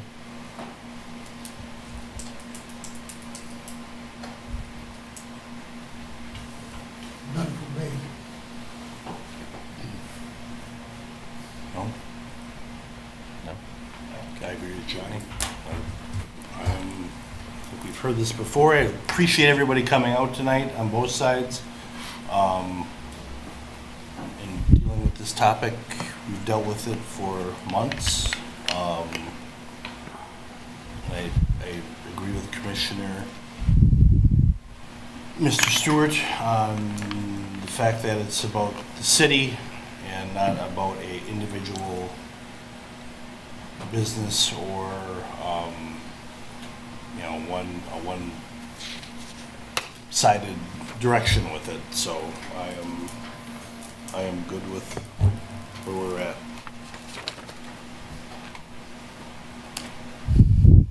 I'd like to hear from, is it Mr. Voigt? Is that correct?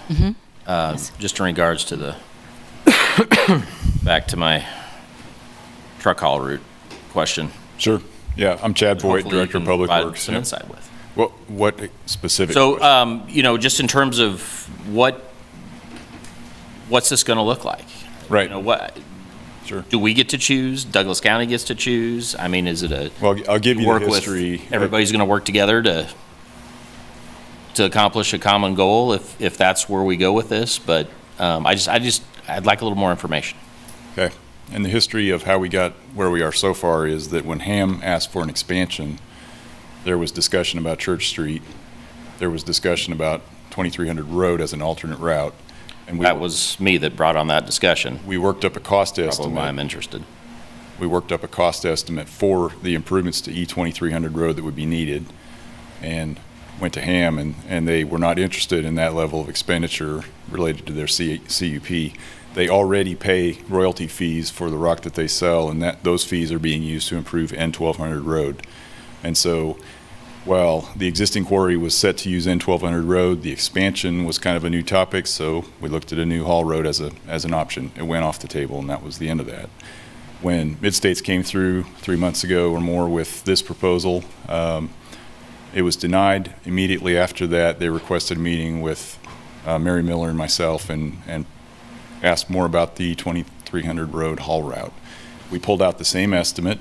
We worked with them to look at what went into that estimate, what it looks like, and I'll share with you what that would build. It would be 2 paved lanes, 12 foot wide each, no shoulders. It would be 3-to-1 slopes, open ditches. It would be basically a well-built county road with no shoulders. And the reason for that is it's not intended to be a county route. It's not mapped that way. It's not intended to function that way. We would be looking to make it safe for trucks to be able to operate on the road, eliminate the dust concern, address impacts to neighboring properties in terms of dust and speed, and being able to turn out of their driveways. We'd rebuild all the entrances. There's a very large culvert involved in this project at the north end of the project. It's a box culvert that's almost bridge size. What we offered was, because that's probably 60% of the way through its service life, that the county would actually just replace that as part of the work, and that was not included in the estimate. So already we're sort of negotiating in terms of what improvements and who should pay. But what Bettis has said is the road improvement is something that they're willing to fund for those 2 lanes with the shoulders. This project is a little bit above average in cost because of the fact that it's got some topography issues where the steep roadsides along the east side of the road, there's a bluff that would involve quite a bit of cut. There's a lot of up and down on the road. That's a sight distance concern. That would involve some improvements that are above average cost. And so it's an expensive project relative to other road improvements. But, you know, in terms of process, the county will do this if this goes forward. We don't have any skin in the game as far as approving the CUP or not. The township is not equipped or at resource levels to be able to do something like this. The city is not. So if a paved road is built, the county for many, many years has been the entity to take that over in the rural area. So the paved road would be built with our process. As far as a timeline, we heard a minute ago questions about, you know, when would it happen? It would be tough for us to get a project started as quickly as probably the quarry would be operating, or maybe not operating, but starting moving dirt. And it's probably possible to have the road built by the time they start hauling. That's realistic, because they've got some startup. So, you know, a couple of years we could have that road improved if that's the decision that you want to make. That would involve us doing design work. It would be a county cost to do design work. We would administer the project, we would inspect it, and then Douglas County would maintain that road. And that ties into all of the discussion about Eudora, the city, the growth, you know, saying that the RAISE grant or anything else that might happen out there, you know, could tie to this. That needs to be a different type of street. So we would provide an improvement that would serve local residences and truck traffic and make the best of this situation. But I think long-term for those ideas that Eudora has in that area, that's a different kind of street, curb and gutter and storm sewer and pedestrian access. And so maybe this would get, you know, a start to grading a road, but that's going to get torn down eventually. So I don't see the two as connected.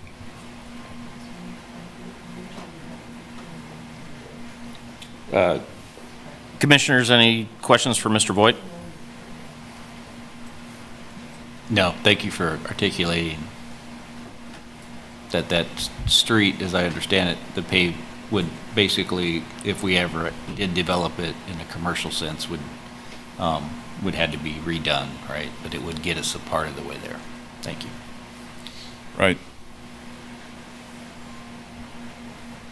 Okay, thank you. Bring it back to the Eudora Planning Commission for more discussion. Although I'm appreciative for where the applicant has tried to go, I still think there's a lot of unanswered questions. And I'm still very concerned about the added traffic potential to other parts of Eudora. For that reason, I'm still inclined to say no to this application at this point in time. And maybe there will be some more discussion. I don't know. But Eudora would be happy to turn it back over to you, Chair Ashworth, for the Lawrence Douglas County Planning Commission to have some discussion as well.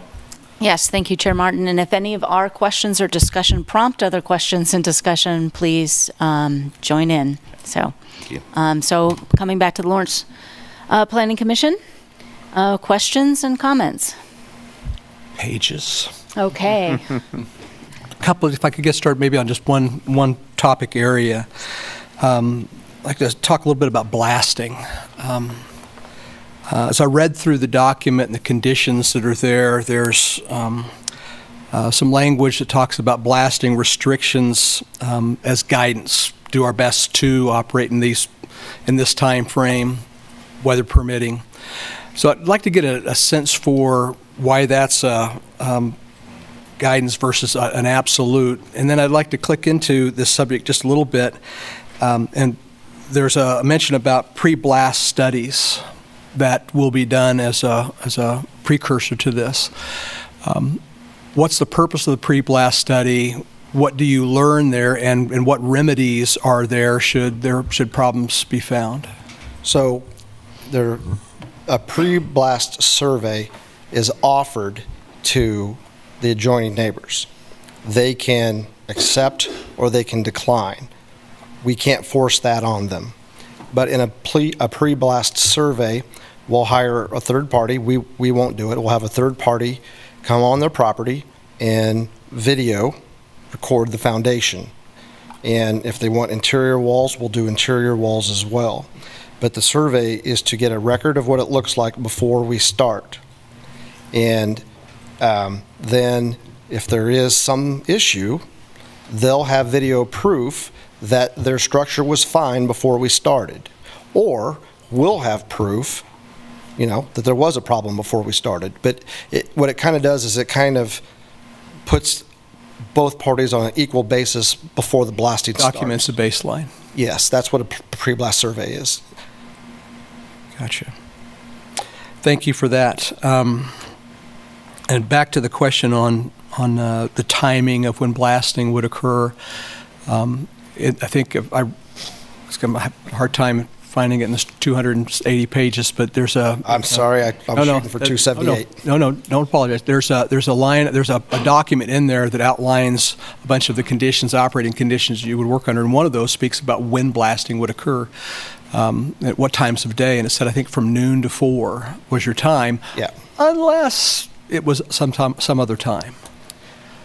I think you're talking about, would it be inside the CUP? Right, correct. And the blasting actor is standing behind me, but I think what that's referencing was, say there was some emergency, and I think that to go outside of that time, we would get permission. I think it says the Public Works Director of Douglas County. So it wouldn't be our call. We would make a request, and then that would either be approved or denied by a representative of Douglas County. Gotcha. Thank you. Is that the part you were? Thank you for that. Okay. Sorry to make you stand. No, you're good. Step back for a minute. Commissioner DeVore. Yeah, Mr. Eckhart, so I've kind of been taking notes from the last meeting to this meeting, and I just want to understand, and some of the residents have brought up, why do we need another quarry? So I'm just going to tell you what I heard, and you can kind of help me understand better why we need another quarry. So you said we need 5 million tons of aggregate at the last meeting in the near future for the Panasonic plant, for roads. And my understanding is HAM's capacity is capped at 720,000 today, and your capacity is 500,000 is the cap. Is it possible for HAM to go over their cap? Is that a hard cap? Can HAM satisfy the 5 million? Is there a restriction that requires your quarry to come into existence? Their cap is in their conditional use permit. Right, but is that just a technical cap, or is it a physical, is there a limit? Can they, if they needed to, could they mine more? Physically? Oh, Yeah, sure. physically. Yeah, sure. Okay. HAMS is owned by one of the largest construction conglomerates in the world. They could certainly mine more than that. Okay. But also understand that we're also talking about the pricing of aggregate. They do have a geological monopoly in this area. Right. And there was testimony 3 months ago about that pricing, and now they would have a competitor. Right. Every time we bring a quarry in, next to or close to another quarry, you can bet that we have a copy of their pricing list. Right. That's my question. Thank you. Thank you. I don't have questions. Oh, okay. Well, that's okay. We can mix questions and comments. We can. Some of this is going to go back to, and first I want to say thank you to everybody coming. I mean, you wouldn't be here if you didn't care. We wouldn't be here if we didn't all care. Some of the thoughts that have entered my head the last couple of weeks I've been reading through this documentation goes back to my time. As most of you know, I served on the Eudora School Board for 12 plus years. And Eudora School District is classified as a property poor district. If you don't know that, you should know that. If we as a school board raised your taxes $1 million in Eudora, that would raise $46,000, which in the grand scheme of things in a school district the size of Eudora is not much. $1 million in Olathe, it's $1.5 million. So we were and still are very dependent on state aid and trying to increase the roofs and the property values in Eudora so that the tax dollars can come in.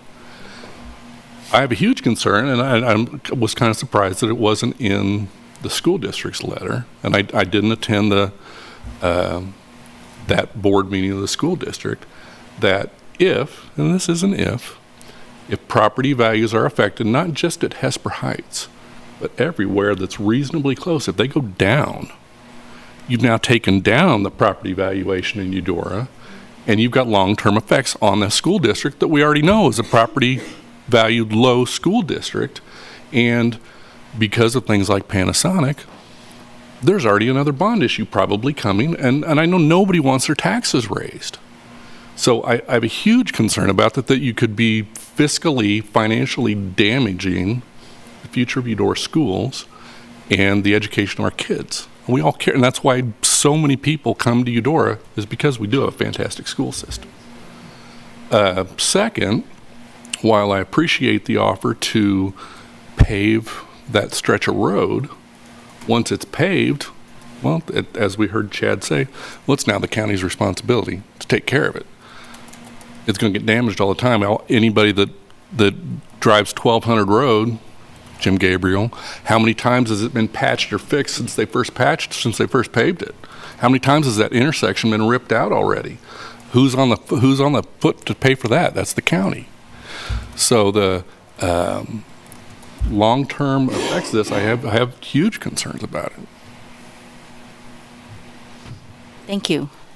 I want to check in with Commissioners Carpenter and Munch online, so I don't forget. As I'm looking, no, okay. Other questions and comments? I'll chime in with a tax issue since you brought up taxes, Commissioner Kelso. And maybe this is a question for either one of the Eudora commissioners or maybe the interim city manager in terms of the taxes brought by a quarry versus homes in the area. Is there any way you can expand upon what that does to the tax base for Eudora, having a quarry versus using that area for homes?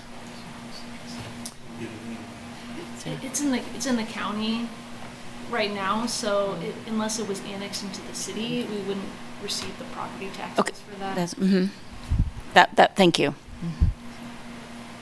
I think the burden is bared, though, where we think about future growth. Eudora, as we've discussed in the past, is restricted on which way it can grow.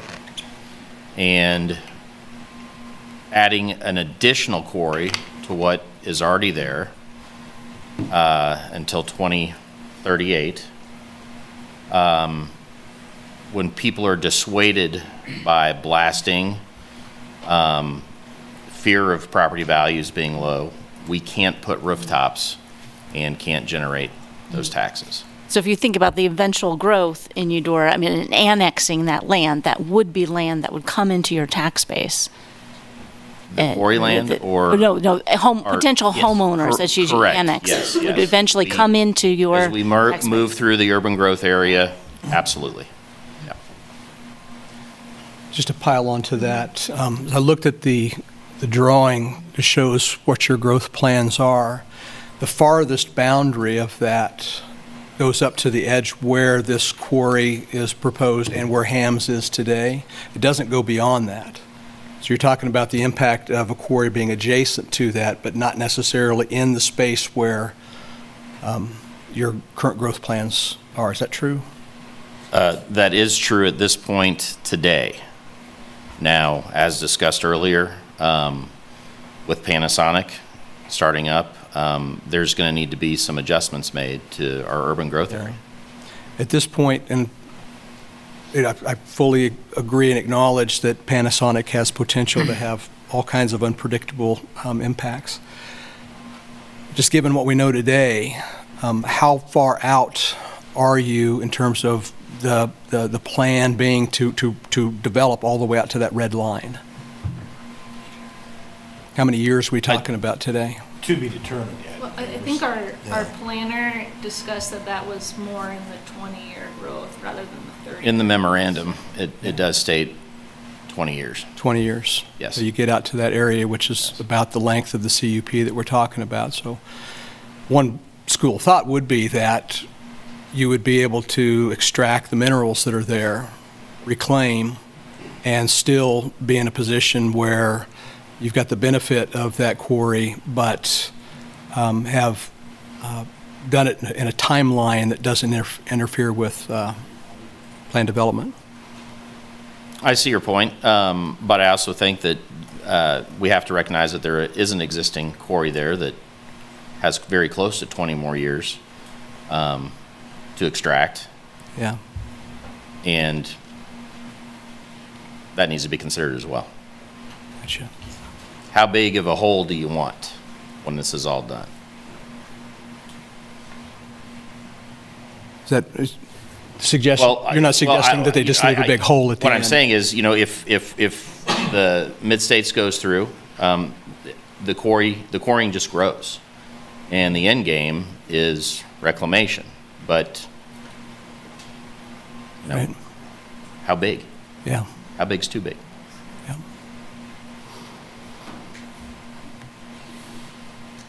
I have, while Mr. Eckert is standing there, I have a quick question. What happens to the water discharge when you use the water on site, as you mentioned? Where and how is it discharged? So it'll go through the sediment pond. We had a slide up that showed you those various sediment ponds. The fines, that's what we call the suspended solids that are in the water, in the sediment pond, settle to the bottom. Your discharge pipe is set at a certain depth up to make sure that those fines have time to settle. And then when that water is discharged, it's the same as any other pond. If there's a significant rain event, we are required by the state of Kansas to sample within a certain amount of time. Again, those are open records. So on rain events, we're there and we're sampling. But if we have designed the sediment pond properly, and we do, we have lots of experience doing that. We've built dozens of them. There shouldn't be an issue. The drainage actually doesn't change once everything's built. So, what drained off it in 2019, if the rain is the similar in 2029, a similar amount would be discharged. It'll take some time to build up the sediment ponds, so we'd be collecting water until those sediment ponds have volume. So for a little while, there would be less discharge until those ponds are developed. And so you're saying there's discharge from the ponds to wherever it discharges now. Okay. And that is sampled? Yes. Okay. After rain events. After rain events. Okay. Thank you. And is there a way I can address a couple things that were said earlier? Well, let's, I want to make sure the commissioners have time for questions, and we have some back, so I'm sure we'll get to it. Commissioner Carter. Yes, Mr. Eckert, you heard a number of the neighbors of the Ham Quarry describe issues around, dust pollution, noise pollution, vibration. And I'm wondering if you can describe not just qualitatively how your methods are distinct from Ham, but what measurable differences those would produce. In other words, sure. Yeah. So today I went on Google Earth and I measured the amount of ground that Ham's has open on the latest Google pick, and that acreage was about 110 acres. We're going to be limited by this CUP to have no more than 50 acres open. So the amount of acreage that we have open is less than half And I don't know what Hams has in their CUP, so I'm not trying to throw them under the bus. So please don't think I'm trying to do that. Hams is a very good company. But right now, they have, on that latest Google pick, about 110 acres open. When you have that much acreage open, you are going to have more potential for dust. You just are. The way we quarry, and by the way, there are significant differences in how quarry operators operate, right? Pepsi and Coke don't do things exactly the same way. We don't do the same thing that Ham does. We have a different way of reclaiming. We try to keep our pits fairly small because we find that it's more economical and more efficient to keep pits smaller. Less dust, you have less issues with water, you have a lot less issues if you keep your pits smaller. And then we reclaim as we go along. So while we have the ability to have 50 acres open, the truth of the matter is we're usually quarrying in less than 40 while we're reclaiming 10 behind us. So in our experience, we have less issues than companies that keep larger acreages pit mined open. Thanks. How about the issues of noise and seismic activity? I mean, vibrations. Can you qualitatively, and again, I know you described what your thresholds are, and I know you don't want to unfairly characterize what's going on at Ham, but can you describe why neighbors who actually live closer to your quarry, would be experiencing less seismic activity than the existing quarry? So I don't know how Ham blasts. So I can't, even if I wanted to, I can't speak to how they blast. What I know is how we blast. And I think back in November, I had a picture of a blast field that's very similar to ours, and that we're using smaller explosive charges drilled deeper, and we don't blow up the whole 40 acres at once. They're smaller detonated sites. So we try to control that. Any energy that escapes is a waste. It's inefficient. You want all of your energy directed into the rock, and energy escapes as heat, light, noise, and we don't want that any more than anybody else does. The more energy we can direct into the rock, so we have directional blasting. We do things like that to keep those vibrations down. If you're keeping the vibration levels down, you're also keeping all those other pollutants down as well, physics. So that's why when the state level is 2.0, we're down at 0.4. And that's how we try to address those issues, by keeping these smaller blasts. And then again, as you see, I think in our CUP, we're blasting from 1 to 4. We're not 7 in the morning, we're not 6 at night. Okay, thank you. Mr. DeVore? Yeah, Mr. Eckhart, so you mentioned that the geographical monopoly, giving them competition is the main reason to grant you the CUP. Can you quantify the benefit in terms of so if you got the CUP, what is the gain to the county, to the city of Eudora, to the township? Is there any way to quantify what we would get from another quarry in that area? Cost? How much does the cost go down? What are you talking? What's the? Well, there's a couple of issues. Like I said earlier, Hams is already at 75% of their cap. Now, without Eudora, Starbond project, the ball fields, all that stuff. The Starbond project, we just guesstimated it would be about 5 million tons of aggregate to build that. I don't know how many years they want to build that, but the Hams quarry can't handle that now, today. They only have 200,000 tons of capacity. So that rock would have to be trucked in from somewhere. Our Big Springs quarry is over 20 miles away. Our Edgerton quarry, because you have to use a circuitous haul route, is 30 miles away. That's far more expensive than the rock would be. So, I mean, what are we talking, what percentage-wise, or if I was going to buy a house, does the price of my house go up by a certain, is there any way to quantify what you're talking about? I wouldn't know how to say that out loud. I don't know how to quantify that. I could say, it'll go down 15%, but I don't know how I could say that. Okay. Thank you. online. I do have a question about the property values. I was interested to hear from Ms. Turnbull, the quarry operations at Ham, the existing one, didn't really start up until 2013, at least in the history of Hesper.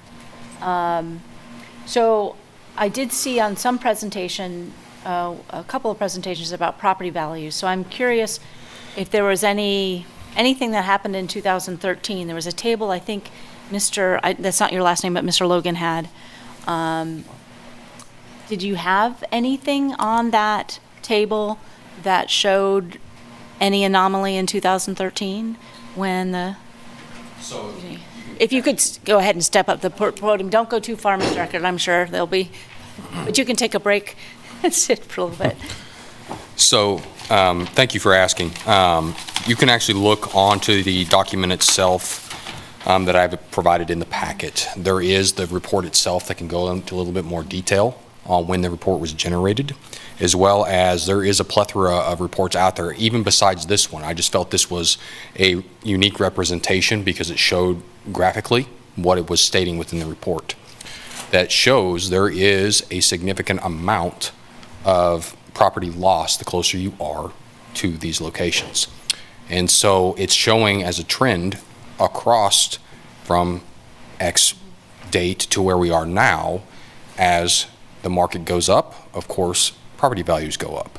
However, what it's also showing is the closer you are to these locations, these quarries, they are reducing by a certain percentage.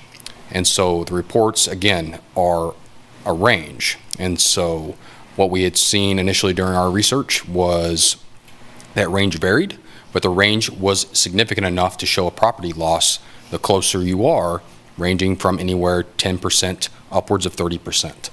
And that seems pretty systemic across the timeframes. And so that's a little concerning to me, that we have a quarry that's claiming that there is no risk, which is not comparing to what we're finding in public record. So my concern is, do we need a third party to come in and say, is there or is there not a risk to our current value? Does that make sense? Thank you. Can I ask a follow-up question? Yeah. Absolutely. So you talk about a fairly large area when you think about the impact of a quarry's presence on housing values. We've already got a quarry there that's right next door to that, with the exception of that adjoining Hesper Heights area. Mm-hmm. Do you believe that Hams has already impacted the value of houses in the way you're talking about? Yes, sir. New one would do? So similarly, when the houses were built, the value was at that point. And so, again, by adding an additional factor into the formula, you will inadvertently reduce the value that's currently already there. So for example, my car, say it's a certain value. If I have an accident, it's going to lower that value of that vehicle. If I have another accident, again, it may total it out completely. Same thing with these homes. You're reducing the value based off the environment that it's next to. You're adding another factor into there, it's going to reduce the value of the property. I understand your opinion. Thank you. Thank you. On that property values, Mr. Eckert, didn't you also have a table of property values, and did it have dates on it in terms of? Yeah, I took those directly from the Douglas County appraisal site. The Douglas County appraisal site is a robust site for research. It gives you the appraisals going back in time, and I know that 2013 was an operative date, but I started those in 2018. I gave you 2018, 2020, and 2022, showing that the rate in Hesper Heights was about 10% per year over those 4 years. If someone's taking a hit from a quarry, it's not showing up there. They're building brand new $600,000 houses closer to the Olathe quarry than we are here. So I know you have an issue about if we lose value or if we lose houses, then the school levy will suffer. But we're not seeing that in Olathe. I specifically picked Olathe. It's 30 minutes away. But we can find, back in November, I showed you a picture of St. Louis. Same thing. They're building brand new houses right next to existing quarries. So, and here we're talking about maybe Eudora will be building houses 20 to 30 years out. well, both of these quarries are going to blink out in 2038. So I just, from the number standpoint, from we've done with the analysis of, now, and I think back in November, we also showed you the appraisals around Big Springs. They actually weren't rising as fast as Hesper Heights is, but they were still going up each year. So we just haven't seen it. We just haven't seen it yet. And then when we see Wilshire subdivision in Olathe exploding like it is, I don't know what else to tell you. What I do wonder about that, I'm not an economist, but I think a way of looking at that is what are the home values? They may be rising, but what would be happening to them if the quarry wasn't there? Yeah, well, sure. So I just did a quick Google search of the results of a market study analysis for Douglas County for the appraisal year 2022. This is on the Douglas County website. And for the last 3 years, it was 2.7%. 3 years ago, 4.1% last year, and then 17% this year. We were showing you numbers much bigger than that for Hesper Heights for the last 3 years. So I'm still not seeing it. Well, thank you. I'm still curious about that comparison when you look at studies that show effect on property values. They generally are looking at, with the, what's the term for it? The negative factor there and the negative factor absent, and comparing those particular property values. There's a word for that, and I can't remember it at this point, but. It's an interesting point. Yes. It's a good point. You'll think of that tonight. I will, yeah, at 1 o'clock, so thank you. Last follow-up? Yeah. Mr. Eckert? Yes. So when you were talking about property values, are you talking about county appraisal, or are you talking about fair market value, what they sell for? I'm using Douglas County appraisers' numbers. So taxes go up every year, correct? Generally? I mean, the appraised value of a house, I haven't seen mine go down yet. So the appraisals tend to be going up every year. The appraisals are trying to chase market sales, and they're usually a year behind. So I used to work for Shawnee County, and I used to have to defend the appraiser's office in front of the Board of Tax Appeals. Okay. And one of my favorite questions was to ask the person who was appealing their taxes, would you sell your house for the county value? And they would often say, well, no way, no, I wouldn't sell it for that. Because appraisals by the county are always chasing values. So you'll get a sell, in November of 2020, but they really can't use that until the 2021 or 2022 tax year. So we're really getting into the weeds here. Yeah. But tax numbers, the Douglas County appraiser, Shawnee County appraiser, whoever you want to use, they're always behind the market. Right. If it goes up or if it goes down. Sure. And yours is working with the appraisal's office. How often did you see that number go down? It was, I know my house was stagnant, but then about a year before COVID, it started getting jacked. It's been jacked up ever since, every year. When you say jacked up, you mean going up? Going up, yes, sir. Yes, yeah. right. So everybody's this. Right. So sure, absolutely. Going up. Then you look at, yes, I see your point. But the homes being built now are costing more due to all the other factors and other things, so doing a comparison is very difficult. No, I agree. Okay. Yeah, this is not an exact science. Appraising is not exact. Absolutely. Thank you.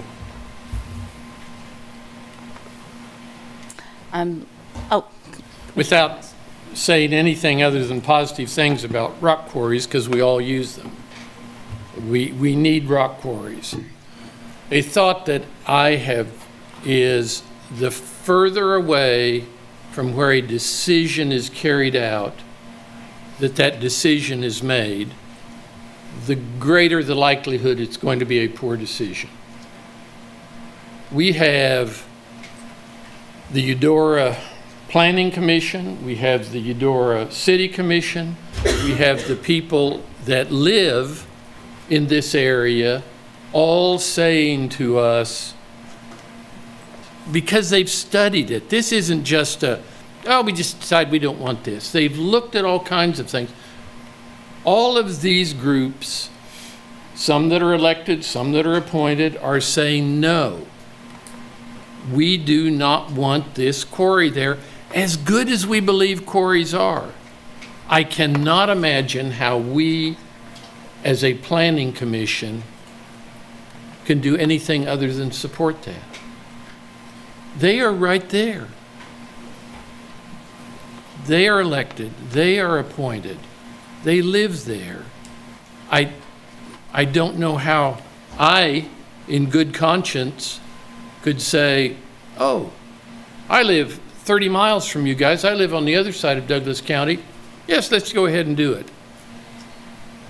I cannot do that, and I think it behooves us as planning commissioners, and I certainly appreciate the comments that you have made, that we have made up here, but it seems to me the decision rests, or should rest, with the elected, the appointed, and the people that live there.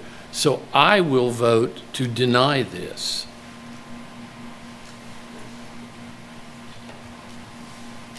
Thank you. I'm going to check with Commissioners Carpenter and Commissioners Munch online. Make sure I don't pass you guys up. Commissioner Carpenter. Thank you. Yeah. Well, you know, I've been sitting here trying to think about the golden factors. But first I want to say I wasn't here for the November Planning Commission meeting, but I have watched it. I've watched the County Commission meeting. I've been through this whole packet, and I'm looking at the compatibility with the character of the area, which is one that's been noted that Commissioner Kelly brought up. So we're in this weird situation, as this is a county issue because it's outside of the city limits of Eudora. Their planned urban growth area hasn't caught up with recent events, with the announcement of Panasonic. As Commissioner Thomas said, we're hearing from the City Commission of Eudora, we're hearing from the Planning Commission, and we're hearing from the the Township Trustee also spoke. We know that if this had come a little bit later, we'd be seeing this in a different light. We probably would be seeing this in their Tier 2 growth area. This is the only direction Eudora can grow, unless they want to start annexing land in Johnson County. They can't go west because it's all floodplain, and they're going to butt up against Lawrence very quickly. North is limited by the river, and so they have to go south. Now, they're all telling us this is what their plans are, and Eudora has really made great strides with having growth tiers. But I don't think they have area plans yet, but this is probably an area that would be in an area plan. And what we're hearing is their intentions of what the character of this area should and would be in the future, had they had the time to get these plans up. And those of us on this commission know how long it takes to get new plans in effect. So we're hearing their intent and what they want this character of the area to be. And that's, they want more residential. And now we've just heard from our newest planning commissioner with experience on the Eudora School Board. So there's another governmental entity that's weighed in on this in some form, as well as their letter about the need for rooftops, because that's how they calculate funds for schools. So I'm kind of leaning towards where the vote was last time. I'm still trying to figure out how this turned into coming back to us just about mostly about a truck route, when the last conversations were primarily about the growth direction of Eudora. And it was pretty explicit that that's what it was all about, was about the growth direction of Eudora. And here we're talking about truck routes. And so I'm kind of where everybody was in November, that this is not an appropriate conditional use permit for this area. I understand that, our county comprehensive plan wants us to consider the use of our natural resources in a economically friendly way and all of that, but I can't get past how this would be incompatible with the character of what is being proposed for Eudora. So I can't get past that. And that's without even going into the environmental issues, which we've been discussing pretty well over the last couple of months. But I'm just going to really concentrate just on the compatibility, and I'm having problems seeing how it is compatible tonight. Thank you, Commissioner Carpenter. Commissioner Carter? I'd just like to piggyback on Commissioner Carpenter's comments about the truck route. I mean, that is the reason we're discussing this all over again. This is the reason why all these folks from Eudora have made the trip in here all over again, is to revisit whether, among all the factors that were forming the community's opposition to this, whether this truck route away from Church Street over to 2300 Road would tip the balance. And I think we're seeing that single factor, while, I mean, a reasonable offer, and from some perspectives, a generous offer from mid-states, is not tipping the balance to the extent that the community is willing to stand behind it, and that at least my thinking overall has changed. So I feel essentially the way I did 3 months ago. Just one comment. I don't think we've heard anything from or about the landowner, and I think that is something. If there's a representative of the landowner, the person that is going to lease the land to Midstate, what plans they have for the land if this doesn't happen, why they want to do this. Is there any representative or anybody that is aware of their motivations? There were a few letters in the packet. Oh yeah, but from the landowner. But no one was here tonight, no one present. Yeah. Mr. Rexroad? So I've also been thinking about the golden factors, and brought a copy with me because they're extensive. And as I think about what our obligation is, what our responsibility is as a planning committee, is to make a land use decision, not a policy decision. We're not really asked to consider, is there a market need? It's a nice bit to know, but doesn't really go to, is this appropriate land use or not? As I tick through these 8 items, start with number 8, in conformance with a comprehensive plan as a place to begin. Right in our comprehensive plan, proper extraction, remediation of natural materials such as sand, gravel, timber, oil, and blah, blah, blah, are essential to sustainable development activity. Something that we're supposed to consider as a priority when we think about decisions that we're going to make. I share that sentiment about the number of people who've come out that have concerns, and I would feel the same way with this next to my house.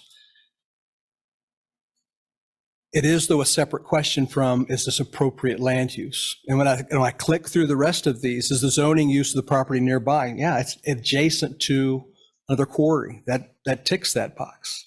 Suitability of the property for uses which have been restricted under its existing zoning. It ticks the box.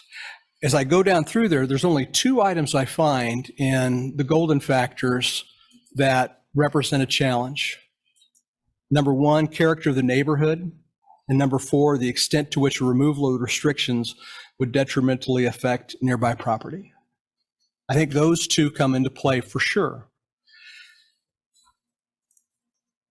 What the applicant, though, has done, I think, is remarkable. From 3 months ago till now, having listened to a lot of feedback, they didn't come back with just an alternate truck route. They've agreed to spend $3-some-odd million, maybe more, to make improvements so that became a reality. They addressed truck traffic. They have agreed to change what they're doing to protect Hesper Heights in terms of a berm for both visual and sound screening. Is it sufficient? I'm not saying that, but I am saying I'm giving credit to the work that they've done. They've improved setbacks from what was required. They would add restrictions preventing driving through town for their own vehicles. They have a good track record regarding their performance of these things in other places. What I've seen in this applicant is far more than just switching the conversation away from, is this bumping up against Eudora's growth plans, but really truly trying to make tangible, tactical, real changes. And I have yet to hear them say no to any request that's been made of them.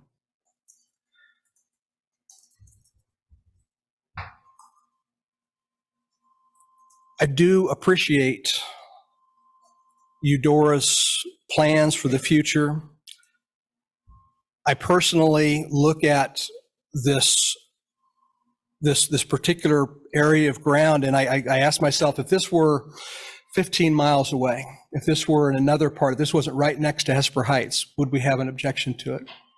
I think I would have less of concern about it. I think most others would as well. The problem is that this valuable mineral resource does exist where it exists. They can't move it other than bits and pieces at a time. And in my view, the 20-year plan for Eudora, which, by the way, does not go into that quarry today. Maybe it will, but Ham's already owns a space that would make that almost impossible to do. That 20-year plan allows for an opportunity for this applicant to get at resources that we do need in our county to grow. So I just offer those thoughts. I do have concerns about 1 and 4. I do have concerns about how they're going to mitigate the concerns for that very, very close rural neighborhood. But I think they've gone a long, long ways towards meeting what the legal requirements are for us to consider, and that's inside the golden factors. Thank you, Commissioner Rexroad. Any other comments and questions from Douglas County Planning Commission? I'll just weigh in and say that I agree with everything that Commissioner Rexroad said, but I have to admit I still feel the way I did a few months ago when we voted on this. We're looking at the character of the neighborhood and looking at appropriate land use. Planning Commission, City Commission from Eudora has plans for this area. They have made their feelings very clear about what they feel is appropriate for this land. So that's where I'm headed with this. Given everything you've said is definitely true. I applaud what the applicant has done to change and try to address concerns. But given Eudora's plans and their wishes for what to do with this land, I'm going to have to side with what they're thinking is the best use for this property, eventual use for this property.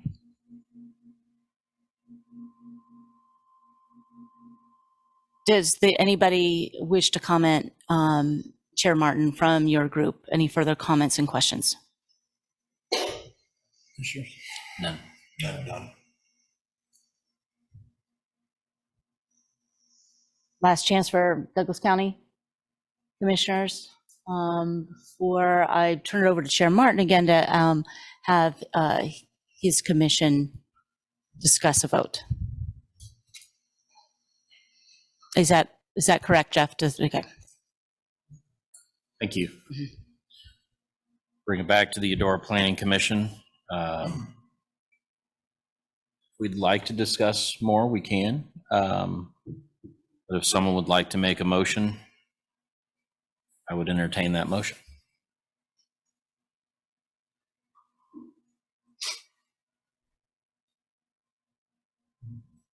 I'd go ahead and make a motion.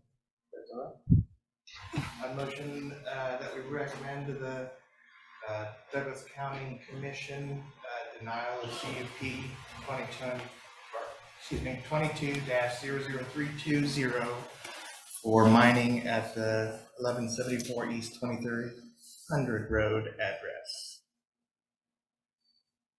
A second. I have a motion and a second from Commissioner Harger. And do I have a second? A second. Second from Commissioner Rock. Jeff, if you would please poll all the commissioners, including, we do have one commissioner online tonight as well. Yes. Yes. Yes. Yes. Yes. Yes. Motion passes 6-0. Right. Thank you. Bring it back to you, Chair Ashworth. Thank you very much. Do I have a motion from the Douglas County Planning Commission?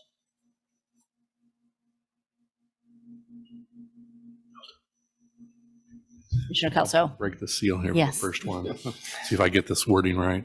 I move that we recommend a denial for CUP 22-00320 for a mining, excavation, and/or extraction of natural resource use on approximately 242.21 acres located at 1174 East 2300 Road to the county commissioners. Okay, we have a motion to deny the CUP, which is the recommendation we made before. Do I have a second? Commissioner Carter? Any further discussion? No? All right, so we have a motion and a second. Could you call the vote, Jeff? Commissioner Ashworth? Yes? Commissioner Carpenter? Yes. Commissioner Carter? Yes. Commissioner Duvall? Yes. Commissioner Hayden? Yes. Commissioner Kelso? Yes. Commissioner Munch? Yes. Commissioner Rexford? No. Commissioner Thomas? Yes. Motion passes 8-1. Thank you all. Now we need to adjourn the joint meeting with the Eudora Planning Commission. We'll take a few minutes to reset the room. So unless there's any objections, I adjourn the joint meeting between the Eudora Planning Commission and Douglas County. Thank you very much. And thank you all for coming tonight and spending the evening with us. So, Grab a recess?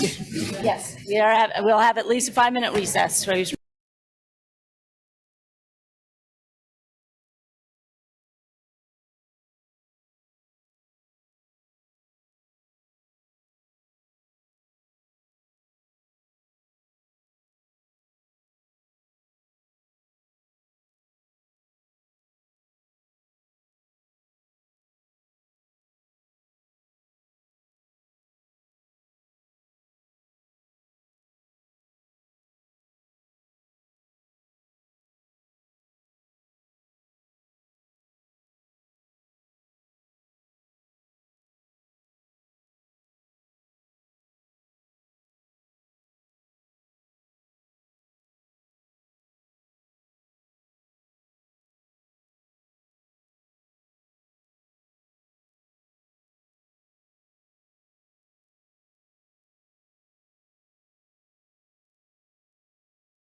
Room is ready. Hey, thank you. Welcome back. Were you all hidden amongst the crowd there?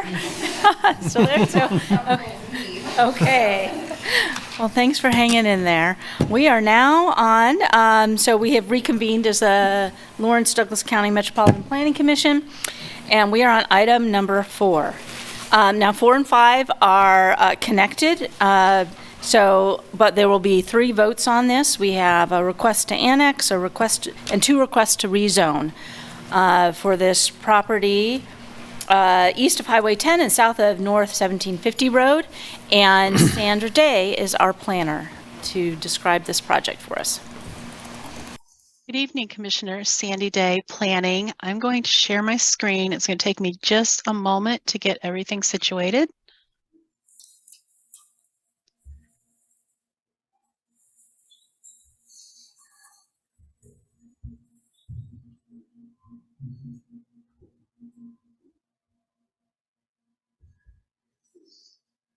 Okay. Can you see the presentation at this point? Yes. Great. Thank you. As you mentioned, there are 3 items associated with this set of applications: an annexation and 2 rezonings. The annexation is for 85 acres, and the proposed rezonings are for RS5, which is a single-family detached residential development district, and it says PD, and that is incorrect. It should say FP, floodplain, for a small portion of the property. This slide highlights the 3 parcels that are proposed for the development. The red outline here demarks the about 15 acres that was included in an application that was considered about a little over a year ago by the commission, was recommended for denial, and the applicant ultimately withdrew the application. The subject property includes a number of different zoning districts. I'm sorry, that was probably the last slide, the slide before this. This slide is showing you really kind of the land uses. The outline is the subject property. It is sandwiched between 2 park properties, the Rock Chalk Park and Sports Pavilion property on the south, a future park that is owned by the city to the north, as well as vacant land, and then a number of different rural residential homes along the existing county roads, and then the West Star substation. Not sure why this is not advancing here.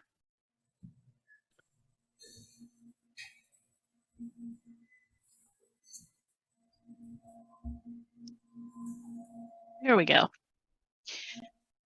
The property would be served, or is served right now, by E902 Road, and the proposed application talks about a future extension of 902 Road to connect up to 1750 Road.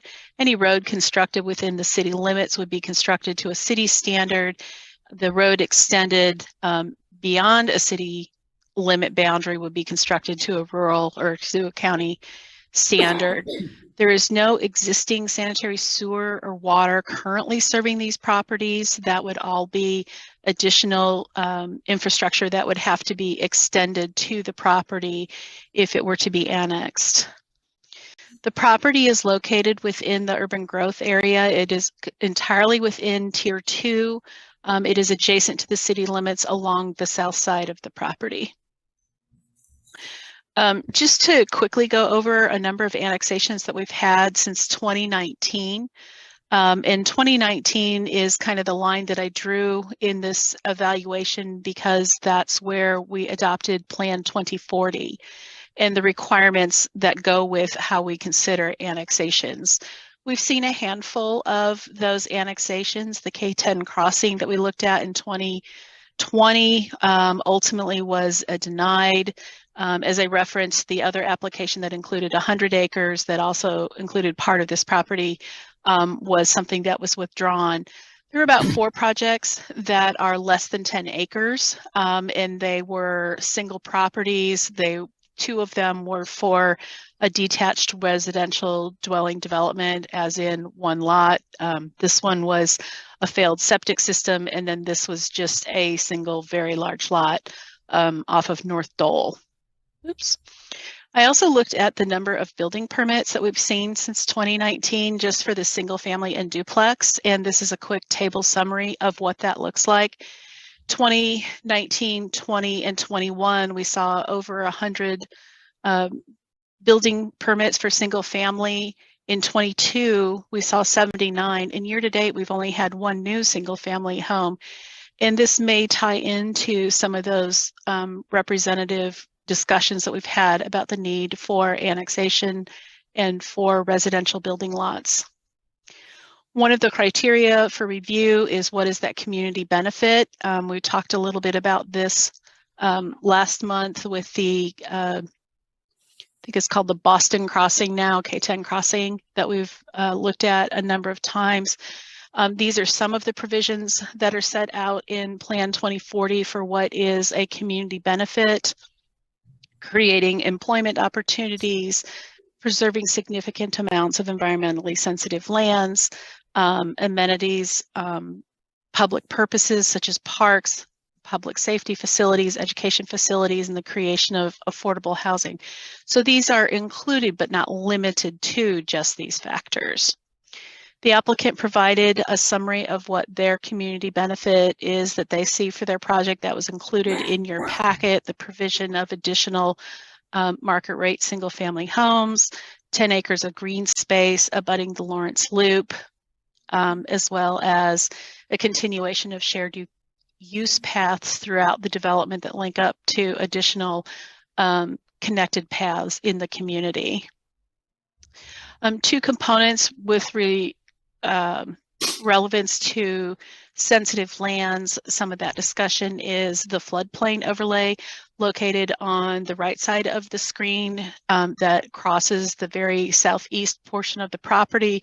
That also is reflective of where that proposed zoning would be for the floodplain overlay district. And then there are some type 2 soils in this property as well, and we would be looking at that information as part of a subdivision plat. And that's actually an application we do not have with this project. It is only the annexation and the zoning, so the very basic entitlements, land use entitlements that the applicant is seeking at this time before they move into the design phase.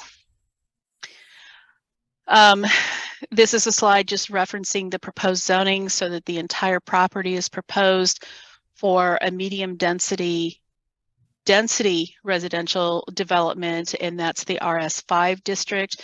That district is associated with a minimum lot size of 5,000 square feet. It does not have a maximum lot size, so that means there can be larger lots than 5,000. And depending on the characteristics of the property, the topography, protective areas, all of those components go into what the overall density of the project is. But essentially, it would be limited to detached dwellings on individual lots. And this is just highlighting where that proposed floodplain district would be, kind of outlined by that orange box in the lower part of the slide, overlapping with where the regulatory floodplain is. When we rezone for floodplains, we also rezone to accommodate that freeboard area or that additional footage that's required that accounts for what that development is upstream. Any annexation is required to be continuous to the city limits and developed to urban standards when those city services are reasonably available. And that's a statement from the comprehensive plan. Within the comprehensive plan is also a reference to the approved area plans. A portion of this property overlaps into the K10 and Farmers Turnpike plan. And you can see that area that is highlighted and intended in that plan for medium density residential development. This would be for industrial future development. This area in this middle portion is not currently covered in any specific area plan that has been approved for the community. Future applications that would be required for development would be submission of a subdivision application.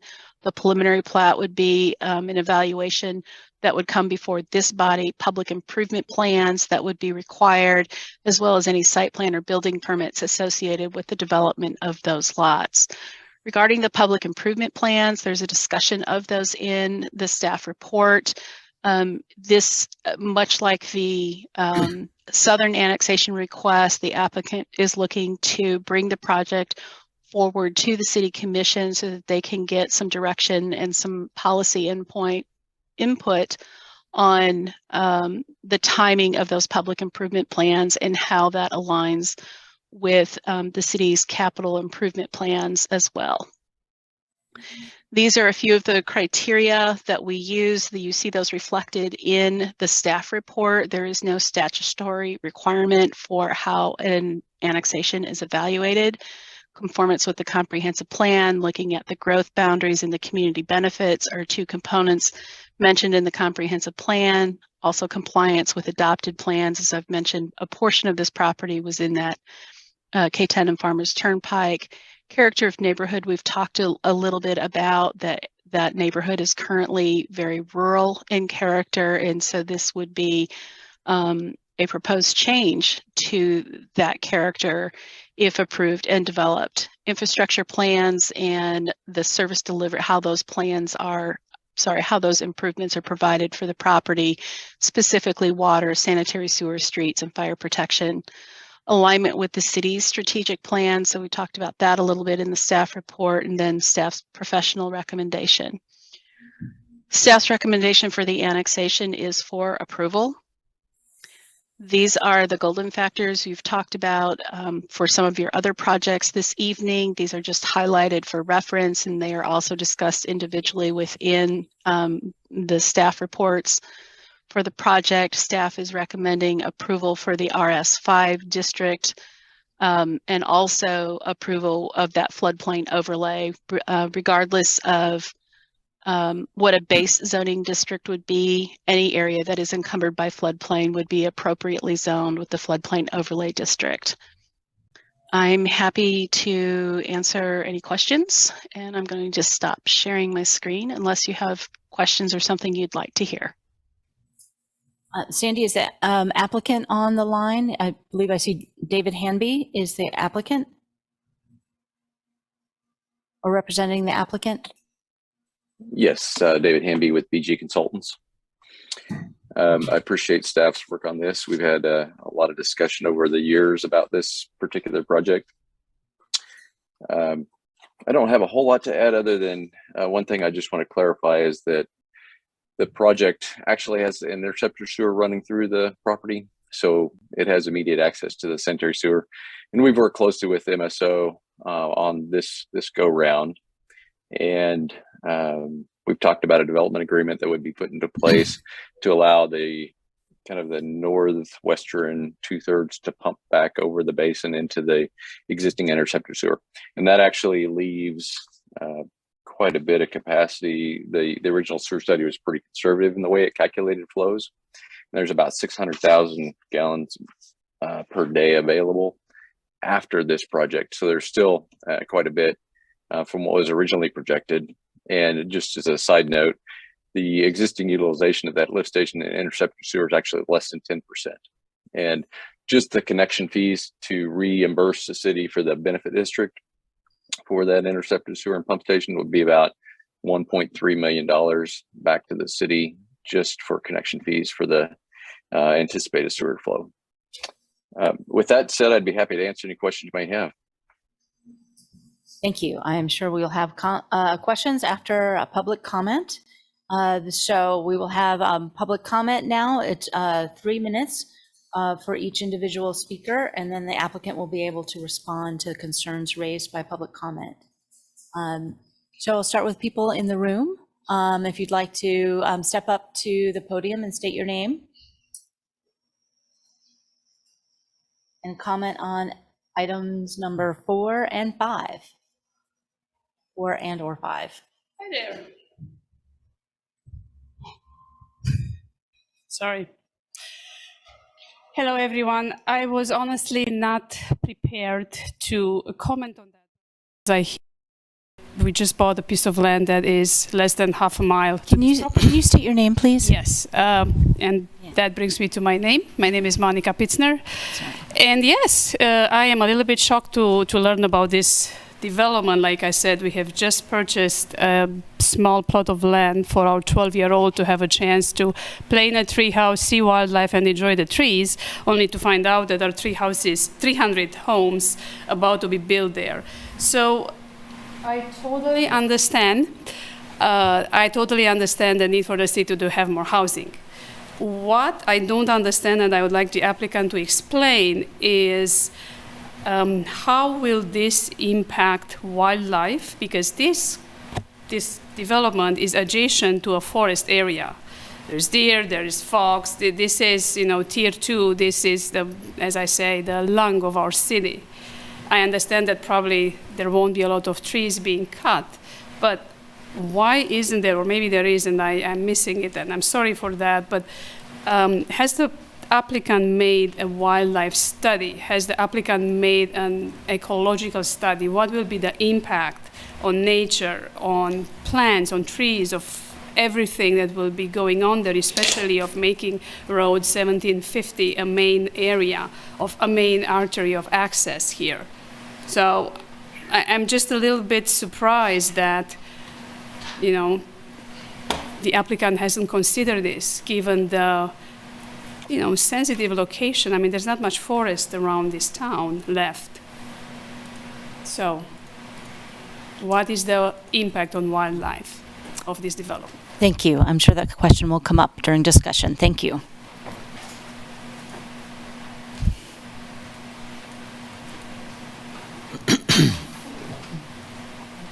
Hello, my name is Carol Hayden. I do actually live off of 1750 Road, and I knew about, the purchase of the property and was dreading this meeting. My biggest concern is Baldwin Creek, the flooding, and, that is a watershed that is pretty important to Douglas County. And so, that's, to me, we have lived there about 21 years, and I would say our biggest flood to date was probably about 2003 when, everybody, Mississippi River, everybody, was flooded, and so, it was going to happen. I would have to say in the last 4 years, this road has, the creek has just overflowed into the 1750 road, and so I want to know what, is going to be done development-wise to help, to help this creek, because it's a pretty important watershed going along, north of Lawrence, going towards the river. So that's pretty important to, I would hope, everybody. Thank you.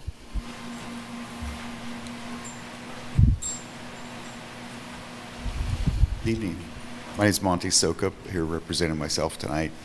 I'm an advocate for affordable housing, and it's one of the community benefits, and a couple things concern me about this application. I recognize that we need buildable lots in the city of Lawrence, something our community needs. The RS5 zoning maybe isn't dense enough for this. We have so little land that's annexable with available utilities and services that we can't afford to have properties developed at a low density. And I know RS5 sounds like a fairly high density, but that, as you heard Sandra say, that's the maximum density that this allows. That doesn't mean, it means that in RS5 zoning, they could put 20,000 square foot lots, and we could have something like Fall Creek, where we have incredibly low density. We just can't, Lawrence just can't afford, with the resources that we have, to have that low a density and have an impact on affordable housing. So I guess my request tonight is that this commission consider, the Plan 2040 requires a public benefit. Their public benefit, at least the first one that they listed on their application, was that they're creating buildable lots. So is the process of taking undeveloped land, moving it to a developable land for profit, a public benefit? And are we going to set the precedent tonight that that is a public benefit? I just would like the commission to consider that. Thank you. Thank you.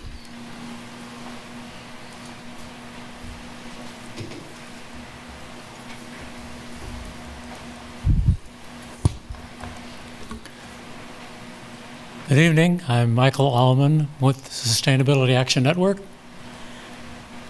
And I'm speaking about the annexation and the rezoning at this point. And it's so routine that the cities and counties rezone land, and by doing so, make it a public giving. By doing so, we automatically increase the value of that property. That's a giving. That's the reverse of a taking. That said,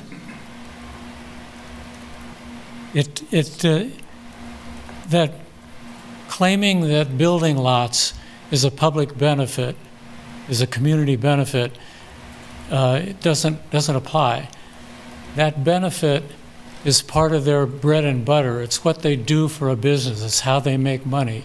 We give them the land increased value, they make more money. Now, what would be a community benefit is higher density and affordable housing, like I think the previous speaker actually said. And that's what our comprehensive plan calls for. Greater density, mixed use, affordable housing. These are all values that we share. What we wrote in our letter that hopefully you read is we'd like to see you invoke the lesser change table and have the developer come back with a more dense proposal for mixed use, multifamily planned development, which you can have commercial, residential, single dwelling and multiple dwelling all in one project. You can do it. At the City Commission on July 7th, Commissioner Finkeldye said, "I do not disagree with Mr. Allman that having more mixed use and more density would be good.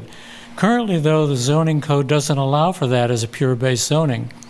Our current code, to get some of that duplex and triplex, you have to rezone to some kind of multifamily.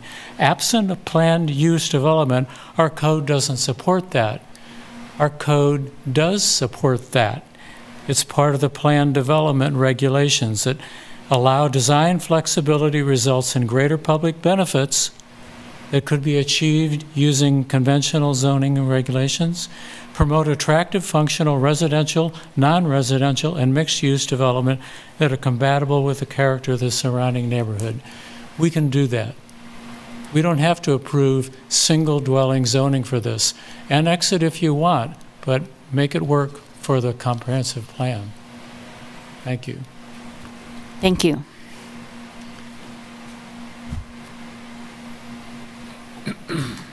I'll look online for anybody with a comment. Yes, I do see a hand up. Ms. Struve?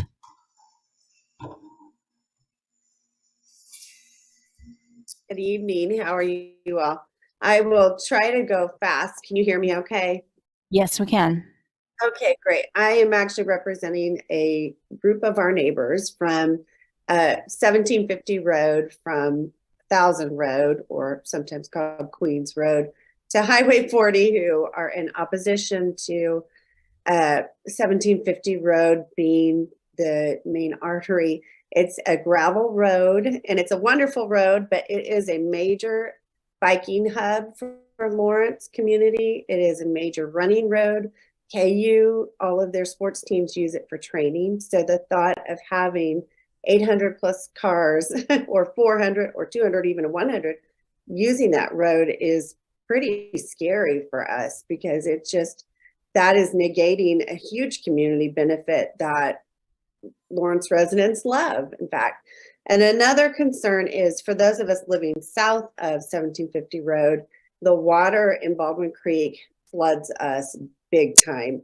We have had to move our animals up, pasture up, so that they can actually get uphill when it rains. And I know it's not this developer that has caused that issue, but when you think about taking a huge agricultural piece of land and covering it with 400 hard surfaces with very little grass in between them. I mean, for those of us downstream, that's a very terrifying thought, because for me, it's just our pasture, but our next door neighbors, it gets literally up to their house.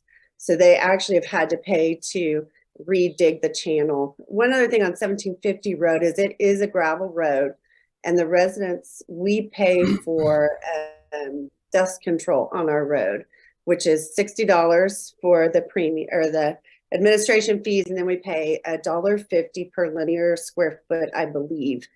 And so as more cars go down that, the more often we have to pay to have that redone. So it is going to be a really tough thing for us to mitigate that issue. The last thing that we really, wildlife is a big deal out here. We have mountain lion, we have bobcat, we have deer everywhere. So I work in the insurance industry. So when I think about deer being displaced, I think about claims, and I think about I-70, I think about K-10, I think about all those roads where honestly, this wildlife is going to cause a huge issue. And the one thing I was really concerned about was the future park location. That is a big concern to me as a parent, because this creek is full of copperhead. I mean, that is a prime breeding ground right there for copperhead. And I just really don't think the developer has been in the area enough to really understand the dynamics of it's different out here. Yeah. So, Thank you, Ms. Struve. Thank you. thank you. Anybody else is there anybody outside the chamber who'd like to speak to items 4 and 5? Yes. Aaron Spirtiliozzi. Oh, yes, sorry, Aaron Spiridozzi. Go ahead. Hello. Thanks everybody for sticking around. It's late. I appreciate everybody's efforts. I actually also live on 1750 Road, and my concern is about the increase in traffic that will occur on that road. And it certainly echoes the sentiment very, very accurately of what Sharon Struve is describing here. This road, as you know, Douglas County Trail Riders is on that. There's a lot of horses, a lot of trailers.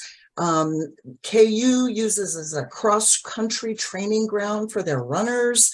Residents have their own horses and donkeys, runners, and people walk that road all the time. I actually took 1750 to go into town today. And if there were a cop behind me, I probably would have been pulled over, because I literally had to zigzag down the road to avoid all the holes that are in that road right now. Somebody coming on head on, I'm a good driver, but because you have to finesse all the holes on that road, it's just bad. So if you drop in a community of 400 people, do the math, 800 cars, that's a lot of traffic for a road that nobody has even addressed how they are to maintain. I think the developers have severely underestimated how people exit off of 1750. If they're going to Kansas City or Topeka, or if they want to hit the south edge of town, they're going to go west. And they're going to take the quickest route to exit town rather than going through town. I understand East 902 is being developed, but I think the proposal seriously lacks consideration for maintenance of north of the development to 1750 Road. I too am concerned about the dust. We have to pay anywhere between $600 to $800 to $1,000, depending upon how long that property line is, to maintain dust control. 400 to 800 cars will negate every residential's financial resources just to keep the dust control and abatement. I never am able to open my windows during the summer when we have dirt, rough conditions. It's not green and it's brown, and it's not brown because things are dying. It's brown because the dust that covers this road. So somebody needs to be looking at considerations for huge increase of access to 1750, and you all think it's going to be fine because, oh, it's a gravel road and there's access Thank you, out. Thank you, Ms. Spiridigliosi. Thank you. Thank you. I appreciate the time.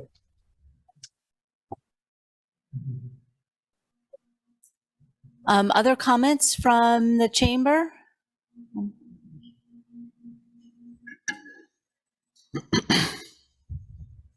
Yeah, good evening. My name is Al Pitzner. I did not intend to speak on this evening. That's not why I'm here. But the concerns that are being raised are more than valid.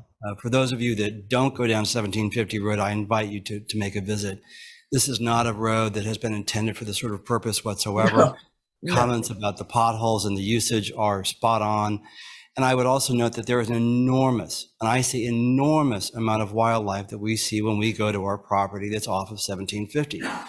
It's rarely a time when we don't see a deer on that road, rarely. And there are an enormous number of other wildlife species that are there as well. I think this calls into question the sensibility of this because of the exposure that the limited amount of wildlife that we have in this area would be put to. I also wonder as well what consideration has been given to the price points. This question of affordable housing in Lawrence, we have an enormous amount of lip service paid to this issue, enormous. And Plan 2040 focuses on this. But the price points that we see in the development range are far outside of affordable housing. They're not.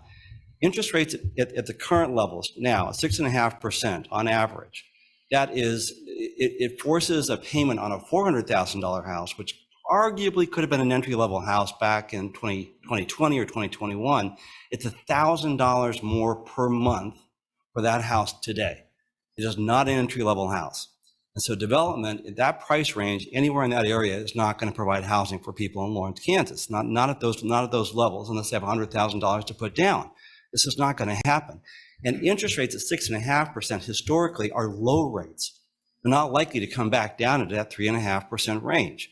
So we're going to sacrifice wildlife use of that property that's been going on for a very, very long period of time, and not to provide housing for people in Lawrence, but to provide profits for developers. Thank you. Thank you.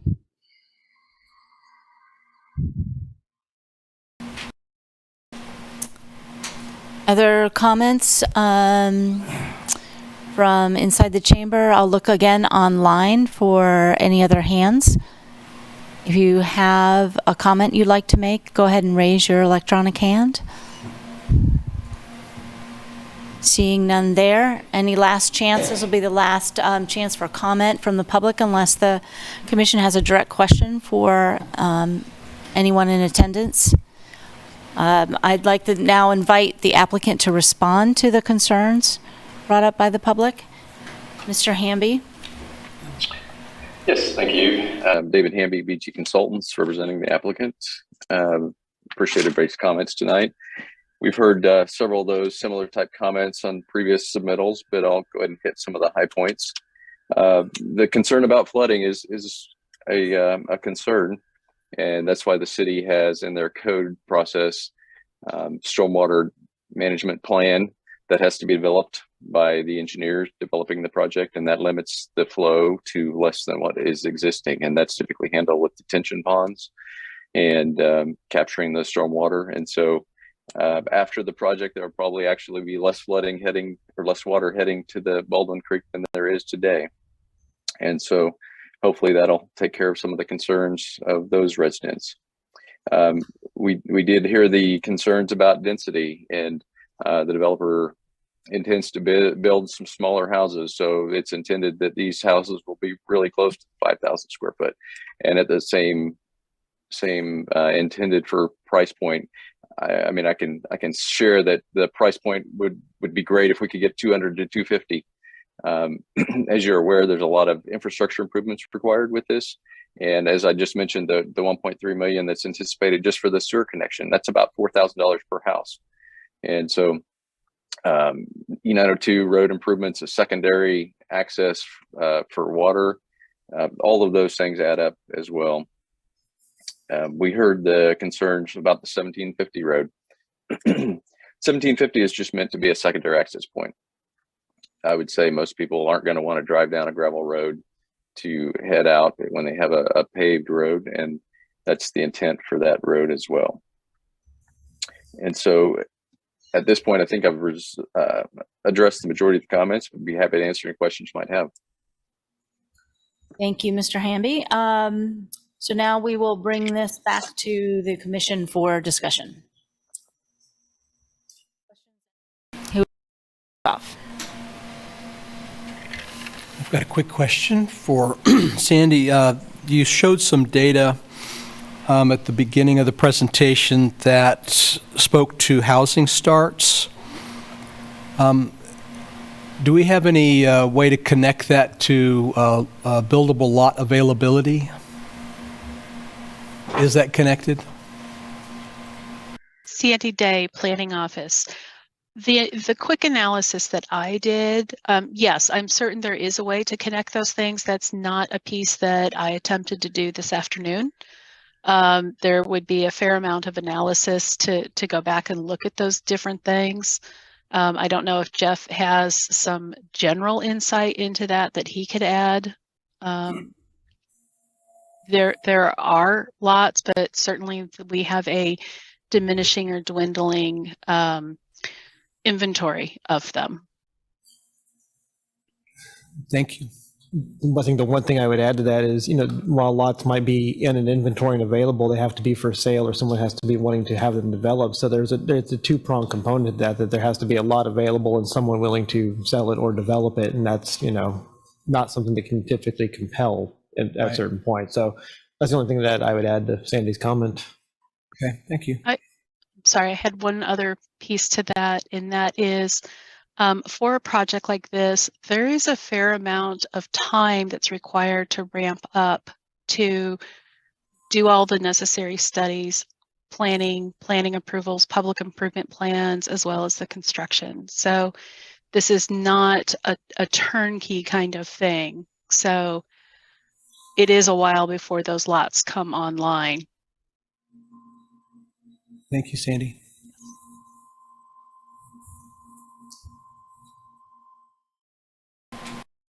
Please chime in. Commissioner Munch, are you unmuted? I can't really see you. Yes, please. Yeah, just unmuted. Thank you. I have a question for Sandy as well. So I'm interested in the public benefit section here, community benefit. And there's reference to the fact that there could be 10 acres of green space set aside here. And the note in the report is that exceeds the 20% requirement in the code. Can you speak first to what the 20% requirement in the code is, and then second to how 10 acres out of 85 exceeds that? Sandy Day, Planning. The numbers that we use in the staff report for those kind of components are very general and they're very preliminary. So we'll start with that as a kind of a caveat. One of the next steps, if this application proceeds, one of the next steps would be to work with the applicant over the number of studies that would be required. One of those studies is going to be an assessment of environmentally sensitive lands. So that includes floodplains, stands of mature trees, steep topography, wetlands, a number of different things. And so if there is more than 500 square feet of those features, then we start talking about how much percentage of the project gets protected over and above a certain amount. The applicant can get density credits, or so there's a lot going into that. So that was not intended to be a definitive estimate. The applicant may have, I know they've kind of sketched out a number of different concept plans, so they may have a better handle on that. So we're really talking about very, very general numbers at this point. Got it. And so then this is related to our conversation last week. are those numbers then sorted out in connection with the annexation agreement, or is this after the annexation agreement, or when would there be certainty as to what exactly the hard numbers are for that kind of community benefit being provided? Sandy Day planning, where the rubber meets the road on that is really through the subdivision process, because that's where we get the definitive study about where and what type and what quality those elements are, as well as setting them out in tracks and easements as part of that subdivision design. Kind of struggled with a little bit with this annexation agreement component. We haven't had a project come forward yet that we've done that kind of an agreement. So it's still an evolving component. Thanks. I have a for Andy or Jeff to speak to. While I'm rather sympathetic to this idea that the community benefit should drive us in the direction of a more dense development with mixed uses, that's been brought up a couple times, that would really add to affordable housing. That is not what's been presented to us.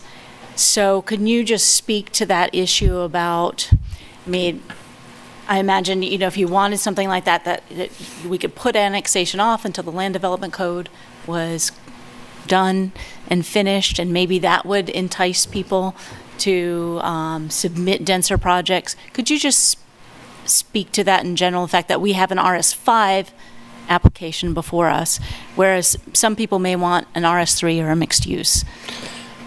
Sure, and Sandy can kind of jump in when I run astray on this one, but it's really an applicant's choice to submit an application to you for consideration review. And so what really guides a lot of those kind of discussions will be the future land use maps that are adopted as part of the specific land use plan. So the medium density residential or your low density residentials, that will guide a little bit of that zoning and that conversation that will occur. But you're also kind of seeing a little bit of that disconnect between the aspirations and the vision of Plan 2040 and the reality of the land development code as it sits today, is that there is a little bit of that disconnect because it's not quite gotten caught up to it. So it is part of that land development code update process to kind of bring those into a little bit more of an agreement, but it is an applicant's decision to choose the zoning and bring it to you for consideration. Now, again, depends on the specific land use plans. There may be some things that we would recommend for and against based on those factors, but it is an applicant's choice to which one to bring forward. Thank you. I just wanted to have that overview a little bit to think about, because we all are about density issues and affordable housing issues. So. Commissioner DeVore, I think, had, or was Commissioner Carter was, yes. I do, but I can follow Commissioner Extra. Back to me? All right. So I think about density and affordable housing and all the components that go into that big A and little a, and supply is a part of that conversation, and the number of starts being in a multi-year low feed into affordability. And I can understand how those that aren't in the business of development can have a pretty rich opinion on what someone that is in development should do with their property, whether they should make it more dense or not. But I want to point out that at RS5, this is a pretty remarkable application if you look at what's out there in the community today. I'm looking at some data from the Land Development Code update process. RS10 available, RS10 zoned lots today represent 6% of our community. RS7 is at almost 22%. RS5 is at 4%. This coming in at RS5 does represent a fairly significant difference in what our community has been seeing in terms of density of lots that are coming in. Honestly, when I think about community benefit, the building of the lots, having those available, that's one component, but that's only one of several things that they cited. I feel very comfortable personally supporting staff's recommendation on community benefit being sufficient. And I also believe that given the small amount of RS5 we've got out there, this does represent an opportunity for building lots in a more dense way than we've done in the past. I'll stop there. Thank you. If I may. Commissioner Carter. I have a question about North 1750 Road. I know that, it's outside of an area plan, but, and this is for either Jeff or Sandy. What are the implications in terms of the long-term impact on that road? We've heard several commenters talk about, the character of who's using it right now. I've biked down that road lots of times, and I can't imagine, even if it's a secondary egress from that development, how the character of that road would change, impacting the safety of runners and cyclists. Also, the impact on dust mitigation. That's technically outside the purview of this, but it's an obvious impact. So how does staff account for that, or do you account for Sandy Day planning. We've already started having some of those conversations internally, particularly with fire, and fire needing to have that full circle access, right? That 2 points of access. So there definitely are going to be discussions on how to handle and what that looks like, those offsite improvements. Are those roads designed to handle some of the municipal equipment? So that was one of the questions from fire prevention. Do we have to really think about what that bigger picture is for not only 1750 but Queens Road? How do you get all the way to there? All of that is in this stew of topics that we have to get through with this. Part of this analysis may mean some shifts in capital improvement planning for the community, and that's where we need the Planning Commission's direction and advice to the City Commission as the advisory board, and for the City Commission to have to weigh in on some pretty big public policy questions. Are we going to move a slightly different direction with projects? So those are known topics that are going to have to be tackled through the project. Annexation is one question of that. If the project moves forward, then there is, again, that set of studies. What is interesting about this project compared to the one that we did the other day with K10 and Highway 59, that came in with just the annexation without the zoning. This application is coming in with the annexation and the zoning. If the zoning doesn't come forward for that annexation in 3 months, the City Commission by code is supposed to initiate zoning. So the two components are tied pretty tightly together. So this gives us a building block of where we're going to go, what's going to be required as we move forward in that analysis. Thank you. If I might add a little extra question to that line of thinking, does that include who would be contributing to paying for dust control? Would that be part of the discussion? We're adding traffic to that road, and the residents there are currently paying for dust control, but now, out of their control has added dust. Sandy Day planning. This would be new for me. We haven't, I don't know if that's a topic that couldn't be rolled into some kind of annexation agreement as we move through with the city about how that's handled or what component of that is, what kind of improvements are made to 1750 Road that would reduce the requirements for dust palliative treatments. I think there's a lot of different options there, and that's probably going to be part of that discussion. I guess I'll just, jump in with both feet. I mean, there could be some kind of discussion about a benefit district, how property owners participate in some of those improvements. Typically, we only look at a benefit district when all of the properties that are affected are in the city limits.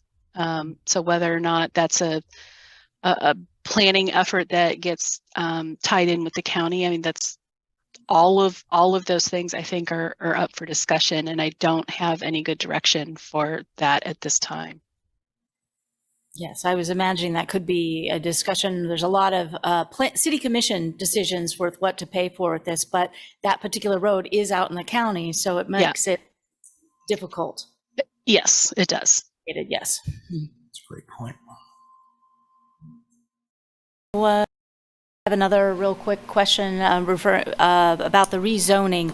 I noticed in at least the preliminary development sketches, and maybe this is a question for Mr. Hamby, those northern lots that are they take into the property the riparian corridor for that northern creek there.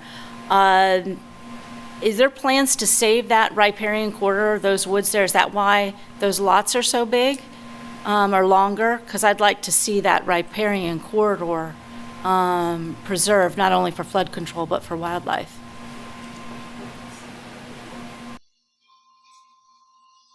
David Hamby with BG Consultants. Again, this is just a concept. The idea would be to, where you see those trees is a pretty steep slope. So generally you wouldn't be working on those anyway, because they're not really buildable. And the other part of that is there's some stormwater detention required. And typically stormwater detention goes on the lower part of the lot where the water collects. So some combination of, and as you see, there's an existing pond there on the northeast side. But the lots are deeper just in that area because when you're laying out lots, it doesn't make sense to build a whole new road if you're not going to get any additional lots. And so that's just part of trying to make the lot layout as efficient as possible. And, just on a side note, you see this is pretty much laid out in the grid format, which is about as efficient lot layout as you can get, and that can make those lots as small as possible, still meeting the RS5 requirements at the same time. So just a couple of things to add there. Thank you.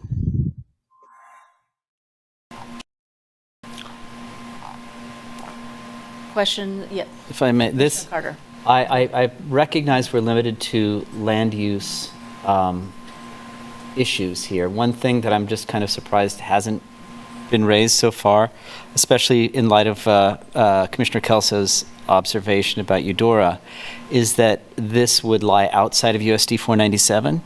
So it's, City of Lawrence, but outside Lawrence Public Schools, which is something that I guess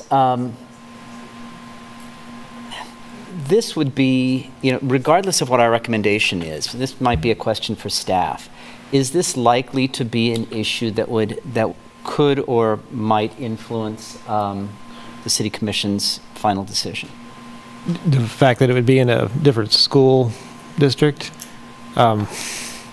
I can't. Intergovernmental agency perspective. I can't speak for the City Commission necessarily.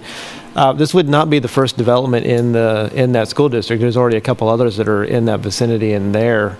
I know in some conversations with some other annexations that had been brought forward kind of to the other areas that the school district had expressed, they liked this, that it was something they were looking positively upon. And I don't know if that still carries in the same light, but this wouldn't be the first venture into that different boundary. And just in case anyone is interested there, those boundaries are not set by the school districts or by the city. They're set by the state. So it's a whole different other entity to kind of go into it. But not sure if I quite answered your question fully. We had another one just north of Monterey Way about a year ago. I recall, yes.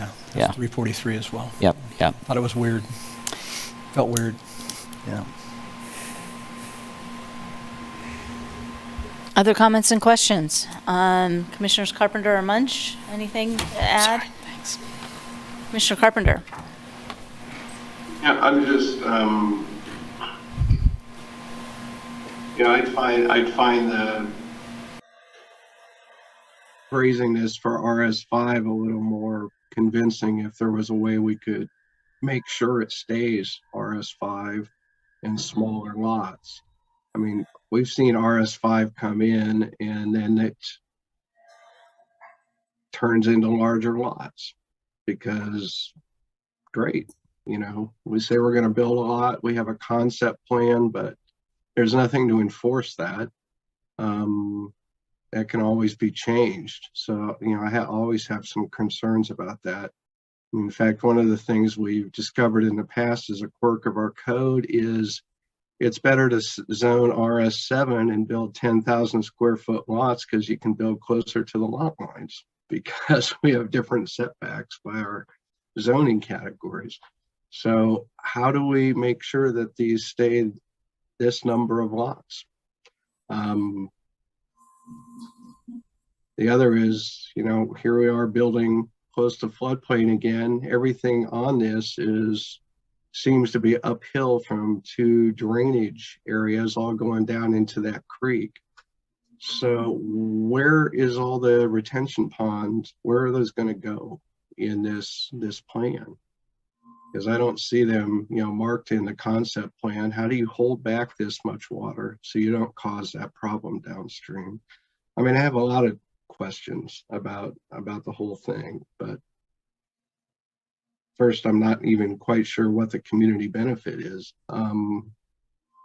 What's actually being donated, because what we've talked about before about the amount of land to be set aside is in excess of what's required. I mean, that's just really part of the development process right there. So what is the extra that is the community benefit here? So I'm still struggling with a lot of these issues, and here we are, we're approaching midnight and we still have a hell of a lot of way to go. So what are we doing, and how clear are our heads in going into this right now?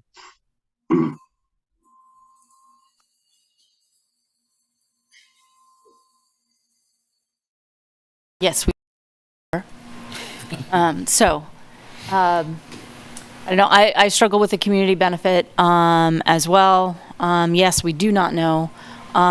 It comes in RS5, and who knows what happens with that. That's just, there's nothing really we can do about that. We don't have, there's a little bit of class 2 soils here. The floodplain forest, floodplain overlay will take care of a certain segment of this. The steep slopes reassure me a bit about the northern creek there. I know it will go through the process of stormwater engineering that will have to be in place, that will have to be containing any runoff waters.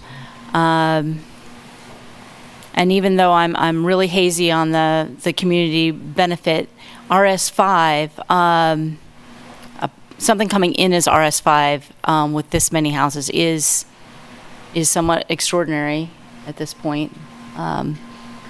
So I am inclined to approve the annexation. I remember when we talked about this, however long ago it was, a year or so, and the people that live on 1750, it is a terrible road, which makes it a great place to live. I mean, that is when whoever it was said, maybe it was Sandy, said about paving it. I doubt anyone out there would like to see that road paved. And the traffic, we talked about the township having to build the access road that goes north to it. The city will build the rest of it.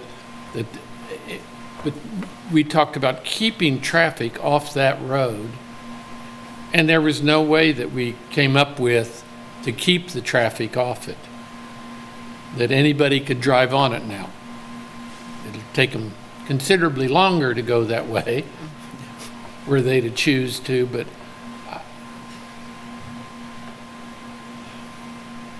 I don't know what I think. When I hear the RS5, yes, you could have 20,000 square feet in there. It doesn't limit it to that. Does the city ever think about the city annexing it rather than the developer coming in and saying, we'd like to be annexed?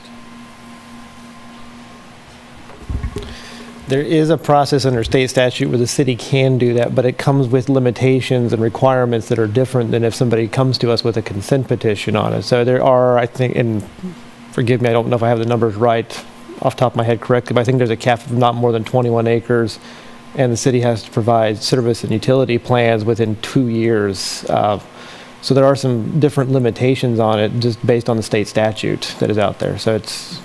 And then wouldn't the city have a lot more control over what is built on that? Not necessarily, no. Annexation is really just a process of changing the political boundary. It doesn't really affect anything beyond it. It's not governed under the Land Development Code. It's only governed under the state statute that enables an annexation. So the Land Development Code would still have to go through a process or an iteration of some point, and that still would require, you know, an applicant or you know, some discussions to occur with the owners at that point.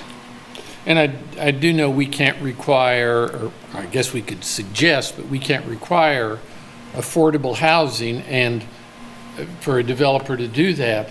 And whatever the last meeting was we had when I said, oh, affordable housing, $250,000, and the developer went, oh no, Charlie, that's much higher than that for housing. I think it is I don't even want to say ironic. We talk about affordable housing as if that is possible, and yet I'm not sure what we do to make that happen, to really encourage that to happen. But it is needed. Everybody knows affordable housing is needed, but yet I haven't, in the short time I've done this, I haven't seen how we have influenced that, I guess. Can I pile in? So I'll just take that last item first, just one person's perspective. I've struggled for a long time to get at a definition of what affordable housing means. It seems to be a pretty broad topic. So when I think about something like this, I'm really thinking about higher cost of housing, as opposed to try to chase this idea of affordable. What is the overall cost of housing doing inside Lawrence? And what are the things that can be done that can impact, that can help with overall cost of housing in Lawrence? One of the reasons I'm in favor of the annexation, and particularly of the RS5 zoning, is I think it goes to that. Is it a magic bullet? Is it going to solve the problem? No. But it's a part of the equation. It's something that's in front of us tonight that we can do. Right, so I'm in favor of that. I'm supportive of this overall annexation and rezoning. As I step through the golden factors, my assessment, we meet them all, including that this area is in our comprehensive plan as a part of where we're going to grow our community next. It's a part of our plan. I do believe the community benefit exists. There's argument about what that might be. Is housing alone enough to justify that? Whether you could, even if it wasn't, there's 10 acres of green space that are being provided inside of this. There's investment connecting it to Lawrence Loop that's provided inside of it. Does it rise to the level that some might argue that? But it is community benefit, in my opinion. I'd mentioned RS5 representing more density than other residential uses today. And I do have concerns about 1750 Road and the feedback we've had about that and what's going to happen. And the 900, was it 902? 902. Road and how that's going to be developed. In my mind, though, those aren't land use questions. Those are city commission budget priority questions that they're going to need to solve as it goes through. And then just the last thing I'd say is that because we know we're going to get this back to us in a PDP at some point, we've got another opportunity to inform the shape of that. To remember that RS5 was the target, to look at opportunities for greater density instead of lesser density. Those opportunities can swing both directions. So, but this is where it starts for me. So I'm absolutely in support of both annexation and rezoning. Commissioner Carter? Yeah. I think Commissioner Rexroad makes a lot of excellent points, and it's really hard to disagree. I'm fundamentally concerned. Well, let me say one thing. I think this is going to be annexed. This is going to be developed at some point. It's within our urban growth area. I think what's before us right now causes me a lot of concern. I think my biggest concern is around 1750 Road, particularly because it is one of the oldest roads in the county. When I did the sesquicentennial map 15 years ago, I was going through a lot of historical maps, and this road existed like in the 1870s or something. This is an old road. And what that means is that it has a whole kind of cultural ecosystem that's grown up around it, which I think for us to stumble into this without a clear sense of what the impact is going to be causes me a lot of concern. And so, and I feel I'm a little embarrassed because if it's in the urban growth area, I feel like we shouldn't be stumbling into this. We should have a clear idea of how to mitigate the effects. And I personally don't feel we're ready for that at present. So regardless of how other commissioners go, I feel compelled to vote against this right now.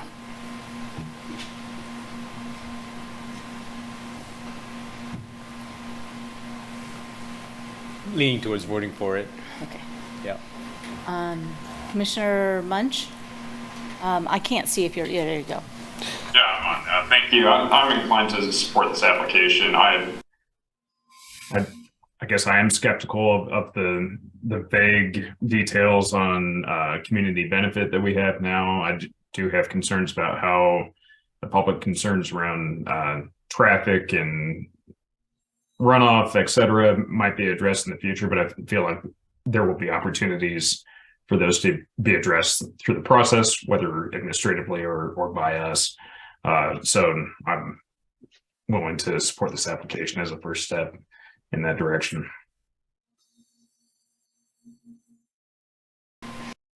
Any other further comments? I'm going to call for a motion. Be happy to make a motion. Commissioner Rexroad?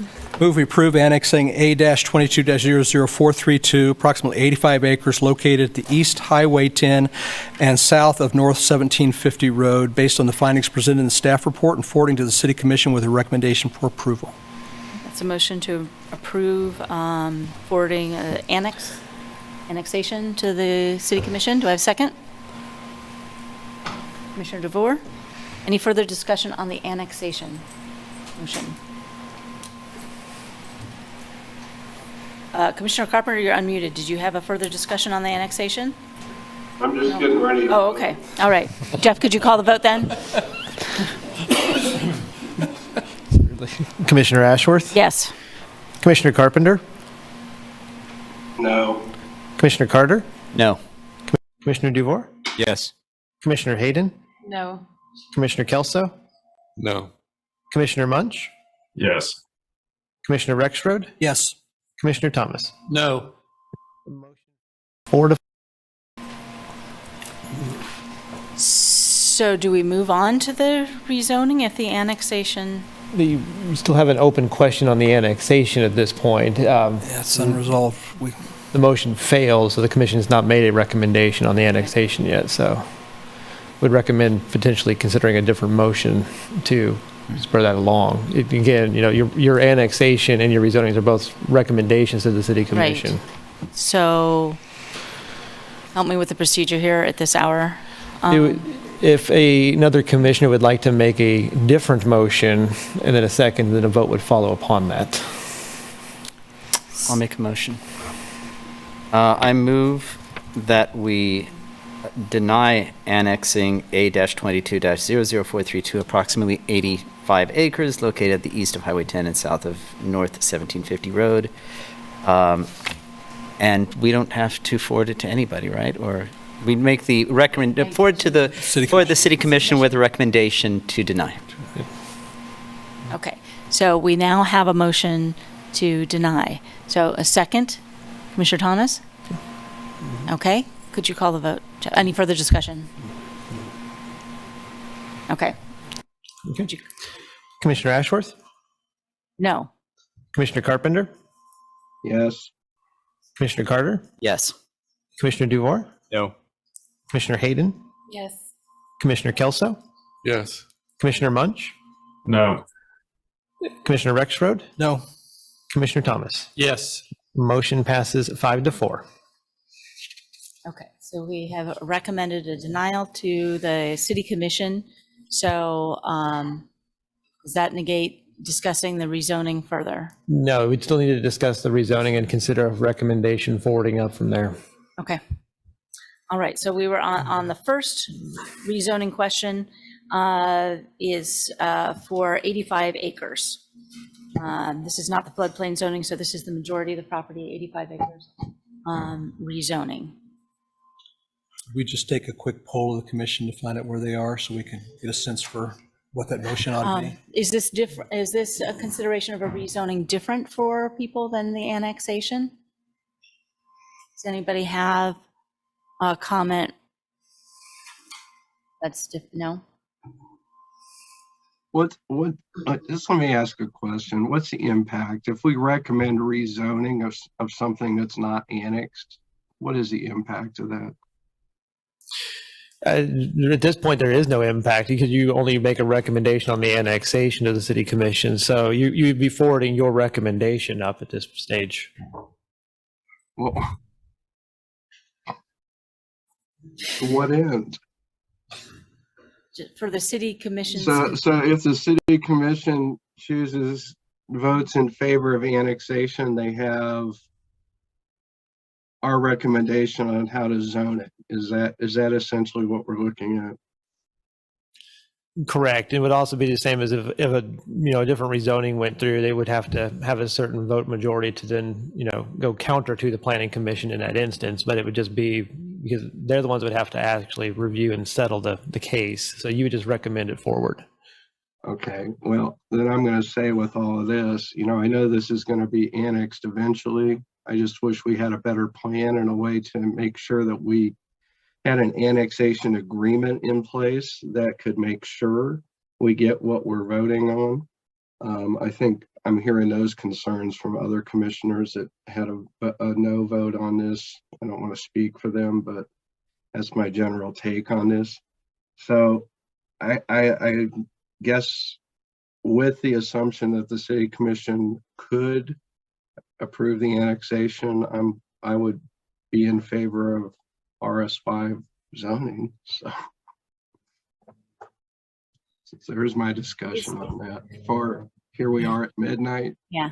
This is nuts. Is there such a thing as an annexation agreement? Yes, Okay. there are annexation agreements that a lot of municipalities will use. They can govern things related to the development and the timing of infrastructure and those kind of things. And so, yeah, they do exist. And when would that occur? It's typically something that would show up with the city commission for their consideration as part of the process, because it would potentially have financial impacts or a capital improvement plan impact or some other things that would interface with that would be at their discretion. Okay, thank you. That helps.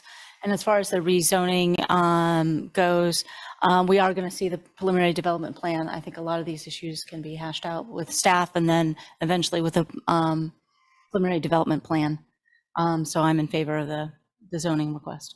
Just a point to note there, it'd probably be a preliminary plat or something. That's like what I meant, yes. Not sure if we're to the stage of knowing if it's a preliminary development plan. Yeah, right, sorry.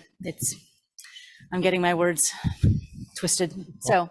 I'll go ahead and make a motion to Right. approve. That seems the direction we're going, at least a majority. Mhm. Move we approve the request to rezone Z-22-00433, approximately 85 acres located east of Highway 10, south of North 1750 Road from AG1 Ag District and AG2 District to RS5 District based on the findings in the staff report forwarding the City Commission with a recommendation for approval. And approve the request to rezone Z-22-00434, approximately 0.78 acres from AG2 to RS5 FP for floodplain overlay district based on the findings presented in the staff report and forwarding to the City Commission on a recommendation for approval. You okay with those two motions coming together? If the I board think is, they really need to be separate. yeah, because if the commission would like to vote differently on the one with the FP versus the RS5, it would be the only way they would have to, you'd only be able to express it in that sense there. Okay. I need to read it again, or can I just rescind the second half of my motion on the floodplain piece? There wasn't a second to that, so if you'd like to just restate, you would be in good graces. I move we approve the request rezone Z-22-00-433, approximately 85 acres located east of Highway 10, south of North 1750 Road, from AG1 district and AG2 district to RS5 district based on the findings presented in the staff report and forwarding to the City Commission with a recommendation for approval, period. And Commissioner DeVore is going to second. Any further discussion? Would you call the vote, please? Commissioner Ashworth? Yes. Commissioner Carpenter? Yes. Commissioner Carter? No. Commissioner Duvar? Yes. Commissioner Hayden? Abstain. Commissioner Kelso? Yes. Commissioner Munch? Yes. Commissioner Rexroad? Yes. Commissioner Thomas? No. Motion passes 6-2. Make a motion, we approve the request rezone Z-22-00434, approximately 0.78 acres from AG2 districts to RS5 FP for floodplain overlay district based on the findings presented in the staff report and forwarding to the City Commission with a recommendation for approval. Do I have a second? Commissioner DeVore? Any further discussion on the second? This one, I'm going to have to vote in the negative. I know it, and this is really to send a message that we need to revisit our floodplain regulations. I mean, should we actually be building in floodplains, period? So, and that's something that I'm hoping will be thoroughly discussed with the update to the land development code. But at this time, I'm not going to be able to vote in favor of it.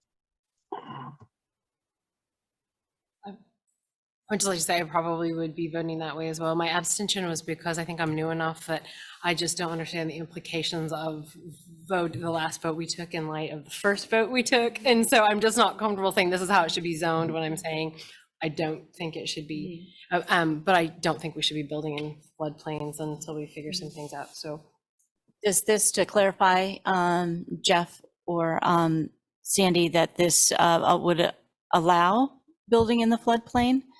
I mean, that's at the discretion of the planning director, the exceptions. Sandy, Yeah. Sandy Day planning.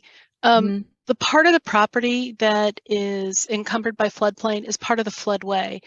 The regulations already prohibit the development in the floodway. The code does allow some development in the floodway fringe, which there is a little piece of that.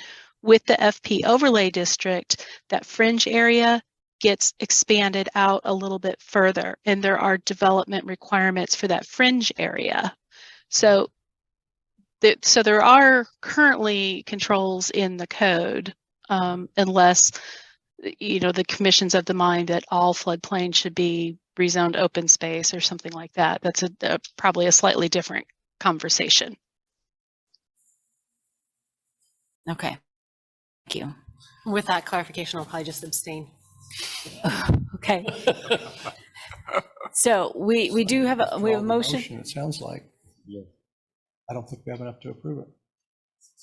I don't know. You want to try? So go ahead.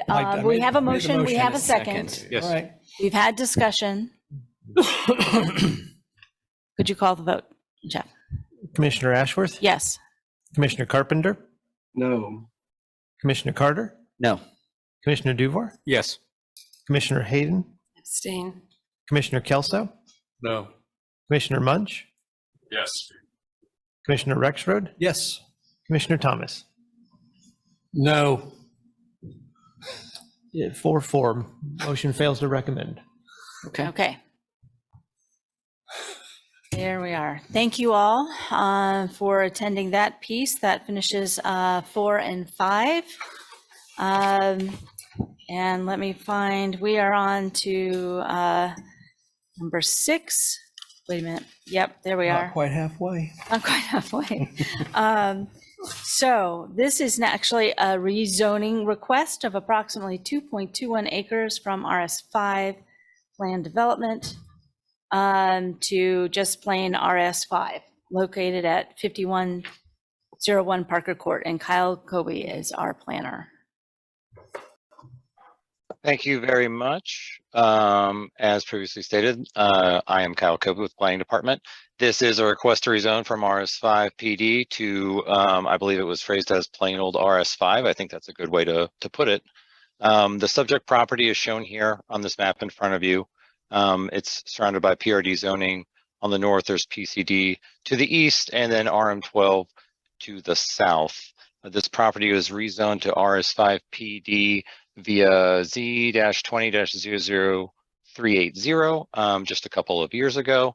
At the time, the intent was to develop according to what you see on your screen here, the previous plan that included a private street, where the proposed concept plan no longer features a private street, and therefore the plan development overlay is no longer needed. Rezoning to RS5 would still maintain all of the standards and processes that are required of the base district. A preliminary plat and a final plat would be required. A preliminary plat's already been submitted and is under review. So that is essentially, the project is just to remove the PD overlay to allow development under the typical RS5 standards. This project was reviewed against the review and decision-making criteria outlined in your staff report. I've got it on the screen here just for your reference. And staff is recommending that you forward a recommendation for approval to the City Commission for this request to rezone 5101 Parker Court from RS5 PD to RS5. This concludes my presentation. The applicant is present as well, and I'll be happy to answer any questions you might have. Thank you. Mr. Hamby? Yeah, David Hamby, BG Consultants. I think hopefully this is straightforward, and I don't have really anything else to add to Kyle's report, so I'd be happy to answer any questions you might have. Thank you. So we'll move to public comment on item number 6, RS5 PD to RS5. Is anybody here to speak on on item number 6? Item number 6. Item number 6 online. Anybody online wishing to speak to this item? Just raise your hand. No? Okay, I'll bring that back to commission for discussion. Any discussion on item or questions on item number 6? One quick question about the fire road. I think I saw fire access road.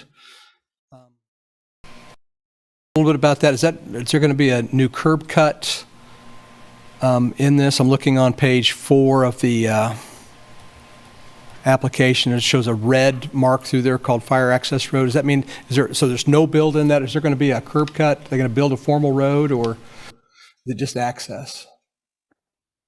David Hamby with BG Consultants. So in discussions with the fire department, they needed a second access way into the enclave there. And so they wouldn't permit any development on this parcel until a second access road is put in. And so this is it's not actually going to be a paved section. It's going to be what we talked about, paver, something that can support the fire truck.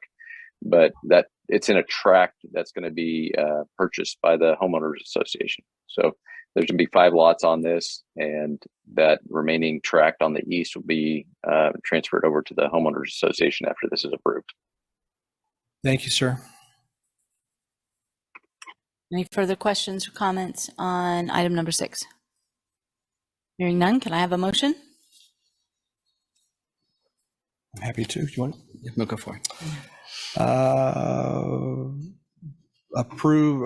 Move that we approve. I'm getting tired. Move we approve the request to rezone Z-22-00428, approximately 2.21 acres from RS5 PD, Plan Development Overlay, to RS5, located at 5101 Parker Court, based on the findings presented in staff report, and forwarding City Commission with a recommendation for approval.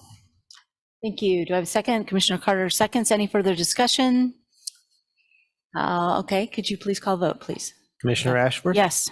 Commissioner Carpenter? Yes. Commissioner Carter, Yes. Commissioner Duvore, Yes. Commissioner Hayden, Yes. Commissioner Kelso, Yes. Commissioner Munch, Yes. Commissioner Rexroad, Yes. Commissioner Thomas. Yes. Motion passes 9-0. All right. On to issue number 7. Consider approving a preliminary development plan for Fall Creek Villas located in the unaddressed parcel. I won't say all the numbers. We have Kyle Kobe again for planning.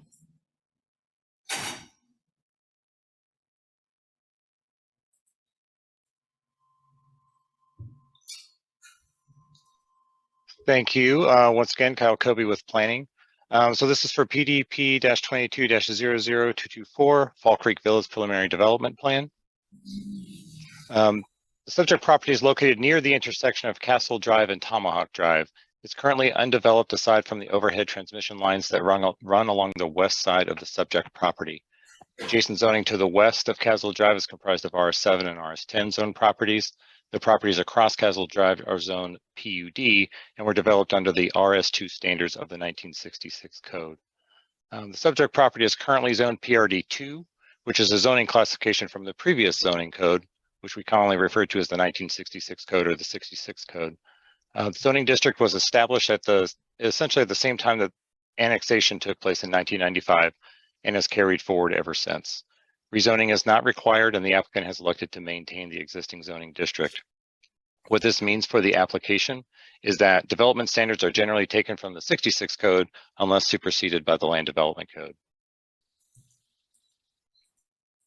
So this preliminary development plan proposes 14 lots, each of which would contain a duplex use, which would result in 24 dwelling units on the subject property. 4 parking spaces are proposed per dwelling unit and 3 tracks are proposed with this application as well. According to the plans provided by the applicant, the largest of the proposed lots is approximately 0.59 acres or a little bit over 25,000 square feet, and the smallest is approximately 0.2 acres or just under 9,000 square feet. The minimum lot area requirement of the PRD2 district is 4,000 square feet.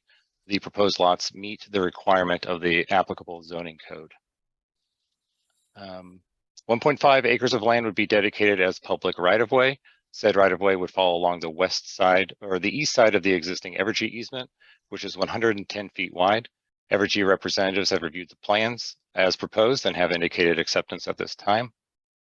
The plan also proposes 4.37 total acres of protected land area is what I'll call it. The protection is facilitated by the proposed tracts. They fall into 2 categories. That's this open recreation and the sensitive land area. 2.37 acres of the subject property is proposed as open recreation, and 2 acres is proposed as sensitive land area.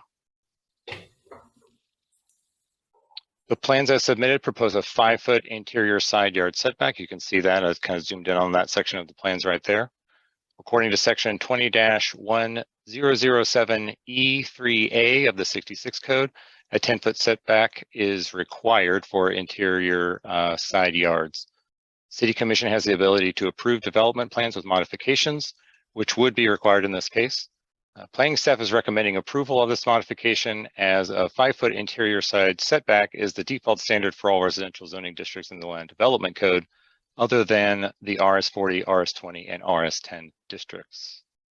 So once again, this is the review and decision-making criteria. The plans were evaluated against these. There's more detail provided in your staff report. I'm not going to go over each and every one at this time, but I wanted to highlight these criteria before concluding that staff recommends Planning Commission forward a recommendation for approval to the City Commission with the modifications outlined in the staff report for the proposed Fall Creek Villas preliminary development plan. And that concludes my presentation. I'm going to stay online, available to answer questions, and I believe the applicant is present in the room.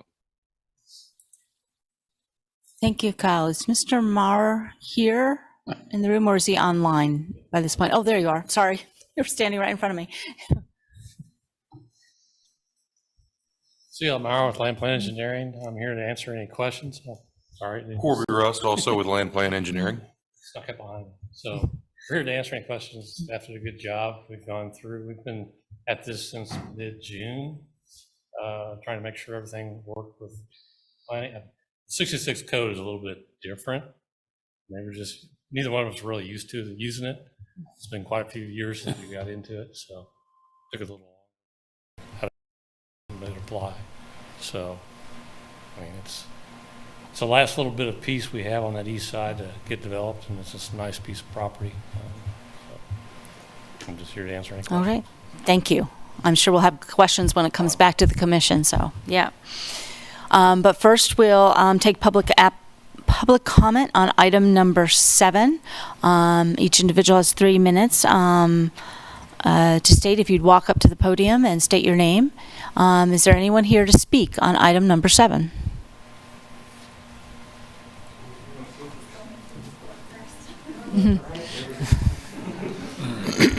I'll start it off. My name is Rich Bailey. I live in the neighborhood. I lost my wife, who finally gave up. We have grandkids showing up first thing in the morning. I hope when we talk to the city commission, we can get a little higher up on the agenda, and so people may be a little bit fresher. Hope you have read the comments. We had about 20 letters. We have a lot of people that feel very strongly about this project, and if you haven't had a chance to read those, please do that before you make a final decision. We would appreciate that. This is an ill-advised project. This is not a good project. In fact, it's terrible in so many ways. And real quickly, I'm just going to focus on one.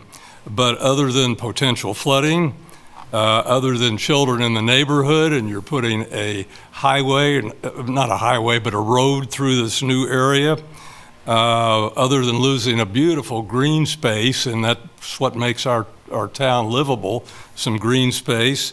Also, the Evergy power line, I think it's 345,000 kilovolts. Houses are going to be the duplex is very close, in close proximity, and one of our neighbors reports that you can go out and stand under one of these lines with a fluorescent light and it will light up. So there's evidently some energy, if that is correct, coming from these power lines.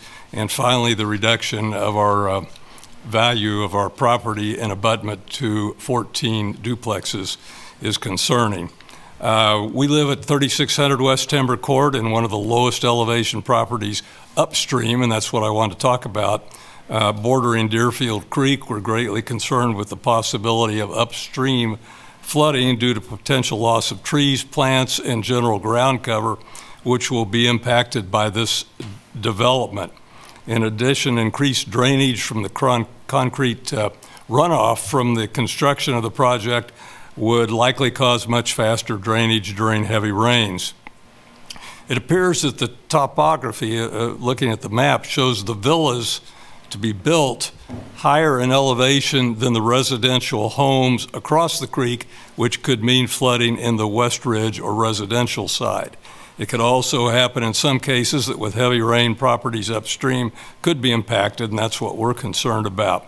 Twice in the past 20 years, Deerfield Creek waters have already moved into the lower southeast quadrant of our property during heavy rains. Any change in the creek's hydrology is cause for concern in our neighborhood, and with climate change, it's increasingly apparent that the former 100-year storms now seem to be occurring every few years. And I'm going to close with a few questions for the land plan folks. Will the duplexes be owner occupied? Mr. Bailey, I'm afraid 3 minutes are up. I'm sure we'll come back. I do have many of your questions. If we have an opportunity. Thank you.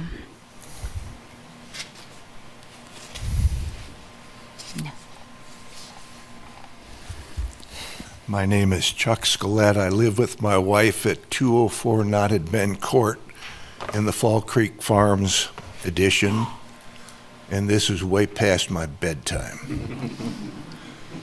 I'm not going to address the merits of the project. What I'm going to address is that it's being jammed into the wrong place.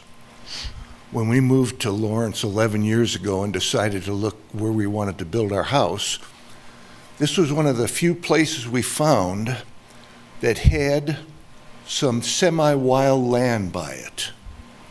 And we get coyotes, foxes, bobcats, deer, quite a few neotropical migrant birds.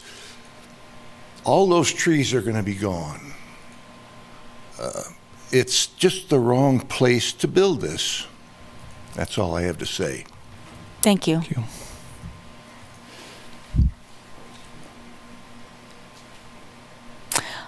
I know there's more. Go ahead. Somebody take. Okay. Good morning. Joy Coleman. We should not laugh at that comment. Property owner at 205 Arizona. We've Could you state your name, please? Could you state your name, please? Joy Coleman. Joy Coleman. Thank you. I did. 17 years ago, we bought that property, and we back up to the creek, and the creek actually is on our property line, which the plans did not show that. It showed the creek shifted a bit. So please check on that. What we see is during heavy rainstorms, that creek flows pretty swiftly, and as you know, as rain falls from the sky and there are trees, it will collect on the trees before it gets to the ground. So that creek takes on a lot of water from a lot of places, and if those trees are gone, then more of the water is going to hit the ground at once. And for some reason, even though this is Lawrence, Kansas, and we all want to have a sustainable community and build with green energy practices,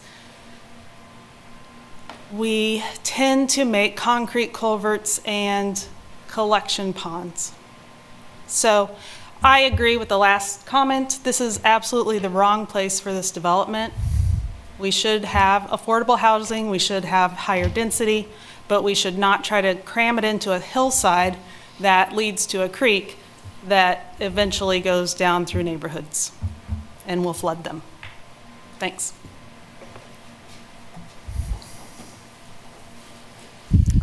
Thank you.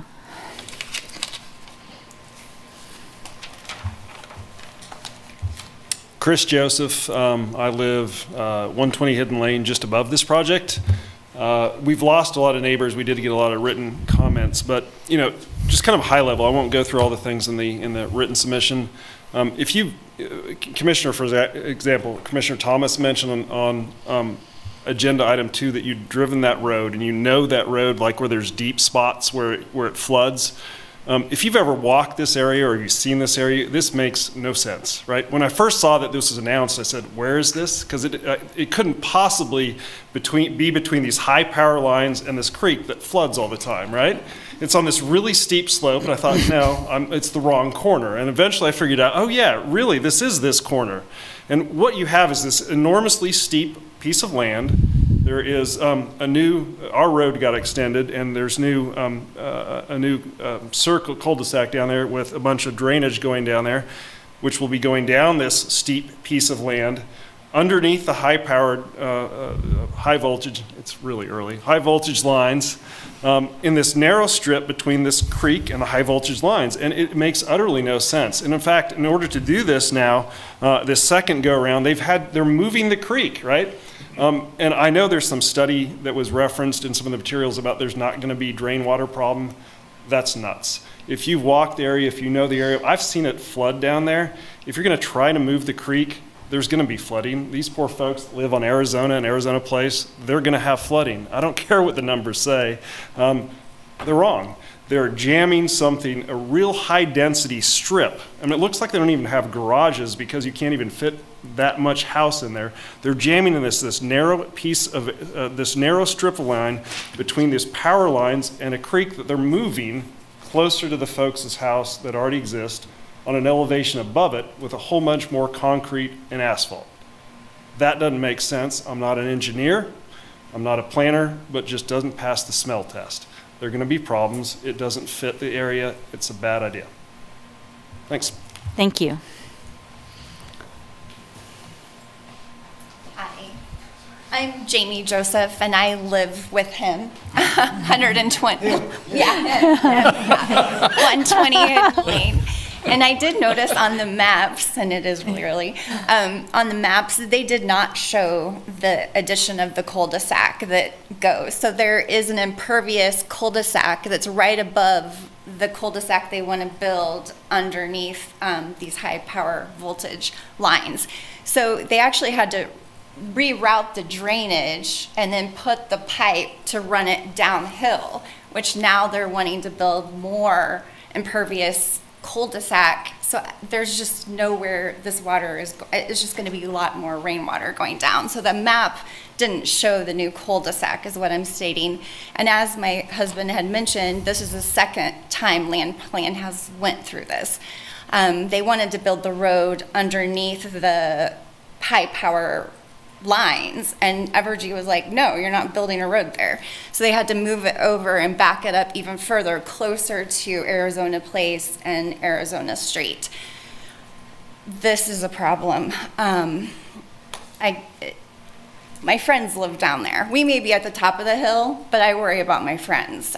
She's got family down there, and there's a lot of people down there that are going to be at risk, not to mention the wildlife. The common space that they're recommending, they said that the 20% rule for allowing for recreation space, open space, they're claiming Evergy's easement as that percentage. Evergy already told them, you're not building a road under our easement. And now they're claiming that as open recreation functional space. I don't buy that one bit. They said that Evergy hasn't commented. Well, they've already said no road under there. And I'm not gonna let my kid go down there and play underneath high voltage power lines as a recreation space. So that's just some history with land plan and where things have moved. And now they're also wanting to move this easement, instead of making it 10 feet, move it 5 feet. So we're trying to cram more in between a power line and a creek and people that are in low areas. I've seen the population deer decrease. I hardly ever see deer. When they removed that cul-de-sac, we had a fox den, we had 5 coyotes. Castled, it's very loud. We're on the very top of the hill. So it is so loud with Castled. I mean, it's like I live by the turnpike. All of this goes away, all the wildlife goes, the wildlife has had to move. I used to hear them bark and do their howling when the ambulances would go by. I don't hear them anymore. They've been relocated, and it's really sad. Thank you. Thank you.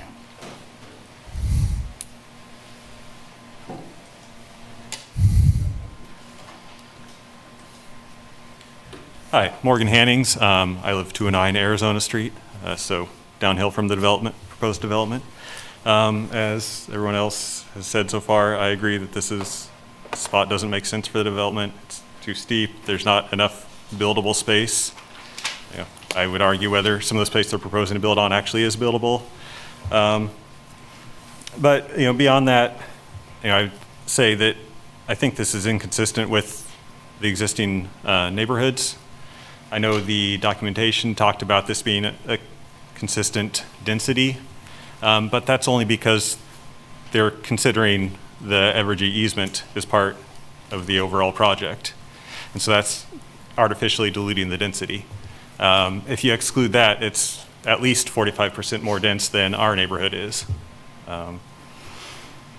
I would say that if you haven't looked at all the comments, pretty much everyone who owns property on the downhill side of this proposed development has submitted a comment against the development. And another thing, Jamie was talking about sound from Castled. What's the impact going to be on the Arizona Street neighborhood if all those trees get removed that are buffering some of the sound, and it's replaced by what from our side I think will be like 3 stories of hard building? It is almost continuous because the setback is going to be so small between structures. I think all these things, I have not come up with anything good. And we all understand that infill development is generally good, but it has to make sense for the site. It's late, so I'll go ahead and give everyone some time back. Thank you.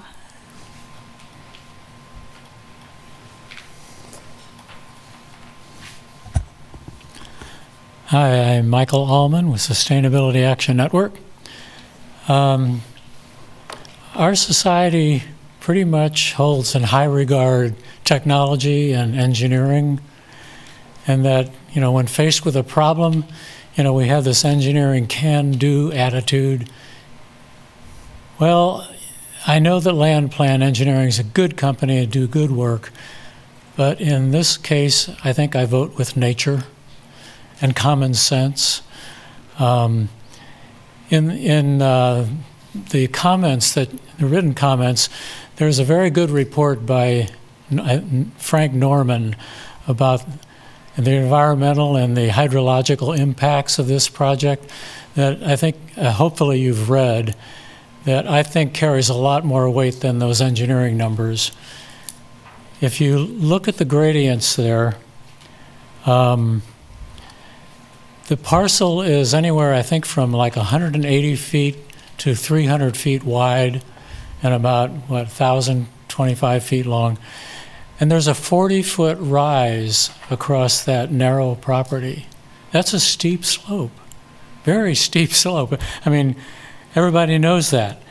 And our code, our plan says minimize grading and steep slope development when possible.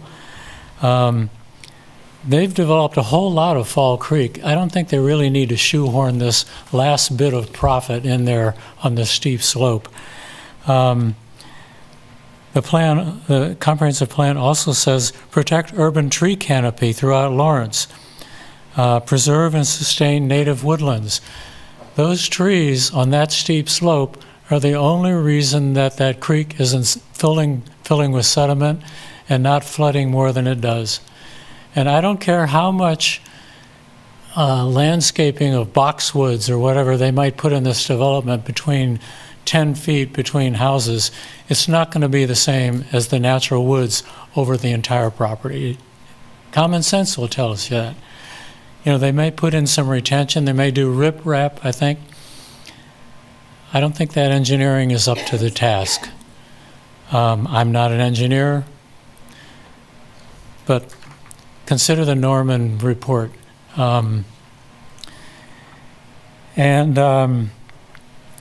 far as that high voltage transmission right away, they're saying that's their contribution to open space. That's Evergy's space. It's required for Evergy to have that wide, denuded space. That area is going to cause more runoff already, but it's stopped by the trees currently. Take the trees away, and you have a combined runoff from all of that. So thank you, Mr. Allman. It's a bad idea. Thank you. Thank you. Is there anyone online who would like to? Oh, go ahead. Sorry, there's someone, and then we'll get back to you online. Go ahead, please. Hi, my name's Kate Hannings. I live on the Arizona Street side. I'm also sort of here to represent my parents. Live next door to us out in Arizona Place. They would be in one of the properties that would be most impacted because the plans would require the creek to move within 35 feet of their back deck. My father submitted a video showing the creek after just a normal rainfall, and it runs fast, it runs full. It is not clear to me that that creek will be able to handle, if you take away all of the existing trees and vegetation, all of the water is going to come down the creek. You're going to lose the ability for that vegetation to absorb the water. I know that Land Plan submitted a report that they said that it would only increase like 2%. Reports are only as good as the data that feeds into them. Unfortunately, nationally, it's an issue that the NOAA Atlas 14 rainfall predictions haven't been updated. They don't take into consideration climate change. The Midwest that would actually affect our particular region hasn't been updated in a decade. I know in Harris County, Texas, they recently updated and found that the 100-year flood, plain was 30% more than what the original data suggests, which in our instance, where we are at the bottom of a steep incline next to a creek, again, for my parents, that creek is going to be pushed. That creek and all of the risks are being pushed from this development towards my parents. And these are homes that have existed since the 1980s. It's an existing neighborhood. If land plan is wrong, which again, the data hasn't been updated in a decade and has already been shown nationally that there's a huge, with climate change, increase in the volume of water coming in a shorter amount of time.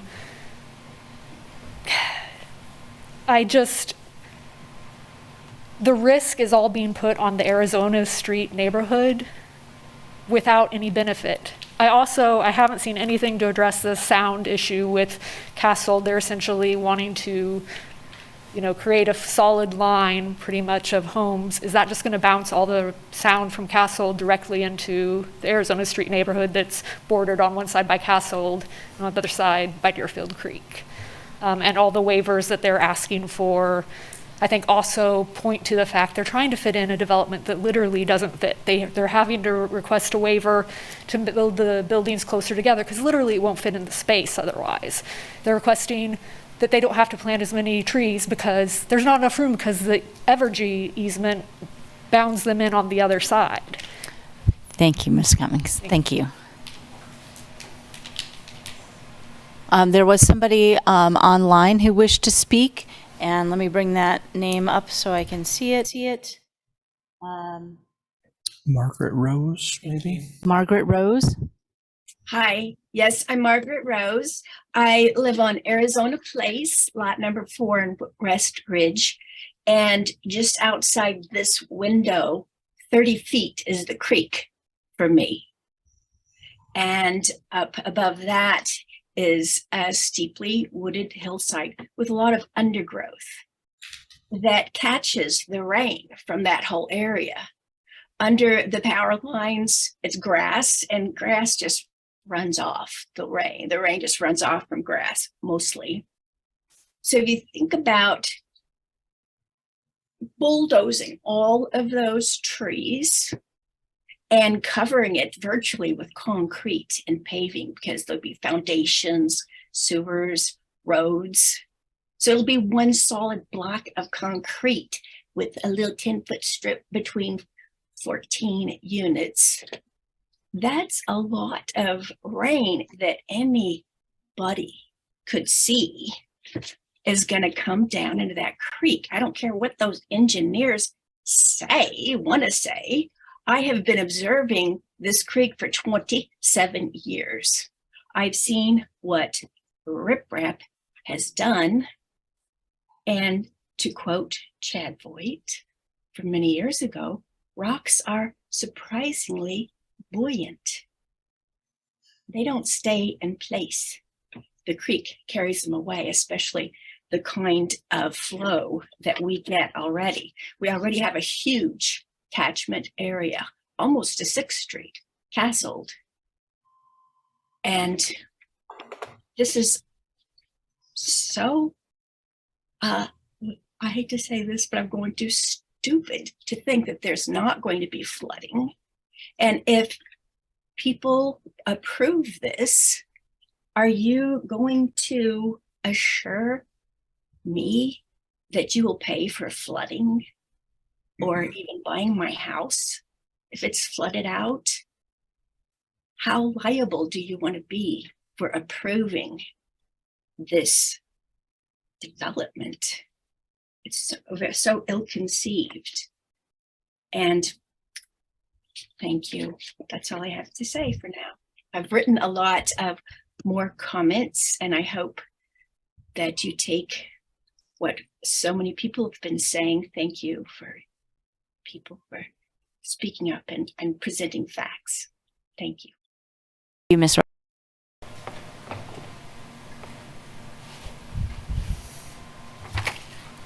Hi, I'm Lisa Weeks. I live at 208 Arizona Street, and I find this development, it seems to contradict the Plan 2040 as it defines the goals to manage our county's land resources. Preserving and maintaining these resources provides both economic and quality of life benefits. But we're not protecting the urban tree canopy with this decision, and we're not preserving and sustaining native woodlands through the development. We're not identifying this space as important wildlife habitats and prioritizing them for protection and conservation. It seems that this parcel of land meets many of the criteria defined as sensitive lands. It's got steep slopes, it's a wetland and stream corridor, it's an urban tree canopy, and it's got some nice plants and animals living there. And it's that animal habitat, it's that beautiful wild space in the middle of my neighborhood that makes me love living where I do. When I get up in the morning and I go for a run, I can hear the birds. I can hear them calling from across the way, from that beautiful green space. The neotropical migrants that were mentioned, they come back and I can start to hear them. I can identify the warblers and the flycatchers and the tanagers, and every morning that's a delight for me.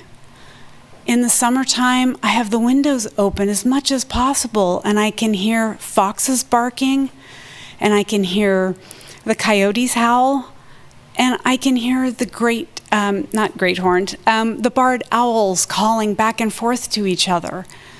This is why I chose to live in Lawrence, and why I chose to live in this neighborhood is because I want to be connected to nature. Since the pandemic, I now work from home. So when work gets to be too much, and it's never this late, I can assure you, but when work gets to be too much, I can just step outside my front door and I can see the turning colors of the trees. I can hear the wildlife. I can smell the fresh air, the cool breezes that come off of that space. It is a precious location. It's valuable as it is right now, undeveloped. Thank you.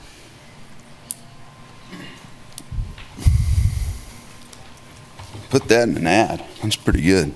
My name is Brady Flannery. We live in the area on Fall Creek Road. I think the amount of people that are here at 2:30 or 12:35 in the morning speaks volumes in this quiet, small little neighborhood, how much they care, and I agree with them. This fails to meet the common sense test. This fails to meet our golden factors, and it doesn't really pass what we're trying to do as a community and what I know you're trying to do as commissioners. We talked a lot tonight about kind of compatibility that are consistent with the character of a certain area. I think you continue to hear that we're not there yet in this project. Far from it. We're making too many compromising. We're compromising on easements, a loss of wildlife, environmental sacrifices. These duplexes have no garages. We're compromising on even the amount of trees and beautification we add to the area. And just on that note, when we're talking about the recreation space, if you're proposing a recreation space where I am not able to play football with my children, that's not a recreation space. That's not the character of what we're trying to develop as a community. So I ask you, please do not approve this project as proposed. Thank you. I'm checking online to see if there's any more public comment online. Seeing none online, is there any more public comment from the chamber here? This is a sort of last call for public comment, unless there's a direct question. There we go. How do I get on this committee if we're going to party like this all the time? I'm Chris Coleman. Applications are open. Okay. I live at 205 Arizona Street. I just wanted to put my 2 cents in. I agree with everything everybody said.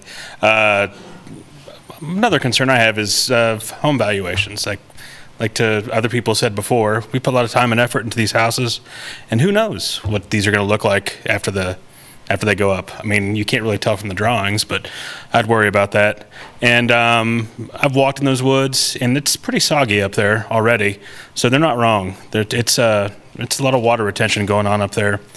And the next big rain, you should go look at it. That thing, you could kayak down that thing pretty easily. You know, it was so swift that we had to keep our kids inside because they could get washed away. So, the safety issue too. All right, thanks. Thank you. Okay, if there's no further comment, I'm going to take it back to the applicant to respond to the concerns that were laid out this evening. Mr. Maurer? Or, I'm sorry, your name again? Is that Corby? Corby, Mr. Corby then. Yeah, and I'll just start by saying I'm also a nature lover, and that can be a challenge in this business. And so when designing this, I design with nature in mind. And I have a little solace that I will drive home tonight and see coyotes and fox and raccoons at my house at 19th and Naismith. So the idea was to still build this where all that could exist. And from the beginning, we wanted to preserve as much of that creek and as much of those trees as we could, which is why the road was in the electric easement. And the issue with the easement, I'll start with that, was never really the road being in the easement. It was when the road was there, it pulled the front yards up closer to the power lines, and Evergy was concerned about power lines being too close to the front yard. So therefore, the road was moved to the east. And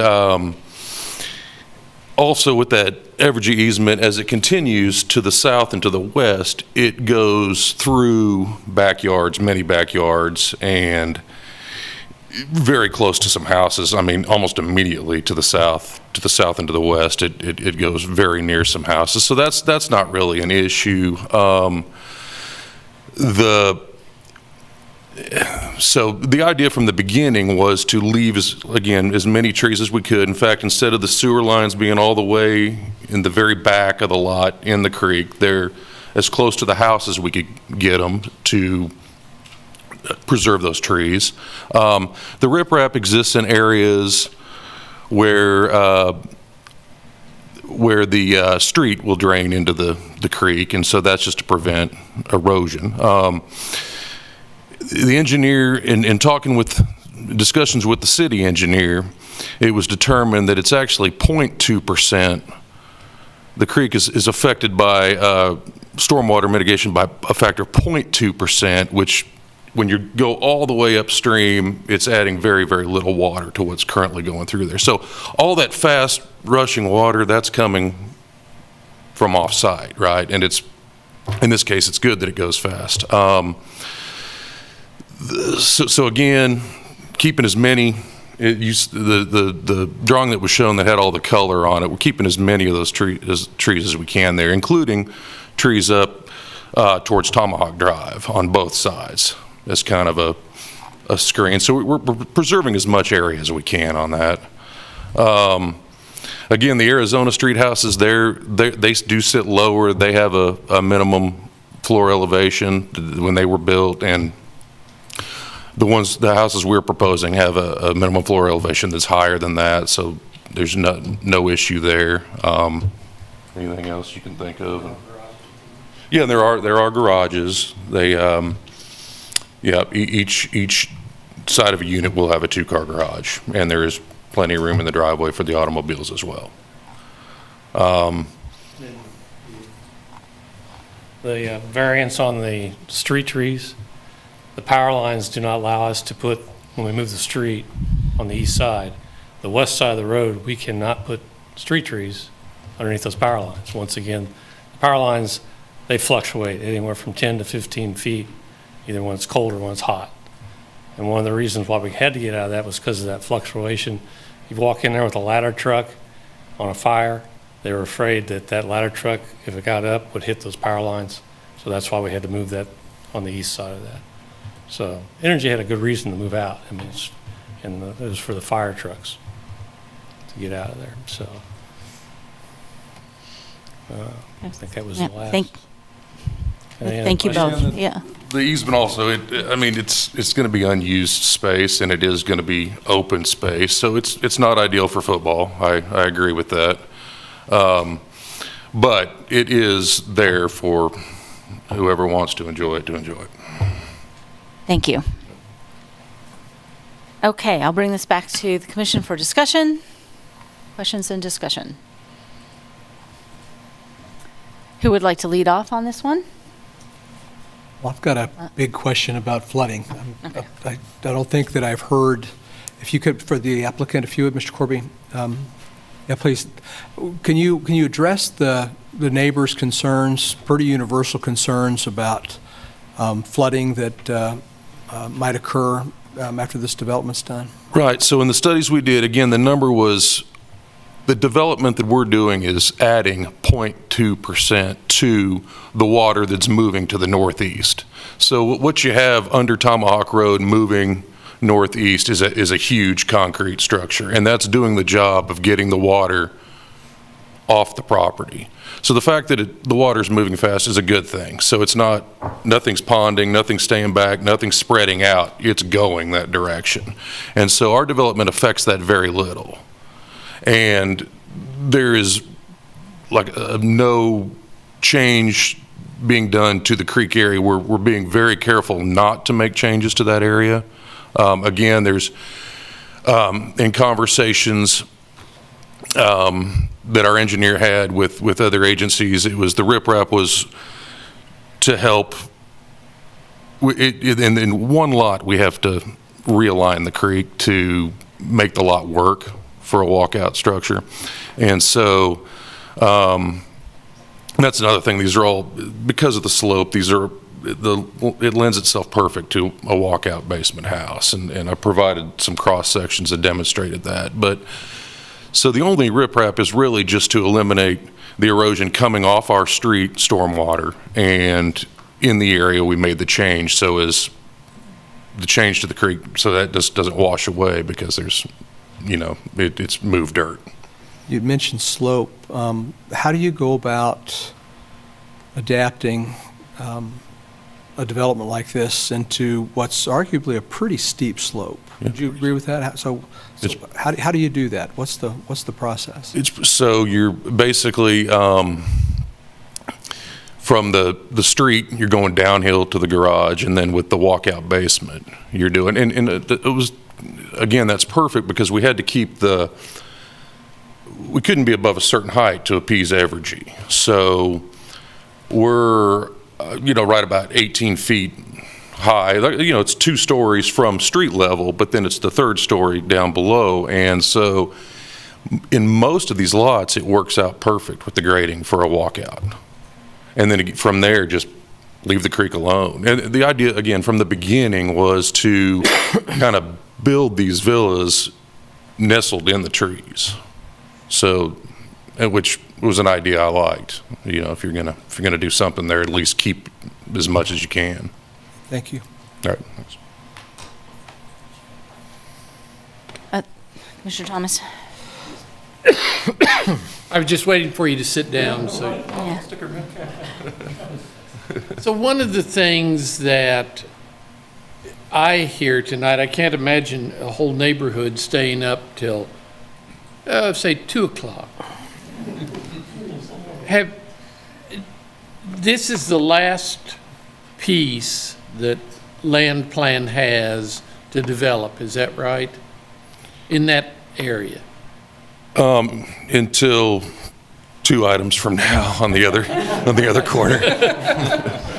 Have you sat down with this group or the neighborhood to talk about their concerns?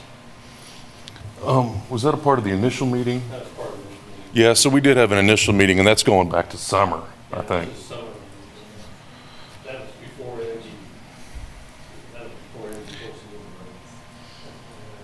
So, but not since you were required? Not since.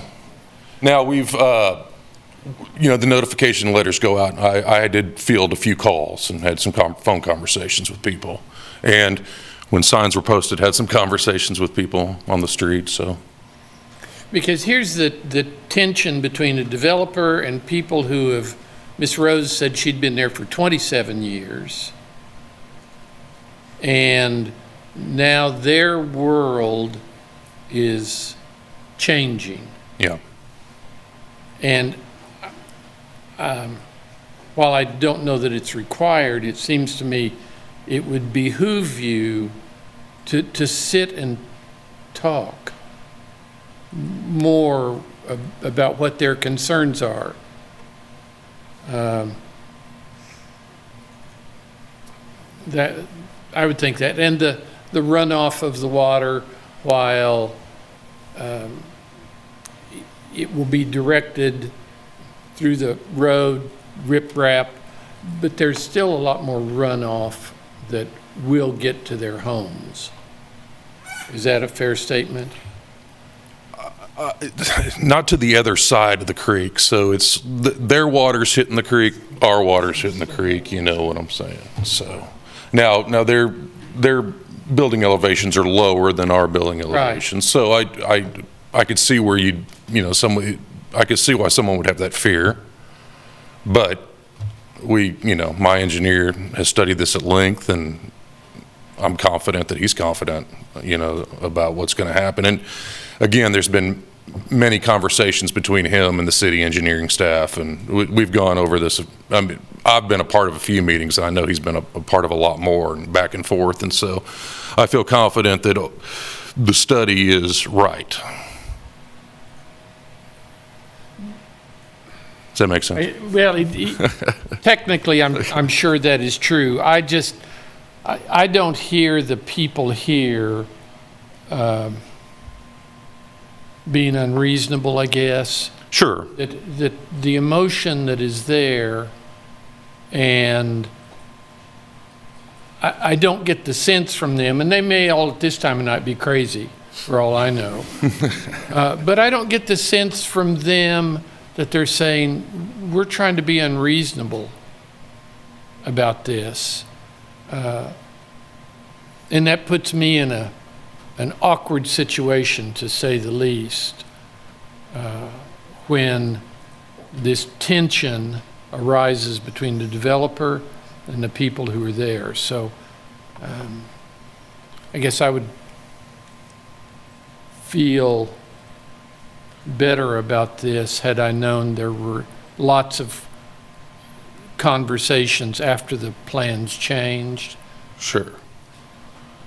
And you do this long enough, and you kind of understand what concerns are going to be. It's a small piece of property, 8.5 acres, and so you kind of get an idea of what the neighbors are going to say. So you design with that in mind, and I feel like we did a good job of kind of meeting some of those concerns initially with preserving the creek, preserving trees at the front at Tomahawk Drive, and appeasing Evergy. So also on the south end, there's a preservation easement goes kind of all the way around the property, really. So of the 8.69 acres, I forget the exact number, but it's not like we just crammed a bunch of structures on it. We used the usable space for the structures and then left everything else alone. And, you just hope that works, but. Hope is not the saving grace. I will say that one of the things that I have said about this committee is I believe this is a place that citizens can come and talk to us, and that we will listen to them. Mm-hmm. And I don't know that happens every place. But when this group has stayed up and come here, and what you said, somebody said, gosh, some of us have already gone home. I think that is a powerful statement that is being made. And I don't know whether it's really heard or not, I guess.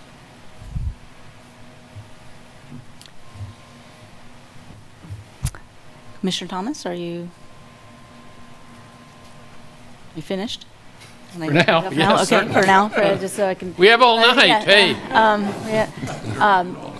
I can jump in with some comments as well if nobody has a specific question.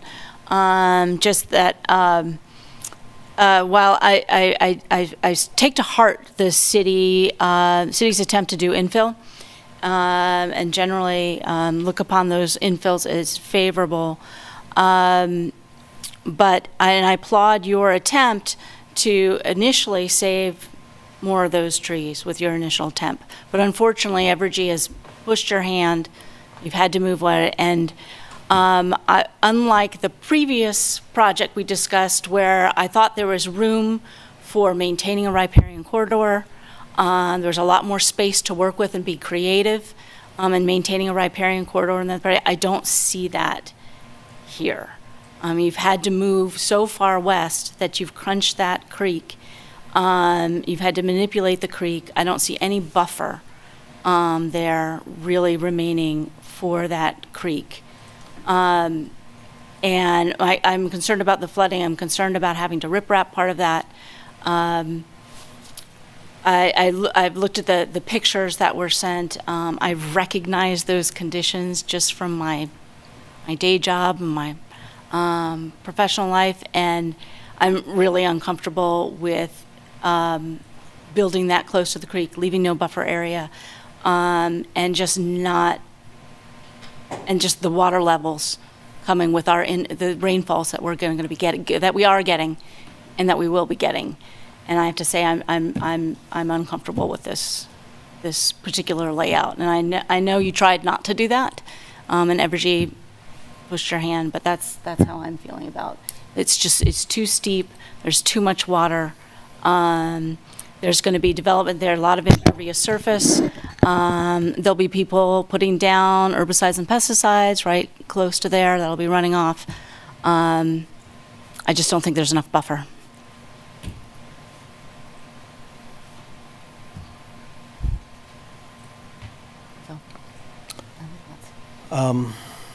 I think, generally speaking, infill, which is something that we want to do. It's part of our comp plan. It helps drive density. It helps take better use of city resources. It aligns with 24. I mean, for all the reasons in the world we want to do infill, but it's always going to be difficult. And it's always going to have an impact on the people that are around it. So I start with that, and I think about, what negatives might be there. I've listened consistently to people that are in the area that have a concern about flooding and what's going to happen downstream from them. And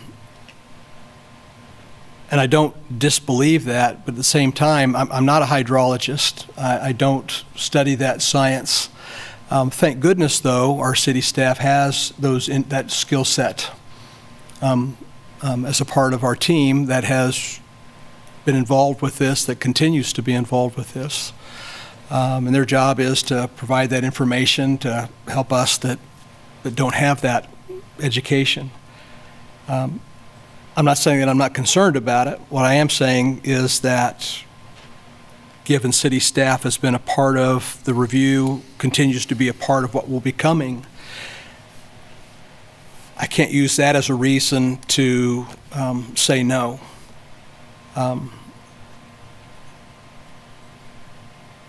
It is steep slopes. It's a narrow, tiny little spot. Other than just leaving that as a green space, which would be nice, I'm not sure that that there's a better. I'm not trying to imagine a better way to develop this than what these guys have suggested.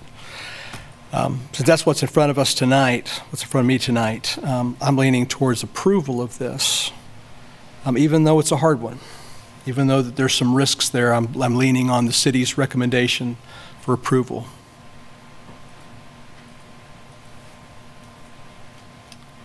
Other comments and questions? Looking online, I'll keep it super short. I just want to say I appreciate, I respect, I like the intent behind this to find a magical space that didn't exist before that can become housing, especially relatively high density housing. what really concerns me here is the margin of error, where if the engineering is wrong, the consequences are really high. And one of the neighbors, referred to this as sensitive land.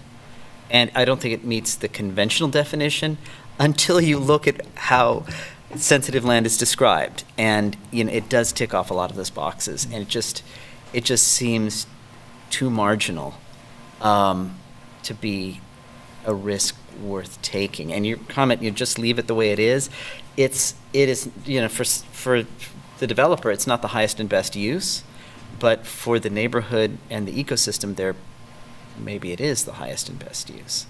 So I'm inclined to oppose, reluctantly.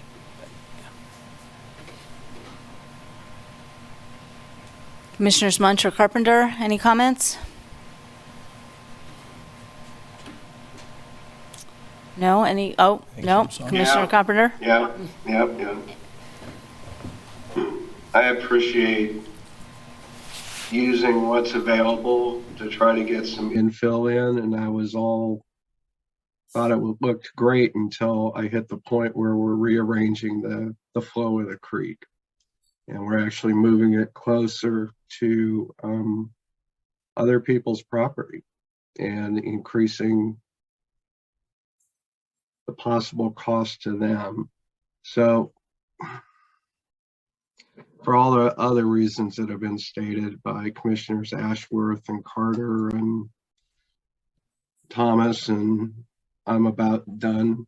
I can't do much more here tonight. So I think I'm going to have to vote not to recommend this one, because I do think that we're manipulating that. Every time you straighten out a waterway, you increase the flow rate and you increase potential problems downstream. And I think that's part of what's going to happen here.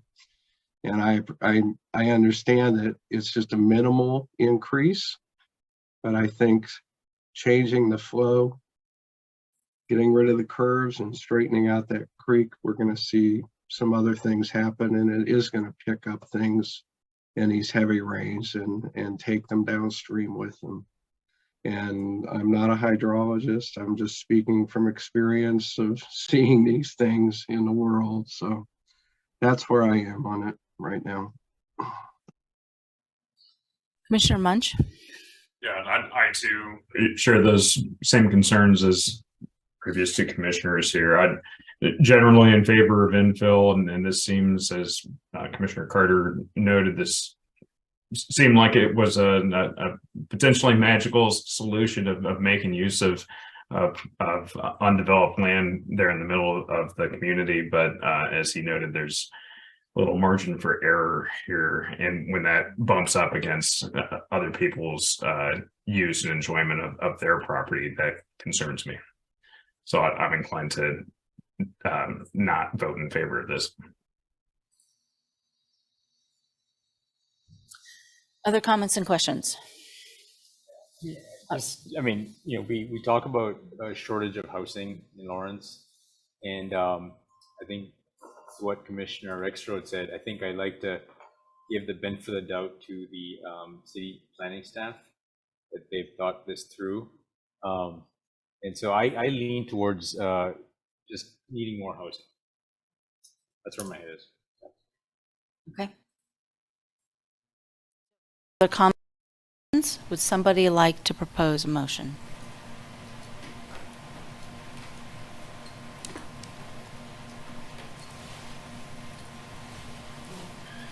I would, but I don't think Yeah. that's the direction. Okay, I will make a motion to deny the preliminary development plan PDP 22-00224 for Fall Creek Villas with the side yard setback modifications outlined in the staff report,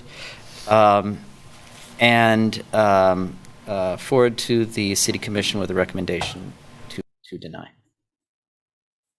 Thank you. Recommendation for denial. Do I have a second? Commissioner Kelso. Any further discussion?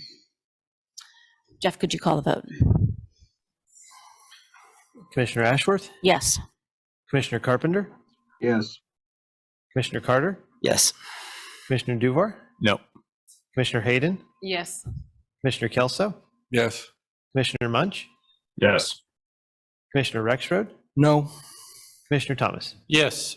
Motion passes 7-2. Thank you very much. Thank you all for coming. I think we'll take another little break. Commissioner Hayden will have to disappear. Yeah, Chair, I'm going to disappear also.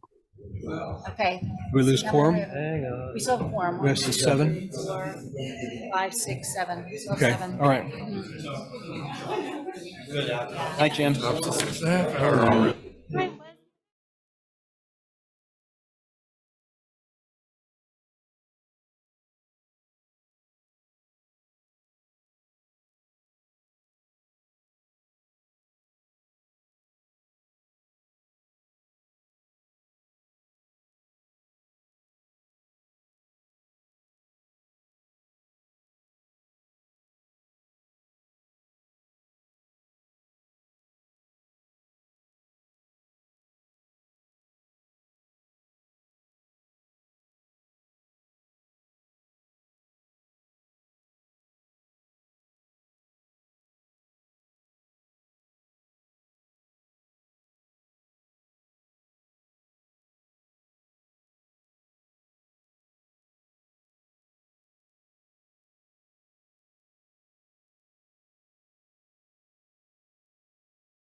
Okay.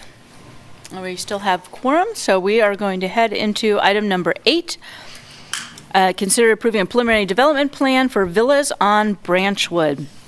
Staff presenting this particular project is Catherine Week.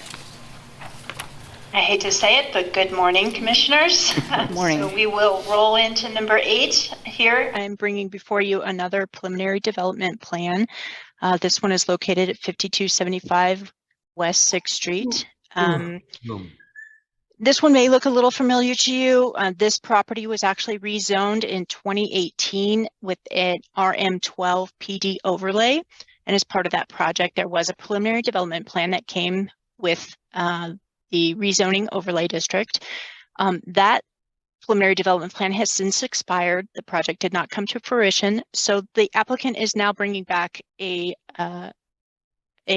new preliminary development plan. It does have to go back through the process. And the preliminary development plan is part of a 2-step process. Anytime you have a PD overlay zoning district, you do need to have an accompanying preliminary development plan. So this is completing that step from the original rezoning that took place in 2018. I'm going to go ahead and share my screen now. Get that up here. Make sure I get the right one.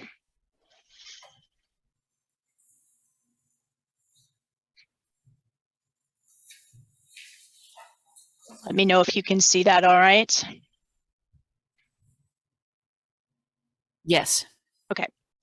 It's showing very tiny for me, so I'm just making sure you can see it. It's not full screen on our end, but we can see it. Yeah, it's not in presentation mode, but it's interesting. Let's see. Yeah. How about now? Yes. Yes. Okay, perfect. So as I mentioned, it's the preliminary development plan. We will look at the surrounding zoning in the area. As I mentioned, this is zoned RM12 PD.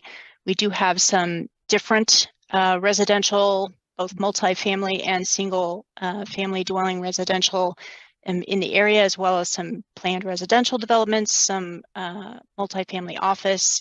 And this project is located pretty much in the center of this graphic here. It's outlined in teal. Land use in the area, yellow indicates single dwelling residential. That is currently what the property has been in the past. It's been vacant for a while, since just prior to the original application that you saw for the rezoning back in 2018. Before that, before it was single family residential, it was part of the county, obviously. So the other light yellow areas adjacent to it on the east and the south are also single dwelling residential. The kind of tan brown area would be multifamily. Currently, the property north of 6th Street is currently vacant, but the land use is indicating that that would be multifamily. Planned development, this is the outline kind of for what the plan looks like. They're presenting a proposal for a 2-structure multifamily multifamily dwelling unit with their primary open spaces now towards the center of the site. They've moved that away from the residential district that is on the east and the south and focused the building structure more towards the frontages, both 6th Street and Branchwood Drive. And this is an image showing that proposal kind of overlaid on the area in the aerial image, just so you can get an idea of what it would look like on the site. This is a rendering that the applicant provided to me today to let you see kind of what it would look like. This is the north elevation, which would be facing 6th Street. These are, again, the north elevation and the west elevation. These are the frontages. The open area is planned towards the center of the site so that that common open space presents a pleasing area towards the center and the east and southern portions of the site. This slide is just a reminder for you for what we're looking at when we're looking at a preliminary development plan. We have that review criteria that we're considering. They are outlined further in your staff report, and we can go through them if you have questions. This is just kind of a guide for what we're looking at when we're delving into that preliminary development plan review. Again, this project is a multi-dwelling residential proposal. It is proposing 31 two-bedroom dwelling units and 7 one-bedroom dwelling units for a total of 38. That equates to approximately a 9 dwelling unit per acre development. And this future land use parcel in the future land use map is slated for medium to high density residential development. And medium is considered between 7 and 15 dwelling units per acre. So it does fall pretty evenly in that medium density residential category. This is just some visuals because it's easier kind of to see things visually than to just look at the numbers. As part of a preliminary development plan, there is a required open space for both just open space and recreation areas. And here I've kind of outlined for you where those common open space and recreation areas are delineated. As I mentioned, they're all focused towards the center of the site, which abuts the existing single dwelling residential neighborhoods to the east and south. That last slide showed the common open space, but there is additional open space on the site that is not slated just for the common open space. Obviously, there's green space under all of the street trees along the frontages road, and then there's buffering on the east and south end of the lots that are the lot lines that requires a type 1 buffer, and that is being placed there between those existing lot lines and the proposal of the development. Again, it's kind of easier to see it visually than sometimes to look at the numbers just so you can see where the areas are. The other thing we look at when a preliminary development plan is how is it accessed. Access was really already existing from Branchwood Drive, so they would be creating an access point that corresponds to the access point across Branchwood Drive. It's kind of in line with that as recommended by our engineering staff and the engineers that looked at how to best lay out the access point from the intersection of 6th and Branchwood. And so they would be taking that in as a private drive. And then there's a single loop through the center, a one-way loop for exiting and entering the property. A little bit of uniqueness for this particular proposal is that the majority of their parking is being proposed to be in the underground level under the structure. So they will have some surface parking for visitors and short trips to the site. Those 21 spaces are shown in purple. The remainder of their 73 spaces that would serve the residents would be located underneath the building. So they're actually proposing to provide an overage of what would be required for this particular use and number of units. What would be normally required would be 76. They're actually providing a total of 94. But because they are locating the majority of them under the building, staff did not feel that that is a significant impact to the surface area of the site itself. And staff is actually in support and making a recommendation to the City Commission for that overage in that parking on this particular project. And you'll see that in the recommendation that staff is putting before you. So there are two voting motions associated with this. And as Jeff noted earlier in a project that you saw, there you could potentially combine these into one motion if you so chose. One would be for the preliminary development plan itself, and staff is recommending approval with some conditions. And then the second would be that modification to approve the excess parking on the site. And staff is recommending forwarding the PDP to the City Commission with a recommendation of approval. Staff is also listing a few.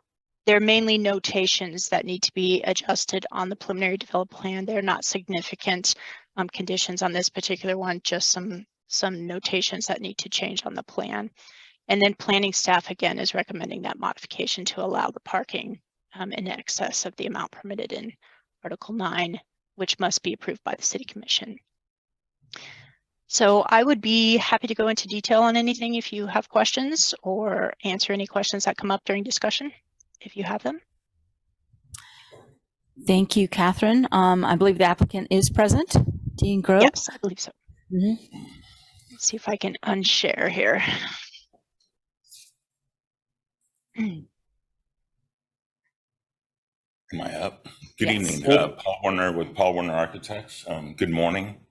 I will be brief as the light of the hour. I mean, we're pleased that we have a positive staff recommendation. It is an infill site. It's a tough site. That's why the previous project really didn't work. It really needs to be one building. That's what makes this project work. The previous project was going to be 6 duplexes. And with all the infrastructure, it just doesn't work. So we're pleased with this.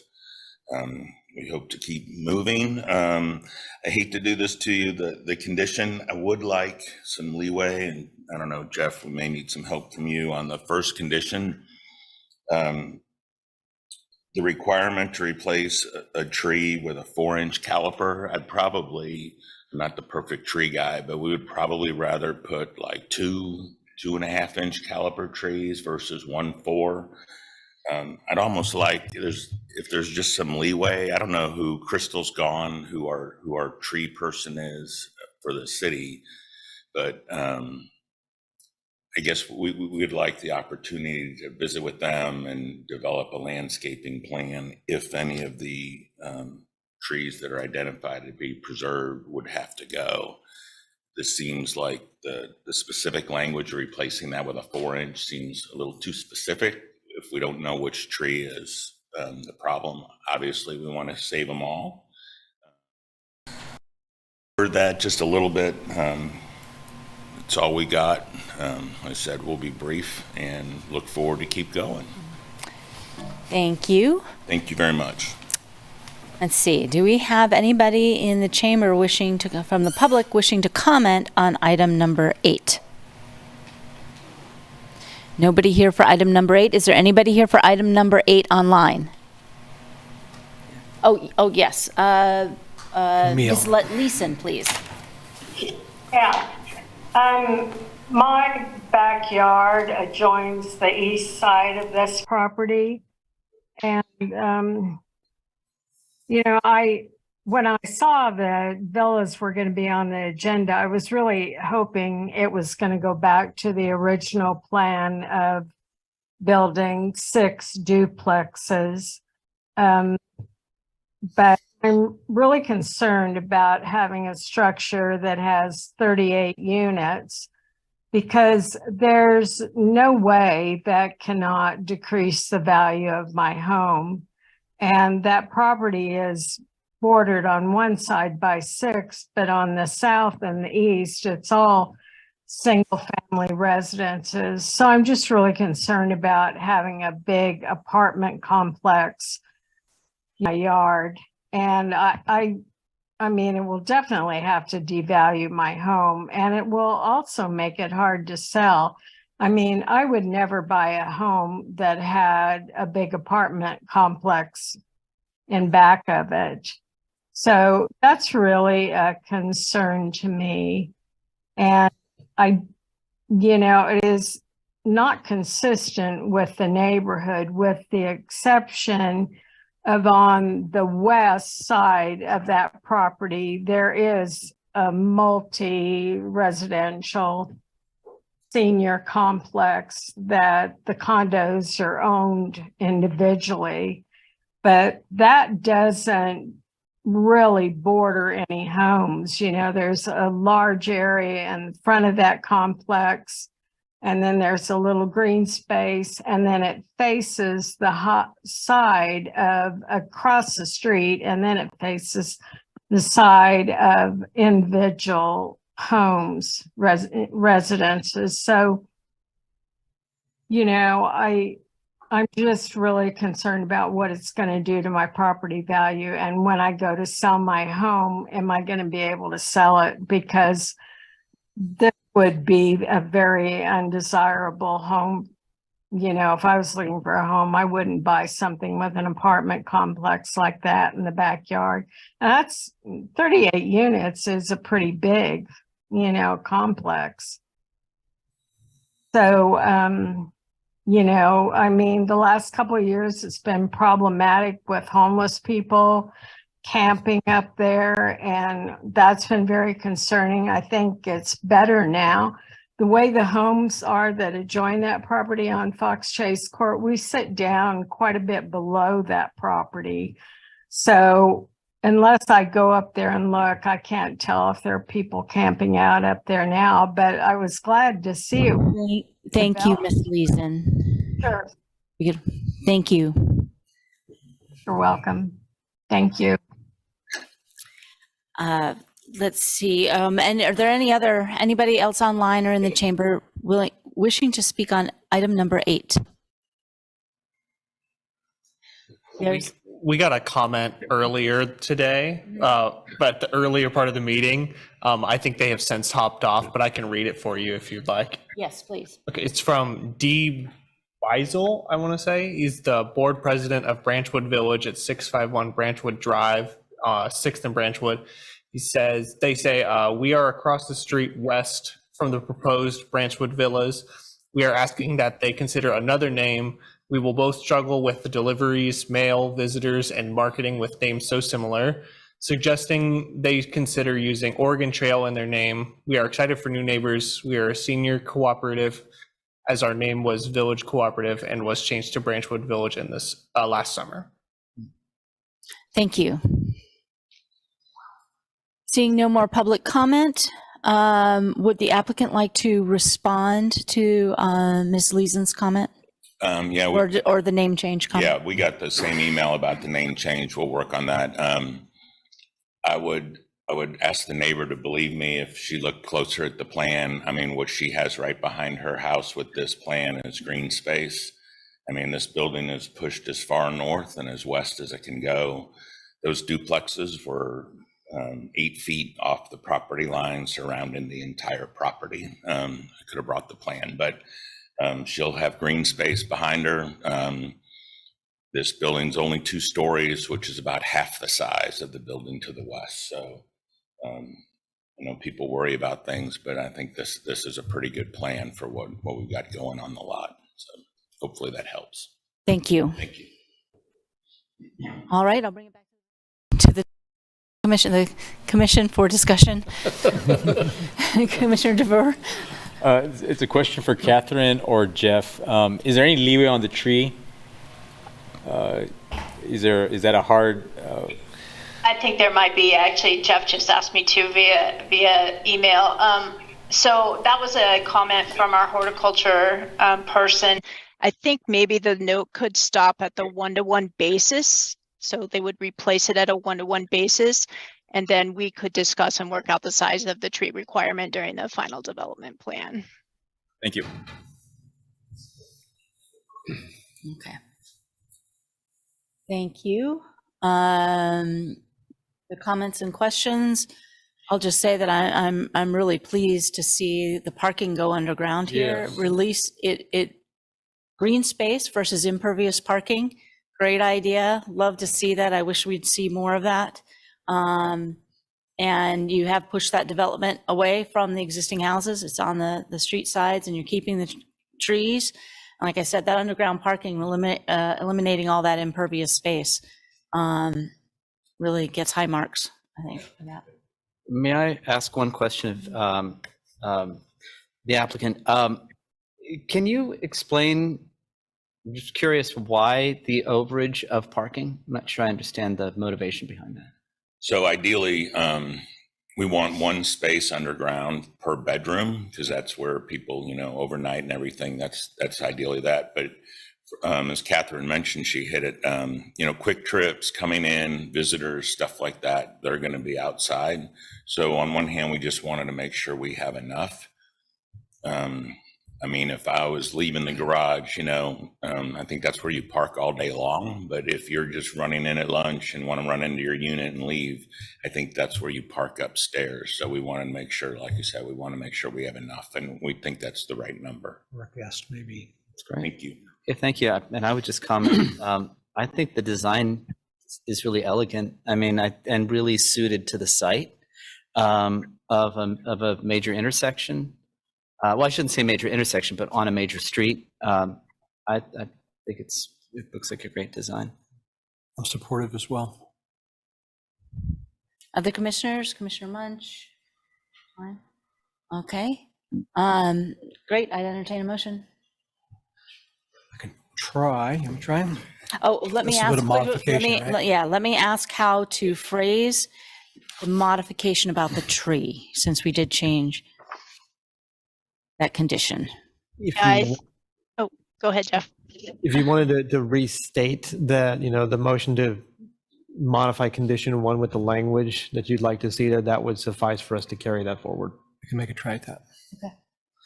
I move we approve preliminary development plan PDP 22-00439 for villas on Branchwood located at 5275 West 6th Street and forward to the City Commission with a recommendation for approval based on the findings presented in the staff report and subject to the conditions listed in the staff report with this modification on condition 1 that it read, updated landscape notes to include, quote, if trees identified for preservation along east and south lot lines, credit or located in easements are destroyed or damaged, they will be replaced with similar trees on a 1-to-1 basis, period.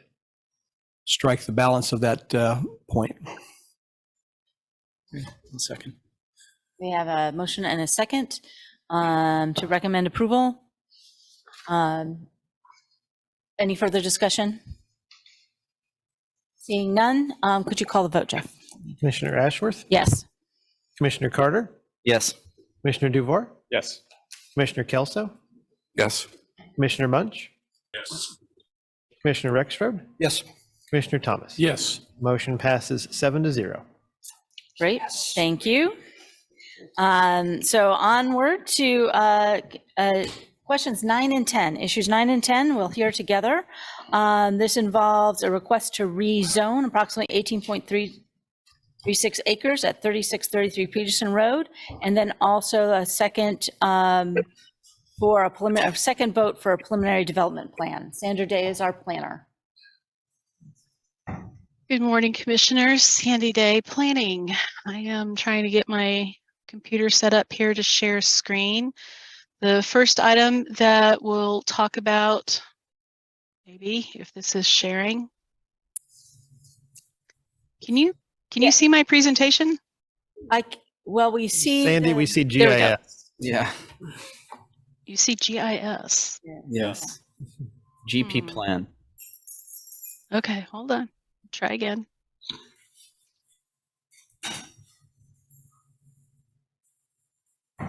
Do you see the presentation now? Yes. Yes. Okay, thank you. Okay, so the zoning is proposing to rezone property from RS10, which is existing zoning, to RS5 with a PD overlay, and then the planned development is for detached residential development. Anytime we submit a rezoning with a planned development, it does require that the preliminary development plan be submitted concurrently, so you see it as a project. The slide highlights the location, which is in the northwest corner of the Fall Creek Farm area that you were talking about just a little bit ago, highlighting where that proposed zoning is and the surrounding zonings.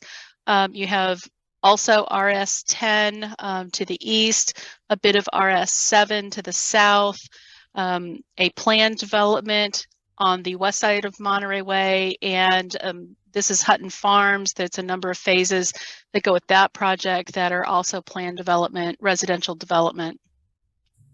Property is currently vacant with a mix of residential lots that are building out. There are still several vacant lots as well as built residential lots to the north. This part of the area is built out with detached dwellings, Lulu Lane, I believe it's duplexes, and then further to the east is a mixed use that includes detached duplex and multifamily, and then this is a retirement facility as well as some independent living units within that project, and then there's a later phase for that project as well. The property has been zoned RS10 since the mid-1990s.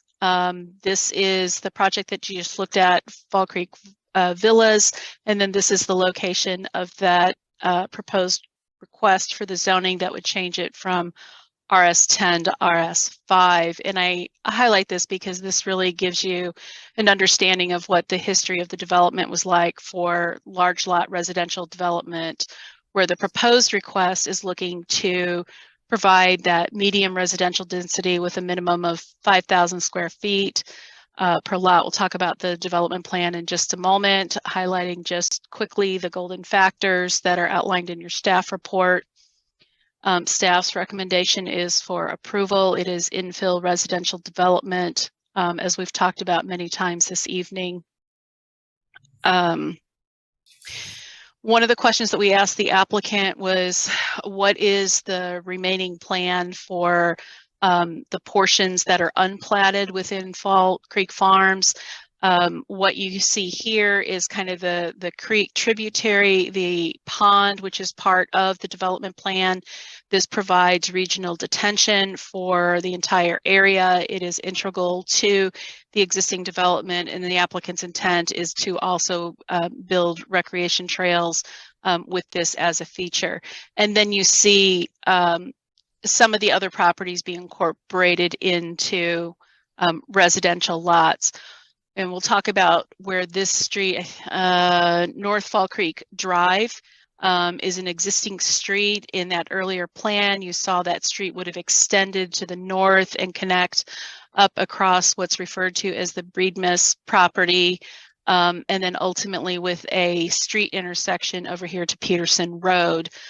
Because of the presence of the tributary creek,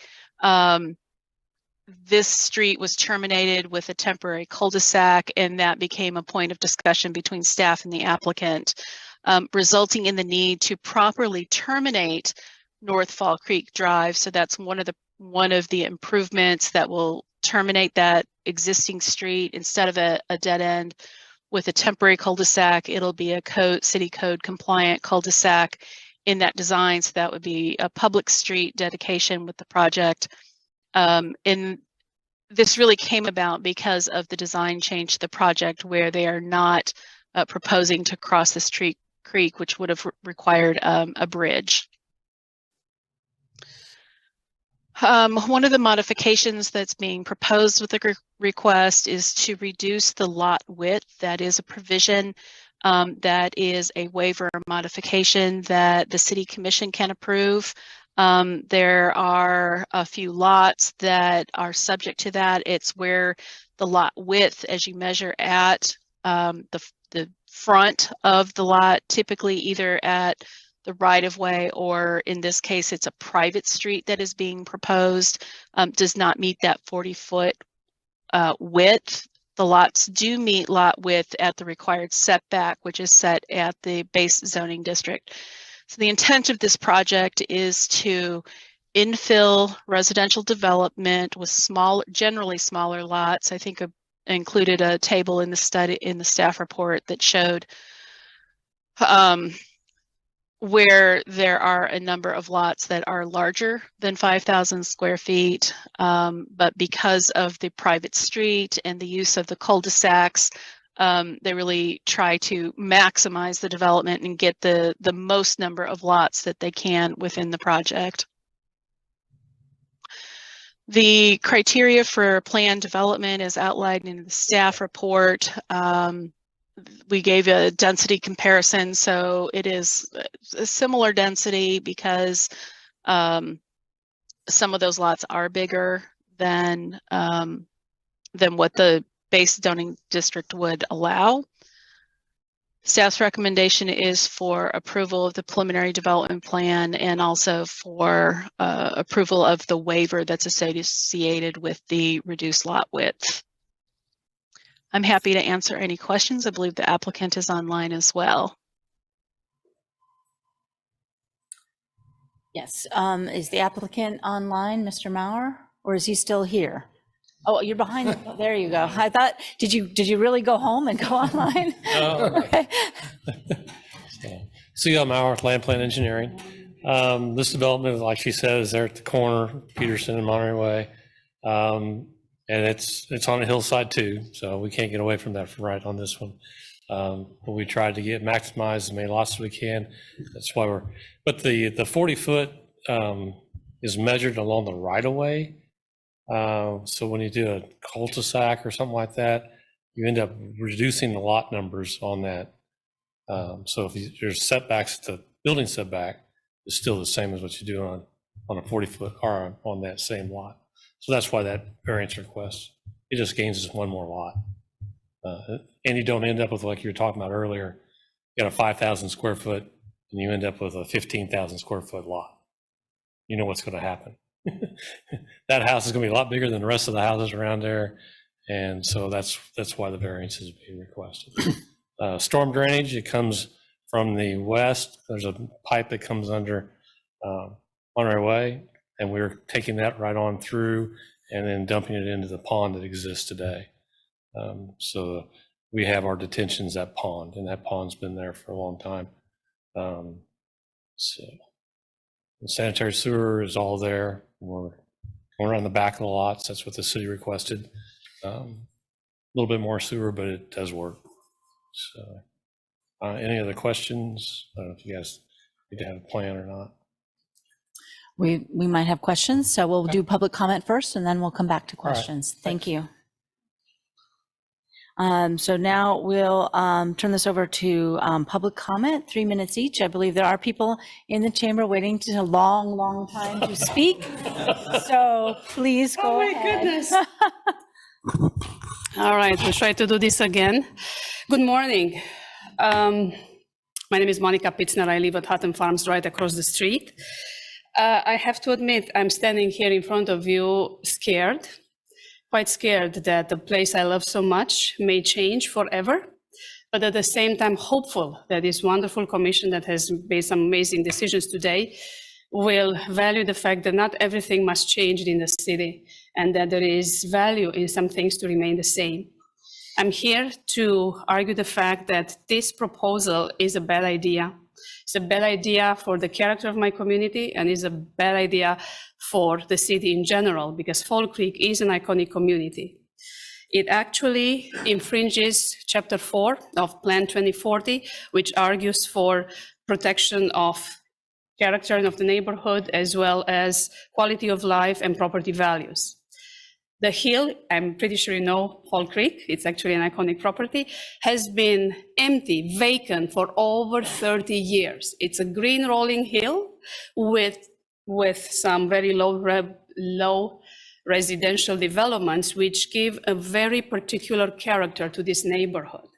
As Sandy showed, we are surrounded by higher density neighborhoods. So I would say that we did our job. We are quite infill there and quite with high density. This would be the only area that would remain what I call breathable. We don't know how the new community will look. We don't know how many trees it will have. The planting easement is not clearly described in the PDP. We can end up with a Frankenstein, which will wipe off the benefit of living in Fall Creek, the beauty of the area, and I think will wipe off an iconic community in this in the city of Lawrence as well. Another thing I want to talk about is the traffic. Peterson Road, if you know it, it's steep.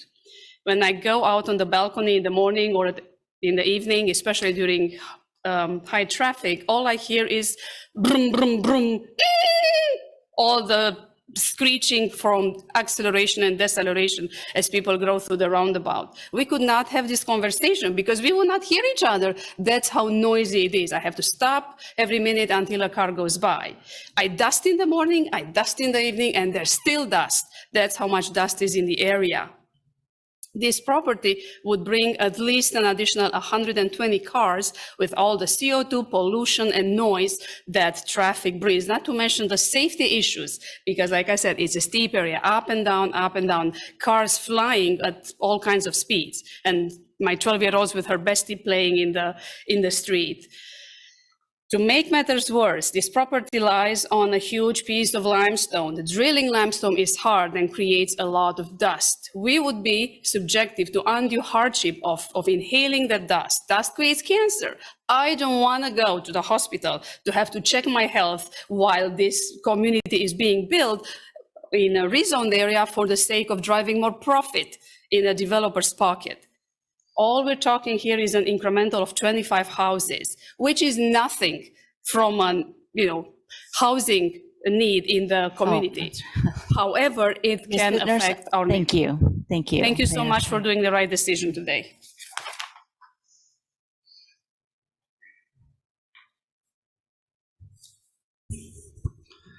I won't say good morning because I don't know if I have it in me anymore, but I have to echo many of my wife's comments. My name is Al Pitzner. I'm the president of the Hutton Farms West Homeowners Association, and I speak not just for myself, but many of the homeowners within Hutton Farms West. I find it interesting when we look at Plan 2040 in Section 3, the Growth and Development section, subsection A, it states that our vision is to manage growth within the city by capitalizing on infill opportunities and directing growth to new areas where infrastructure is planned to be cost effective and sustainable, comma, while maintaining existing residents' quality of life. The development that we're talking about this evening is completely at odds with that statement. The fact that this area has remained vacant for 30 years has led not only the neighborhoods that are surrounding it, which is some 4 neighborhoods with thousands of homes within them, to believe that that will remain vacant, but it has determined the nature and the quality of the environment for all of those neighbors who are routinely walking and enjoying the space around it. To suddenly remove that would radically change everything about that area. And to change the designation on an area that has been green space for so long is an affront to the residents, and frankly, it's prejudicial. The proposal fundamentally changes the character of the area. The long-term impacts include, but are not certainly limited to, property depreciation. Once construction begins, the inability for those homeowners to enjoy the use of their properties. This will be a development that will take considerable amount of time. There's an enormous amount of limestone underneath that grass that will have to be dealt with in order for that construction to take place.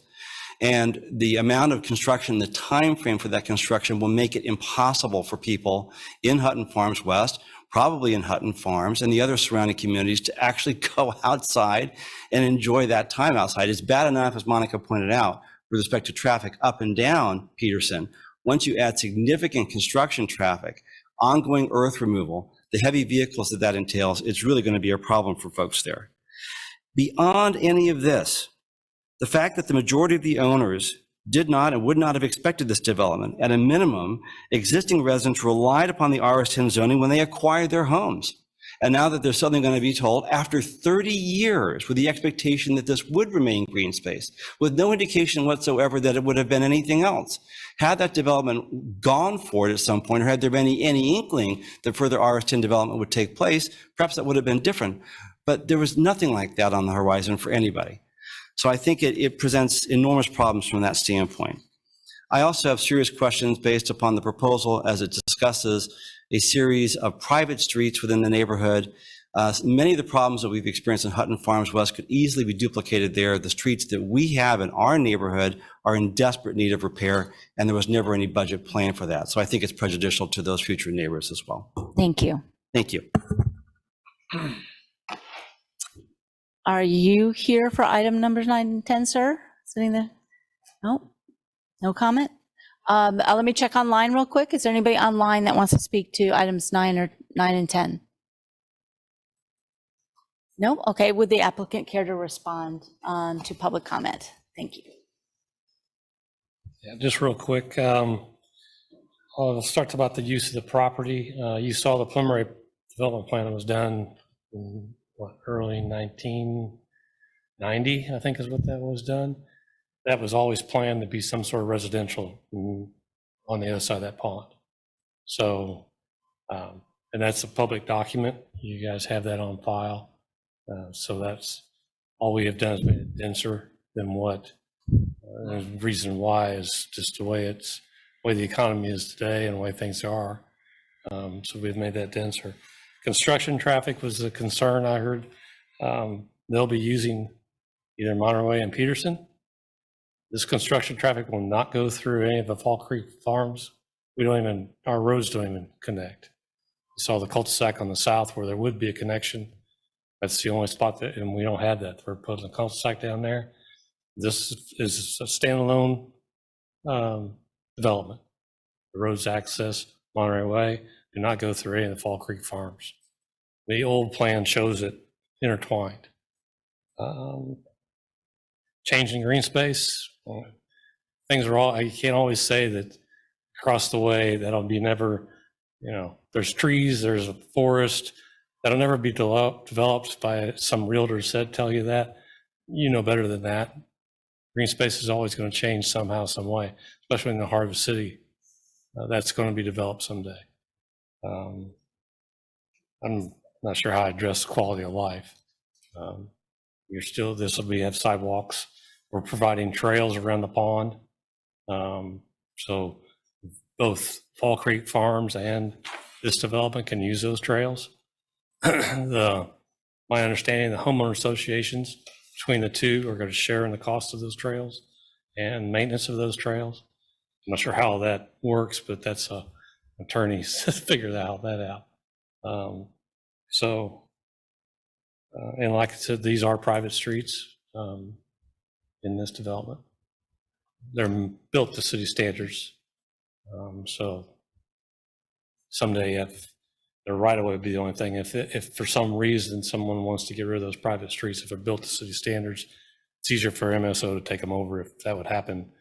We've talked about that before. It's a lot of the private streets that are already in cannot be taken over by the city because they're not wide enough or they weren't built to city standards. These are being built to city standards. So if the HOA is dissolved, they could be taken over by the city. So there's a little bit of security there for the city. Thank you. Questions? Thank you. Yes, we might have questions. I'll bring it back for discussion, and we'll see if we have any questions. All right. So, Commissioner Jabour. Yep, right away. The comment about the private streets, there was a concern from the prior speaker that who's going to maintain the private streets? Like, are you guys going to have a budget for that? How is that going to work? It'll be an HOA, which are done around town. So there's a fee that's going to be part of that. Gotcha. And they'll have to work out that fee is going to be. Gotcha. With the way the economy is going, that's going to be more than what. Right. A lot of them about $200 or $300 a year in some places. That'll be more than that, just because of the way things are now.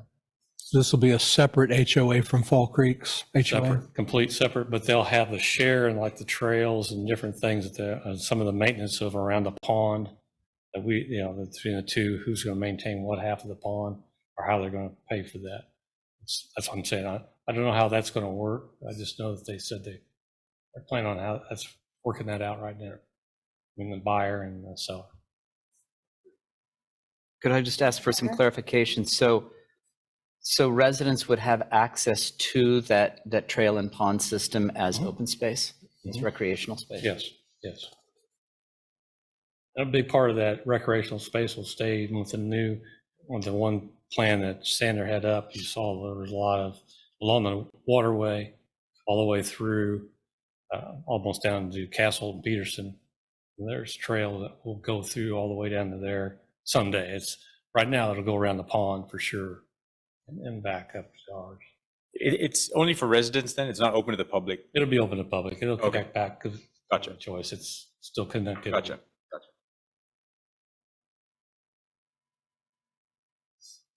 Oh, I don't have my, Commissioner Munch, do you have anything to say? I don't have you up on my screen.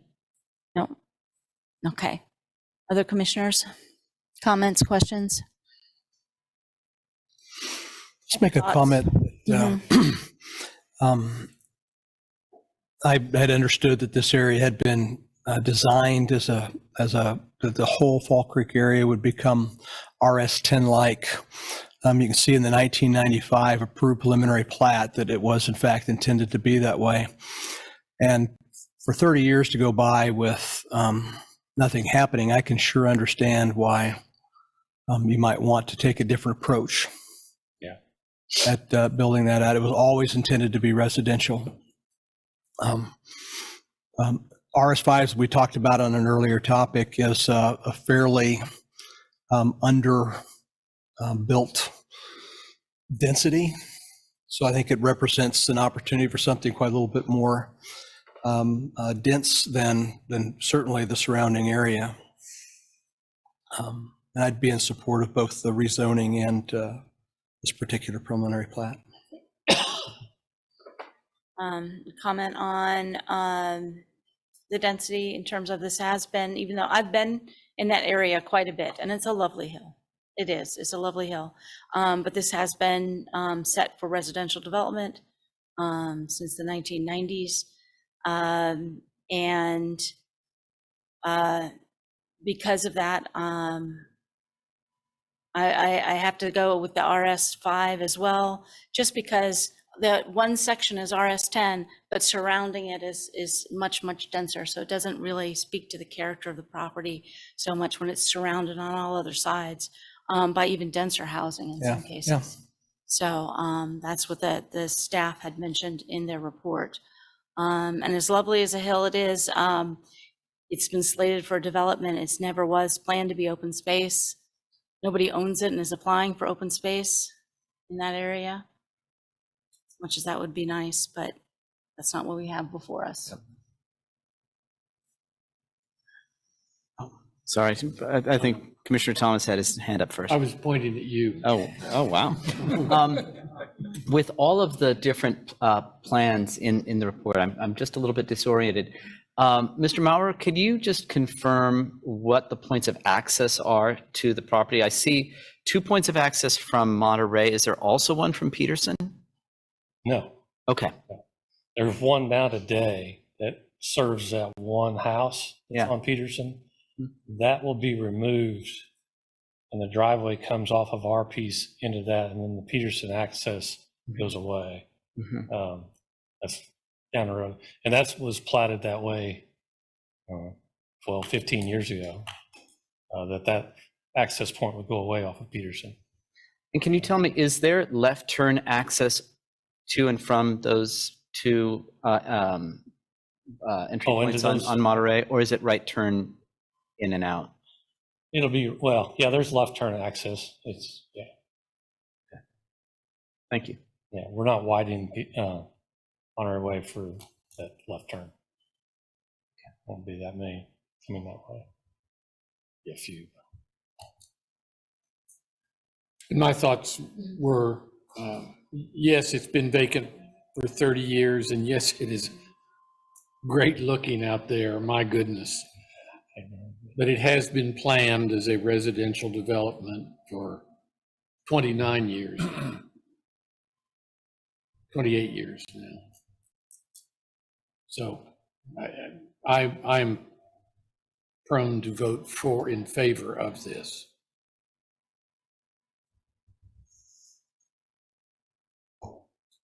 Any further comments? Can we entertain a motion then? Commissioner DeVore? I enter a motion to approve the request to rezone Z22-00309, approximately 18.36 acres from RS10 to RS5 PD district located at 3633 Pearson Road, based on the findings presented in the staff report, and forwarding it to the City Commission with a recommendation for approval.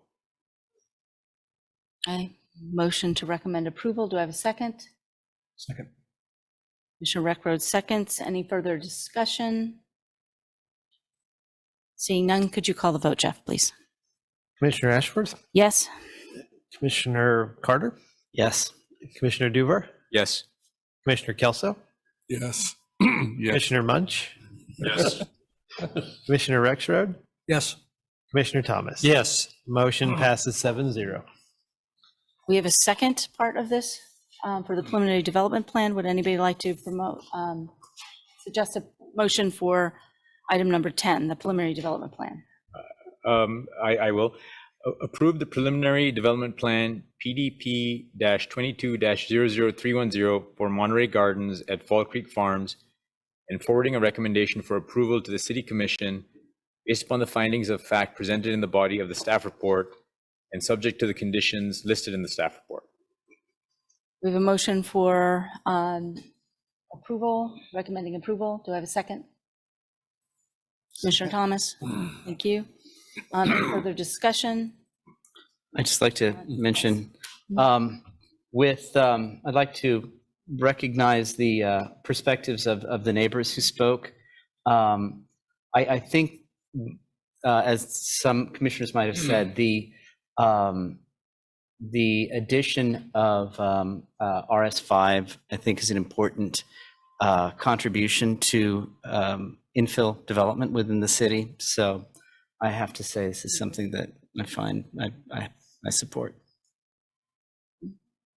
Any further comments?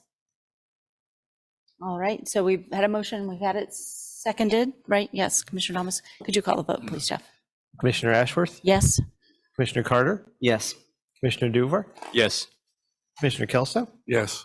Commissioner Munch, Yes. Commissioner Rexroad, Yes. Commissioner Thomas. Yes. Motion passes 7-0. Thank you. It's very late, very early, and yes.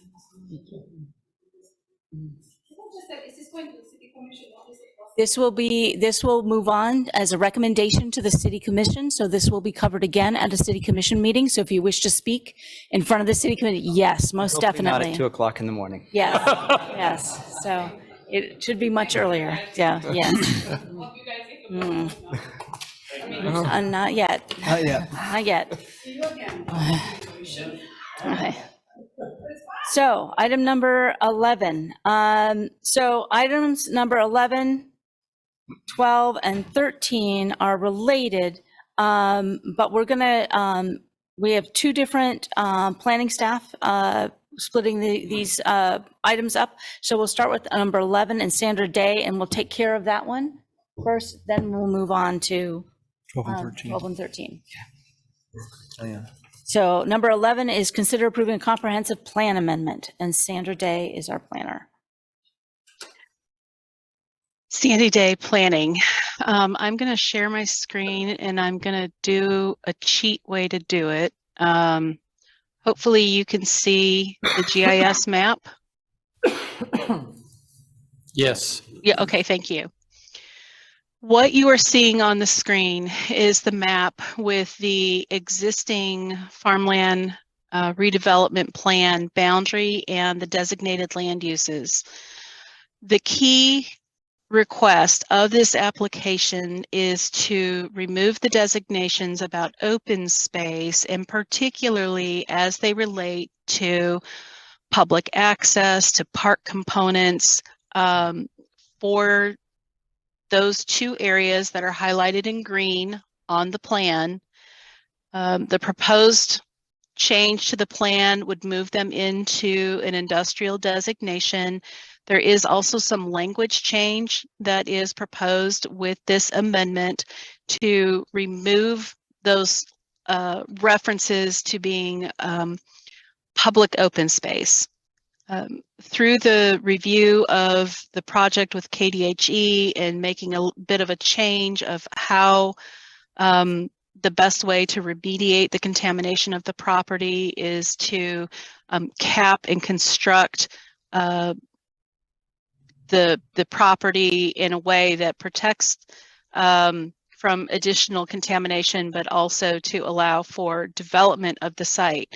It doesn't mean that open space components can't be designed into the project, and Catherine will touch on those pieces. So at the heart of this request is really the intent to remove an expectation of this property being accessible for public open space.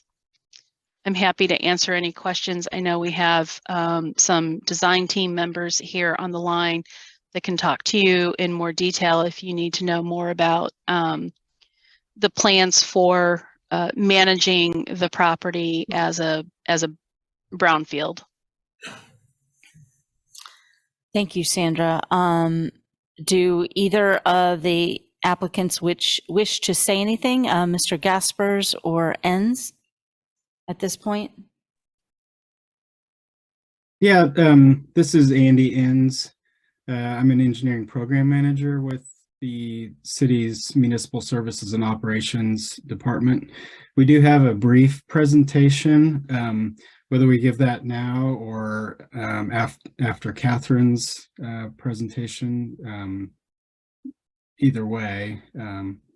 So is this your presentation related to the comprehensive plan amendment and dealing with the capping of the? It's related to the project as a whole, which is basically going to be moving some of the city's field operations facilities out to this site. So it is related to but all three of these items on the agenda. Okay. Madam Chair, if I might recommend, we might just have staff move through the other two items, and that way Andy's presentation might make a little bit more more of a sense. package, make a little bit more sense on that Yeah. one. Okay. All right. So then we'll hold off on that and then have Catherine Week present 12, which consists of 2 rezoning requests, and 13, which is the institutional development plan. Good morning again. Okay, so I'm going to share my screen again. Catherine, we're having a hard time hearing you. How about now? It might be your Try again. microphone. Yeah. Can you hear me now? Yes, very good. Okay, must have popped off. Okay, so good morning again. I will try to be succinct since I know we're at the tail end of this meeting, but I'm going to go ahead and share my screen and briefly take us through the 3 items here quickly.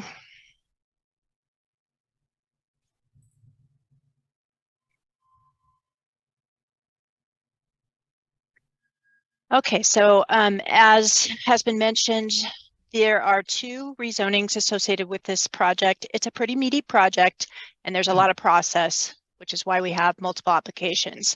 And then there's also an SUP, which is actually the institutional development plan that goes with the project. We're going to talk about the rezonings first. One rezoning, I should also mention there is an administrative minor subdivision also in process. That does not come before you.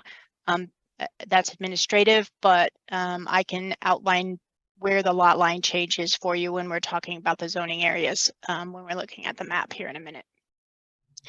So the first rezoning is the large portion of the property, and it's going to be changing what is an existing IG or industrial general and urban reserve districts to the GPI district.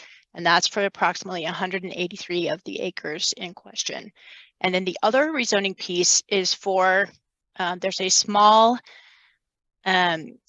regulatory floodplain area adjacent to the large bag building along East 15th Street, and that 2-foot freeboard area that is slated to be incorporated into floodplain overlay districts when we do rezonings, if there are floodplains in those rezoning areas. And that equates to approximately 3 acres within that. This is the overall area that we're talking about. Currently, it resides as 2 large parcels. The lot line adjustments, this lot line here will drop down a little to gain access at this point here at the corner of 19th and O'Connell Road, and also incorporate this existing structure that's already on the site into the project area. So the use that this is accommodating is classified as utilities and services major use, and this will accommodate the whole municipal services and operations field campus. The use as classified is permitted in both the current IG zoning district and the proposed GPI district. So the use or intensity of use with this rezoning is not really changing. However, that GPI district is intended to accommodate large institutional type projects, for instance, hospitals, municipal services, county services, those type of projects are intended to go into that GPI district. And then that those larger projects that are over 10 acres additionally require the SUP process. GPI is required to have what's called an institutional development plan. Typically, they're phased projects, so there should be a plan in place to show how they incorporate to the area and how they're phased over time. And then sites specifically over 10 acres have that additional SUP process for that institutional development plan. So how did we get here with all these applications before you? So to incorporate the intent for these types of projects to go into that GPI zoning district, it does require that institutional development plan. This slide just outlines what the purpose of that is. And again, I kind of mentioned it's to help provide that community vision for long-term use of public and institutional space. Typically, these type of uses might be dropped into more urban areas. This one's a little bit unique because it only buffers a developed residential area on the west side. The rest of the project is nestled inside of an already industrial development area. So in that regard, it's a little bit unique, but still the institutional development plan helps guide the character and helps mitigate any negative impacts from those types of larger uses that would be going into these type of districts. So here's the rezoning map. The first one is the larger area hatched out that was in your packet that shows the overall whole area of the rezoning that would be taking place. This also shows you the little line here where the lot line adjusts for that minor subdivision that's also concurrently in process. And that drops down to incorporate that existing structure on the site and to gain access to the site from O'Connell Road. And then the second map on the side shows this kind of oddly shaped little area to the northwest or in the north portion. That is the area that is encompassed by that regulatory floodplain and that 2-foot freeboard area that needs to be incorporated into that floodplain overlay district. So that gives you an outline of where those zoning areas are taking place. Surrounding zoning in the area, currently it is UR in this larger piece to the north and IG in the southern portion to the south. It's abutted on the north with some Still County property that's primarily ag land and floodplain.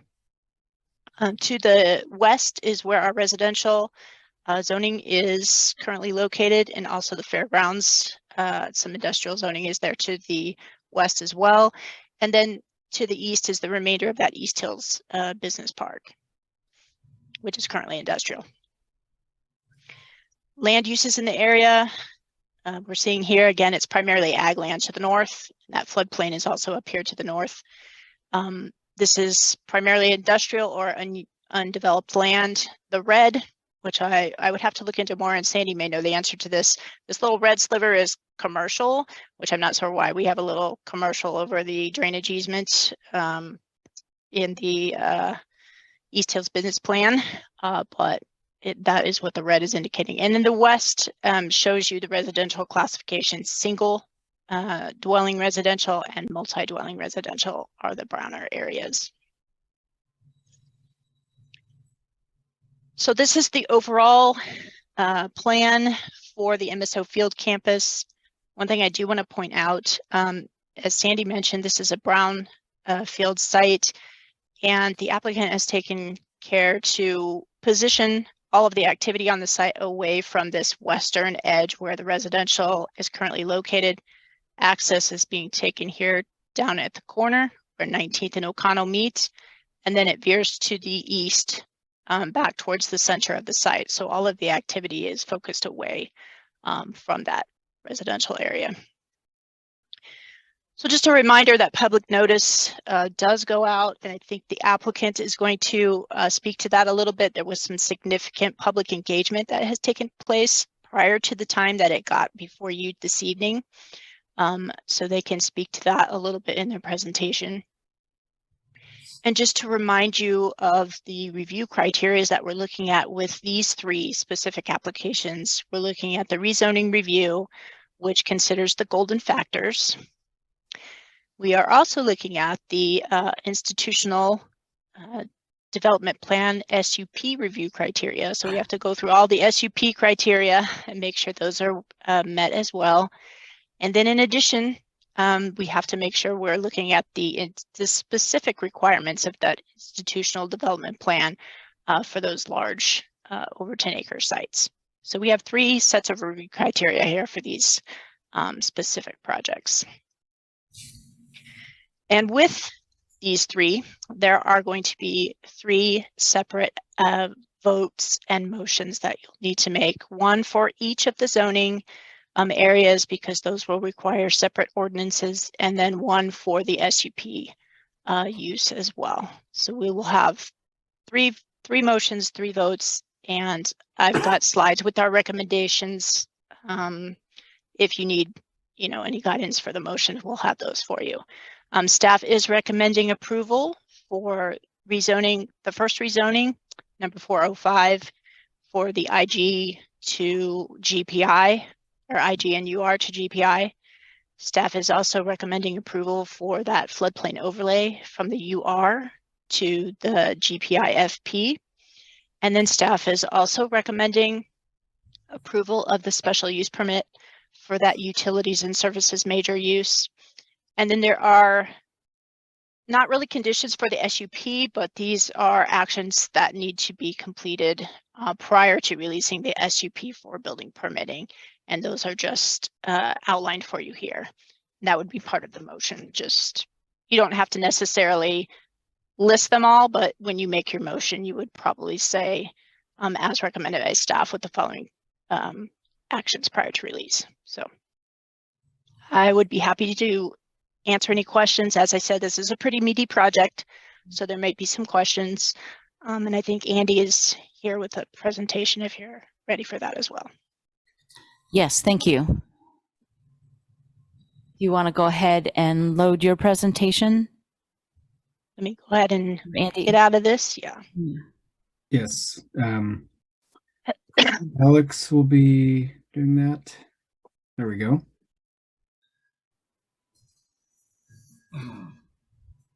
Okay. Thank you. Again, I am Andy Enns, engineering program manager with the city, and I'll be presenting a brief summary of the campus project. With the design team, we have several people here from Dake Wells Architecture, Ortel Architects, and CFS Engineers. Go to the next slide, please. So just a little background quickly. The idea of a consolidated field operations campus began in 2016. Presentation was made to the City Commission in 2017 that discussed the conditions of the existing facilities and kind of led to an analysis of how much space was needed for all the different field operations divisions. That came up with 75 acres required for all those divisions. Subsequently, the City Commission provided direction to consider the farmland site in 2019. It's a site that's large enough to provide consolidated campus. It's already city owned, and then it also provides the opportunity to coordinate the remediation that Sandy had mentioned that's required. That area of the site specifically is contaminated with nitrogen and ammonia, both in the soil and the groundwater. And so we've been working with KDHE, Kansas Department of Health and Environment, on different remediation strategies, and capping the site with buildings and pavement is one of those strategies. So the MSO department selected Dake Wells team through an RFP process to develop a concept plan, which we'll see here just in a little bit. But during the first phase of the project, they went to all the different divisions for the field operations groups and wanted to really understand how those divisions work together and the conditions of the facilities that they worked in.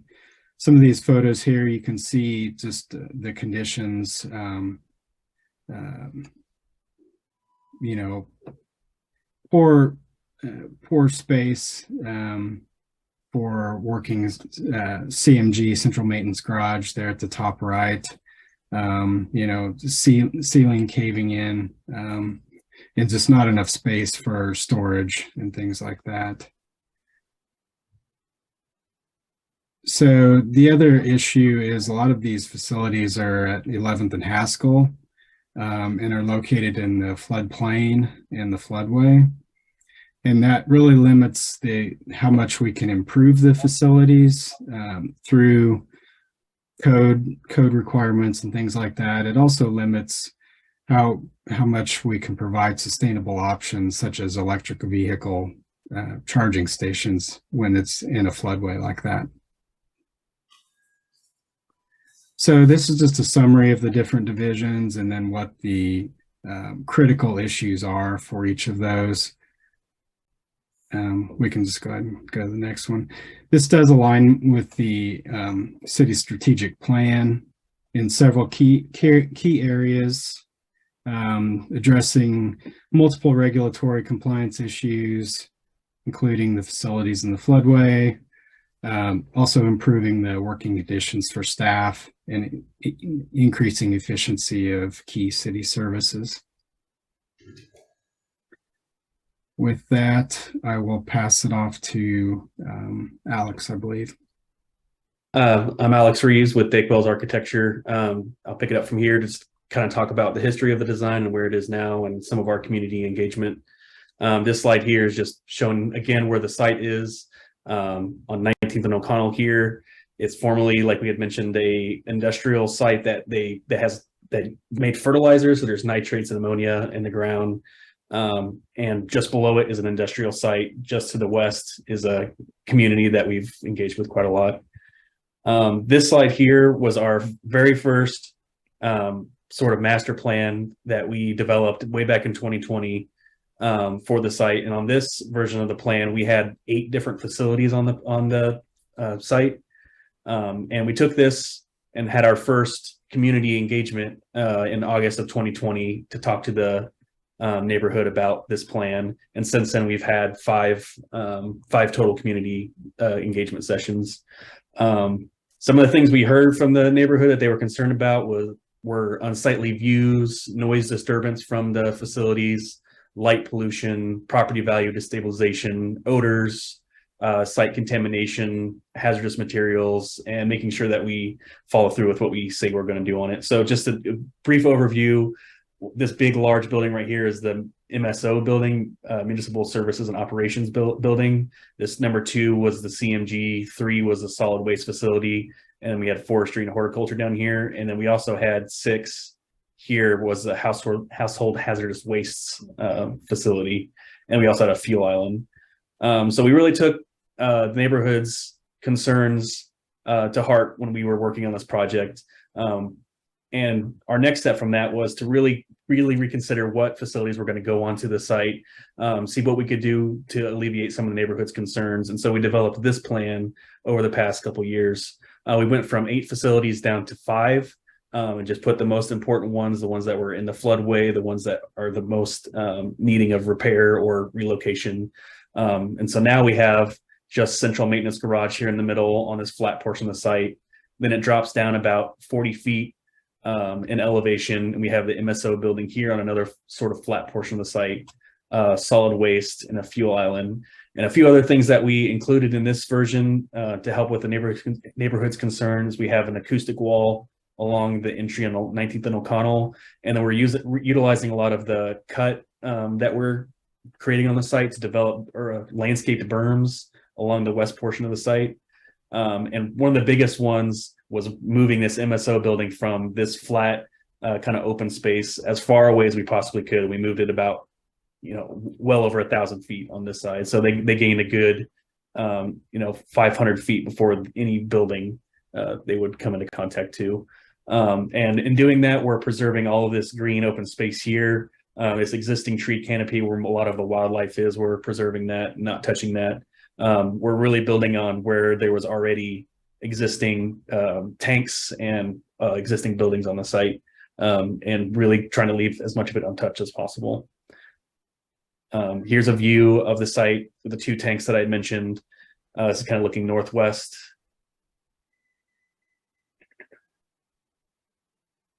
If it'll load, there we go.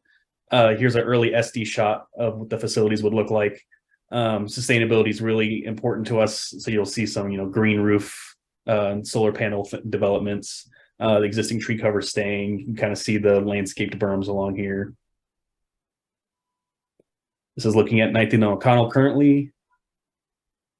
You'll notice from our plan, we're doing as much as we can to get that road away from the neighborhood immediately, by kind of creating that curve here and berming alongside it. Some positive feedback we heard from the neighborhood after showing them the old plan versus the new plan.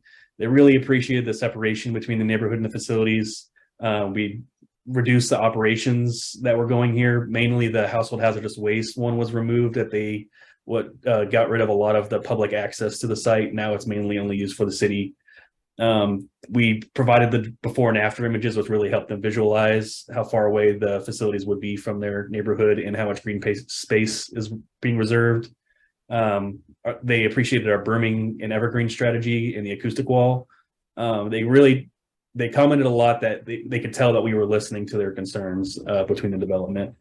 We also developed a set of high efficiency dark sky compliant lighting that keeps the lights within the property lines and keeps the fall off to where you really can't see it outside of the facility.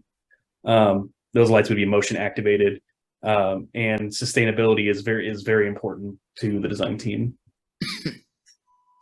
Some quick talk about the sustainability features. We're remediating a brownfield site. We're using within the facilities abundant daylighting strategies to reduce lighting loads, as well as create a very occupant friendly space that's good for well-being. We really care about the workers in developing this. We're utilizing materials that are very durable, and we'll make sure the buildings last a long time, so you're not going to have to tear them down and rebuild them in 20 years. We're hoping they last a lot longer than that. We're looking at future best practices for the fuel island to reduce fume and spill impacts.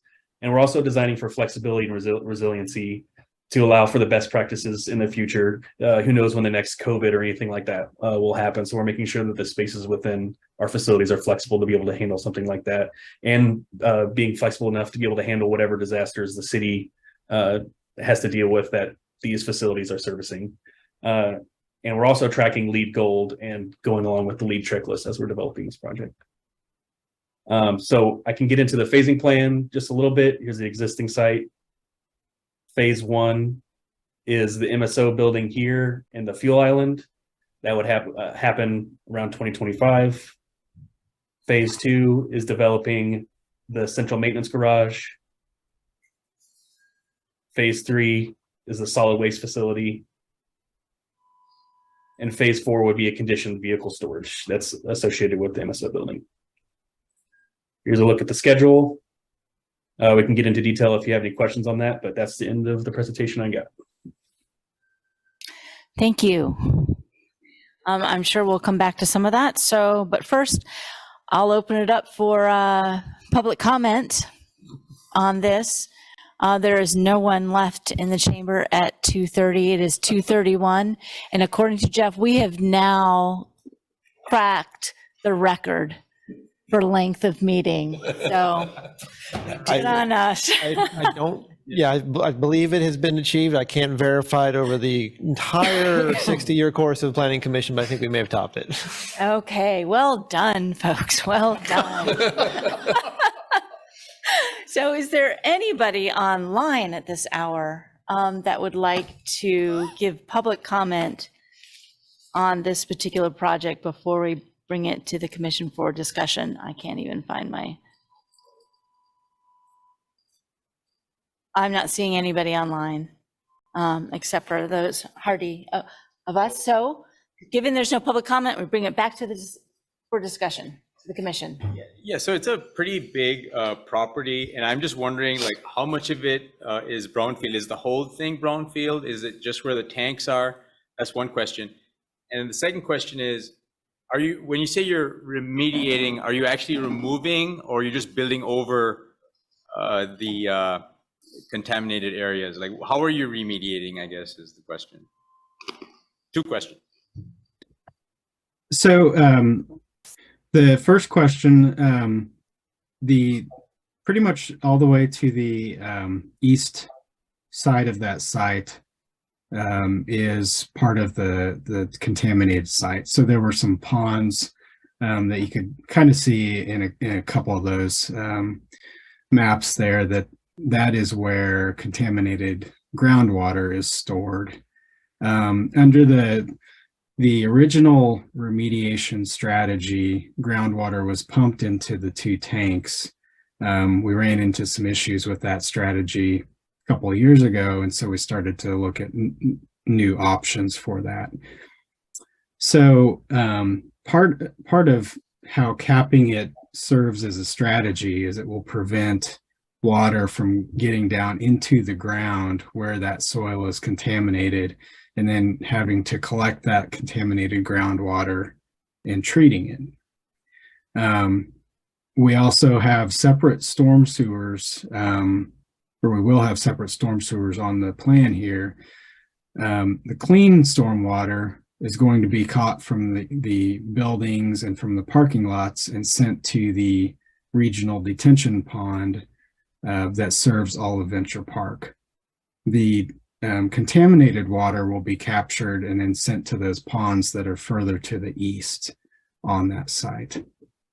So I'd say the only part of the site that really isn't contaminated is the part where we're not putting any buildings along that west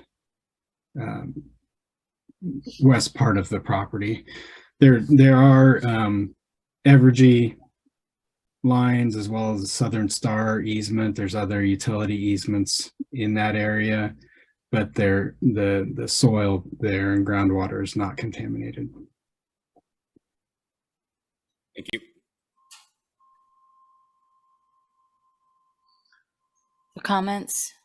I'll just chime in and say that I'm really pleased to see solar panels. I'm really pleased to see tracking LEED Gold.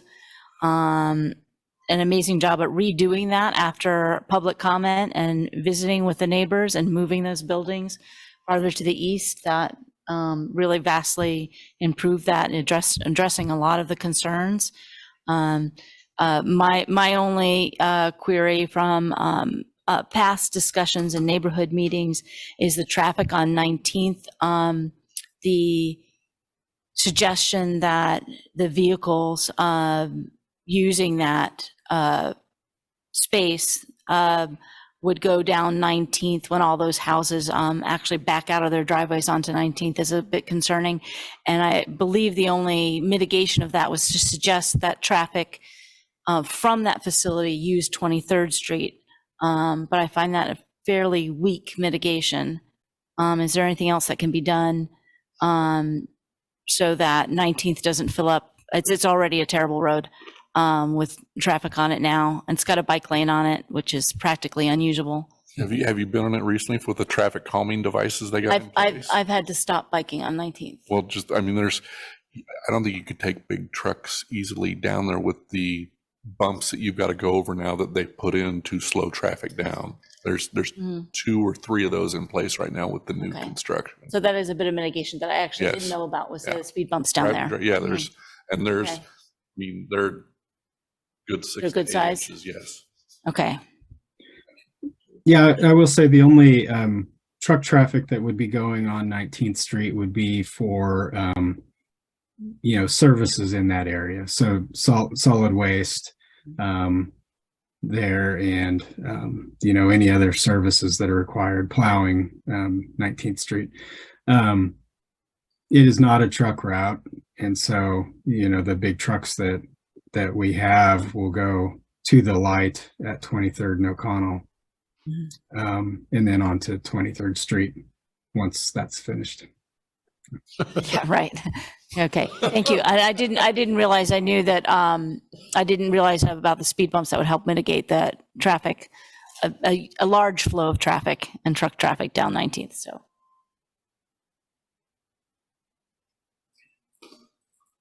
Other comments? Shall we start moving through the motions? Sure. Before we do that, I just want to thank staff and all the presenters, because I think it was really cloudy in my mind how this was, what this was all about, and the presentations were extremely clear. So and very elucidating. Just saying something for this time of day. No kidding. Very important to elucidate at 2:30 in the morning. I would make a motion, we approve comprehensive plan amendment CPA-22-00408 and forward to the city commission with a recommendation for approval. Do I have second that recommendation? Just a point of order on that one. It would be forward to the recommendation of the Board of County Commissioners and the City Commission. All right, amend that to forward to the city commission and county commission with a recommendation for approval. Do I have a second? Second. Second, Commissioner Kelso. Any discussion? Can we have a vote, please? Commissioner Ashworth? Yes. Commissioner Carter? Yes. Commissioner Duver? Yes. Commissioner Kelso? Yes. Commissioner Munch? Yes. Commissioner Rexroad? Yes. Commissioner Thomas? Yes. Motion passes 7-0. Thank you. Now we have our first rezoning request from IG and UR to the general, the GPI, Public Institutional. Unless anyone else wants to go. I move we approve request to rezone Z-22-00405 from IG and UR to GPI, located at 2425 East 15th Street and 2400 Venture Park Drive, based on the findings outlining the staff report and forwarding recommendation of approval to the City Commission for consideration. Not the County Commission, it's just the City Commission. Do I have a second? Commissioner Javur? Seconds it. Any further discussion? Can we have can you call the vote on that one too? Commissioner Ashworth? Yes. Commissioner Carter? Yes. Commissioner Duver? Yes. Commissioner Kelso? Yes. Commissioner Munch? Yes. Commissioner Rexroad? Yes. Commissioner Thomas? Yes. Motion passes 7-0. Thank you. Yes, Just a, our second rezoning. Point of order before Yeah. we go to second rezoning, we also need authorization to sign the PCR from the chair and the vice chair. That will need to be a motion too. I'm going to go back and grab Does that that come- real quick. I move we approve and authorize the chair and vice chair to sign Planning Commission Resolution PCR-23-00066. Do I have a second on that? Commissioner Carter, any discussion? Sorry, I totally skipped that one. I did too. Can we call the vote on that one? Commissioner Ashworth? Yes. Commissioner Carter? Yes. Commissioner Duver? Yes. Commissioner Kelso? Yes. Commissioner Munch? Yes. Commissioner Rexroad? Yes. Commissioner Thomas? Yes. Motion passes 7-0.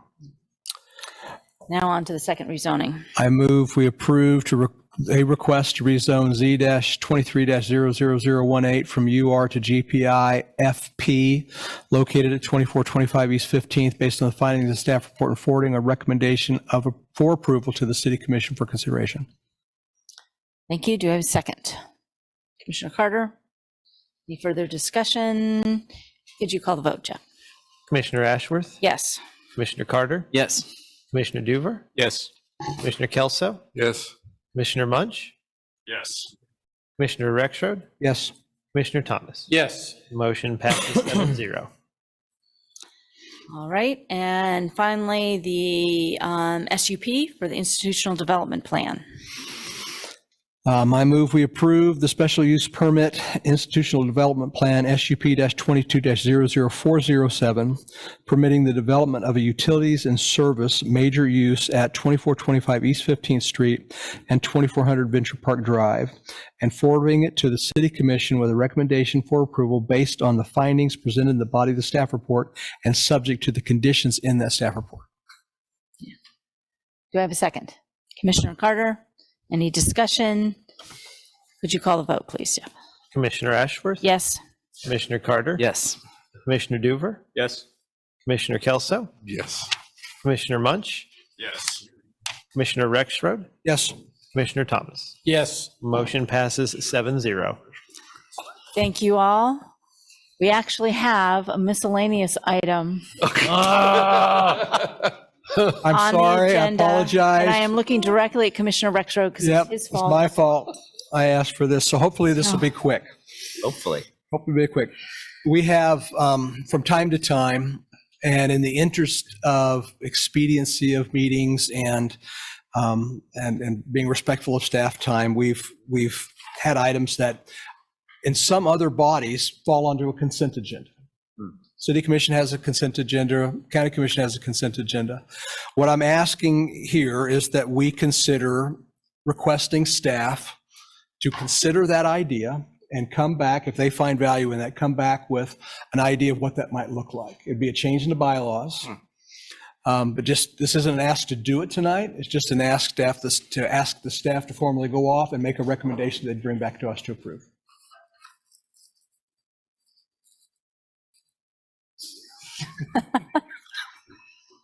I just have to ask if staff has any initial thoughts on that.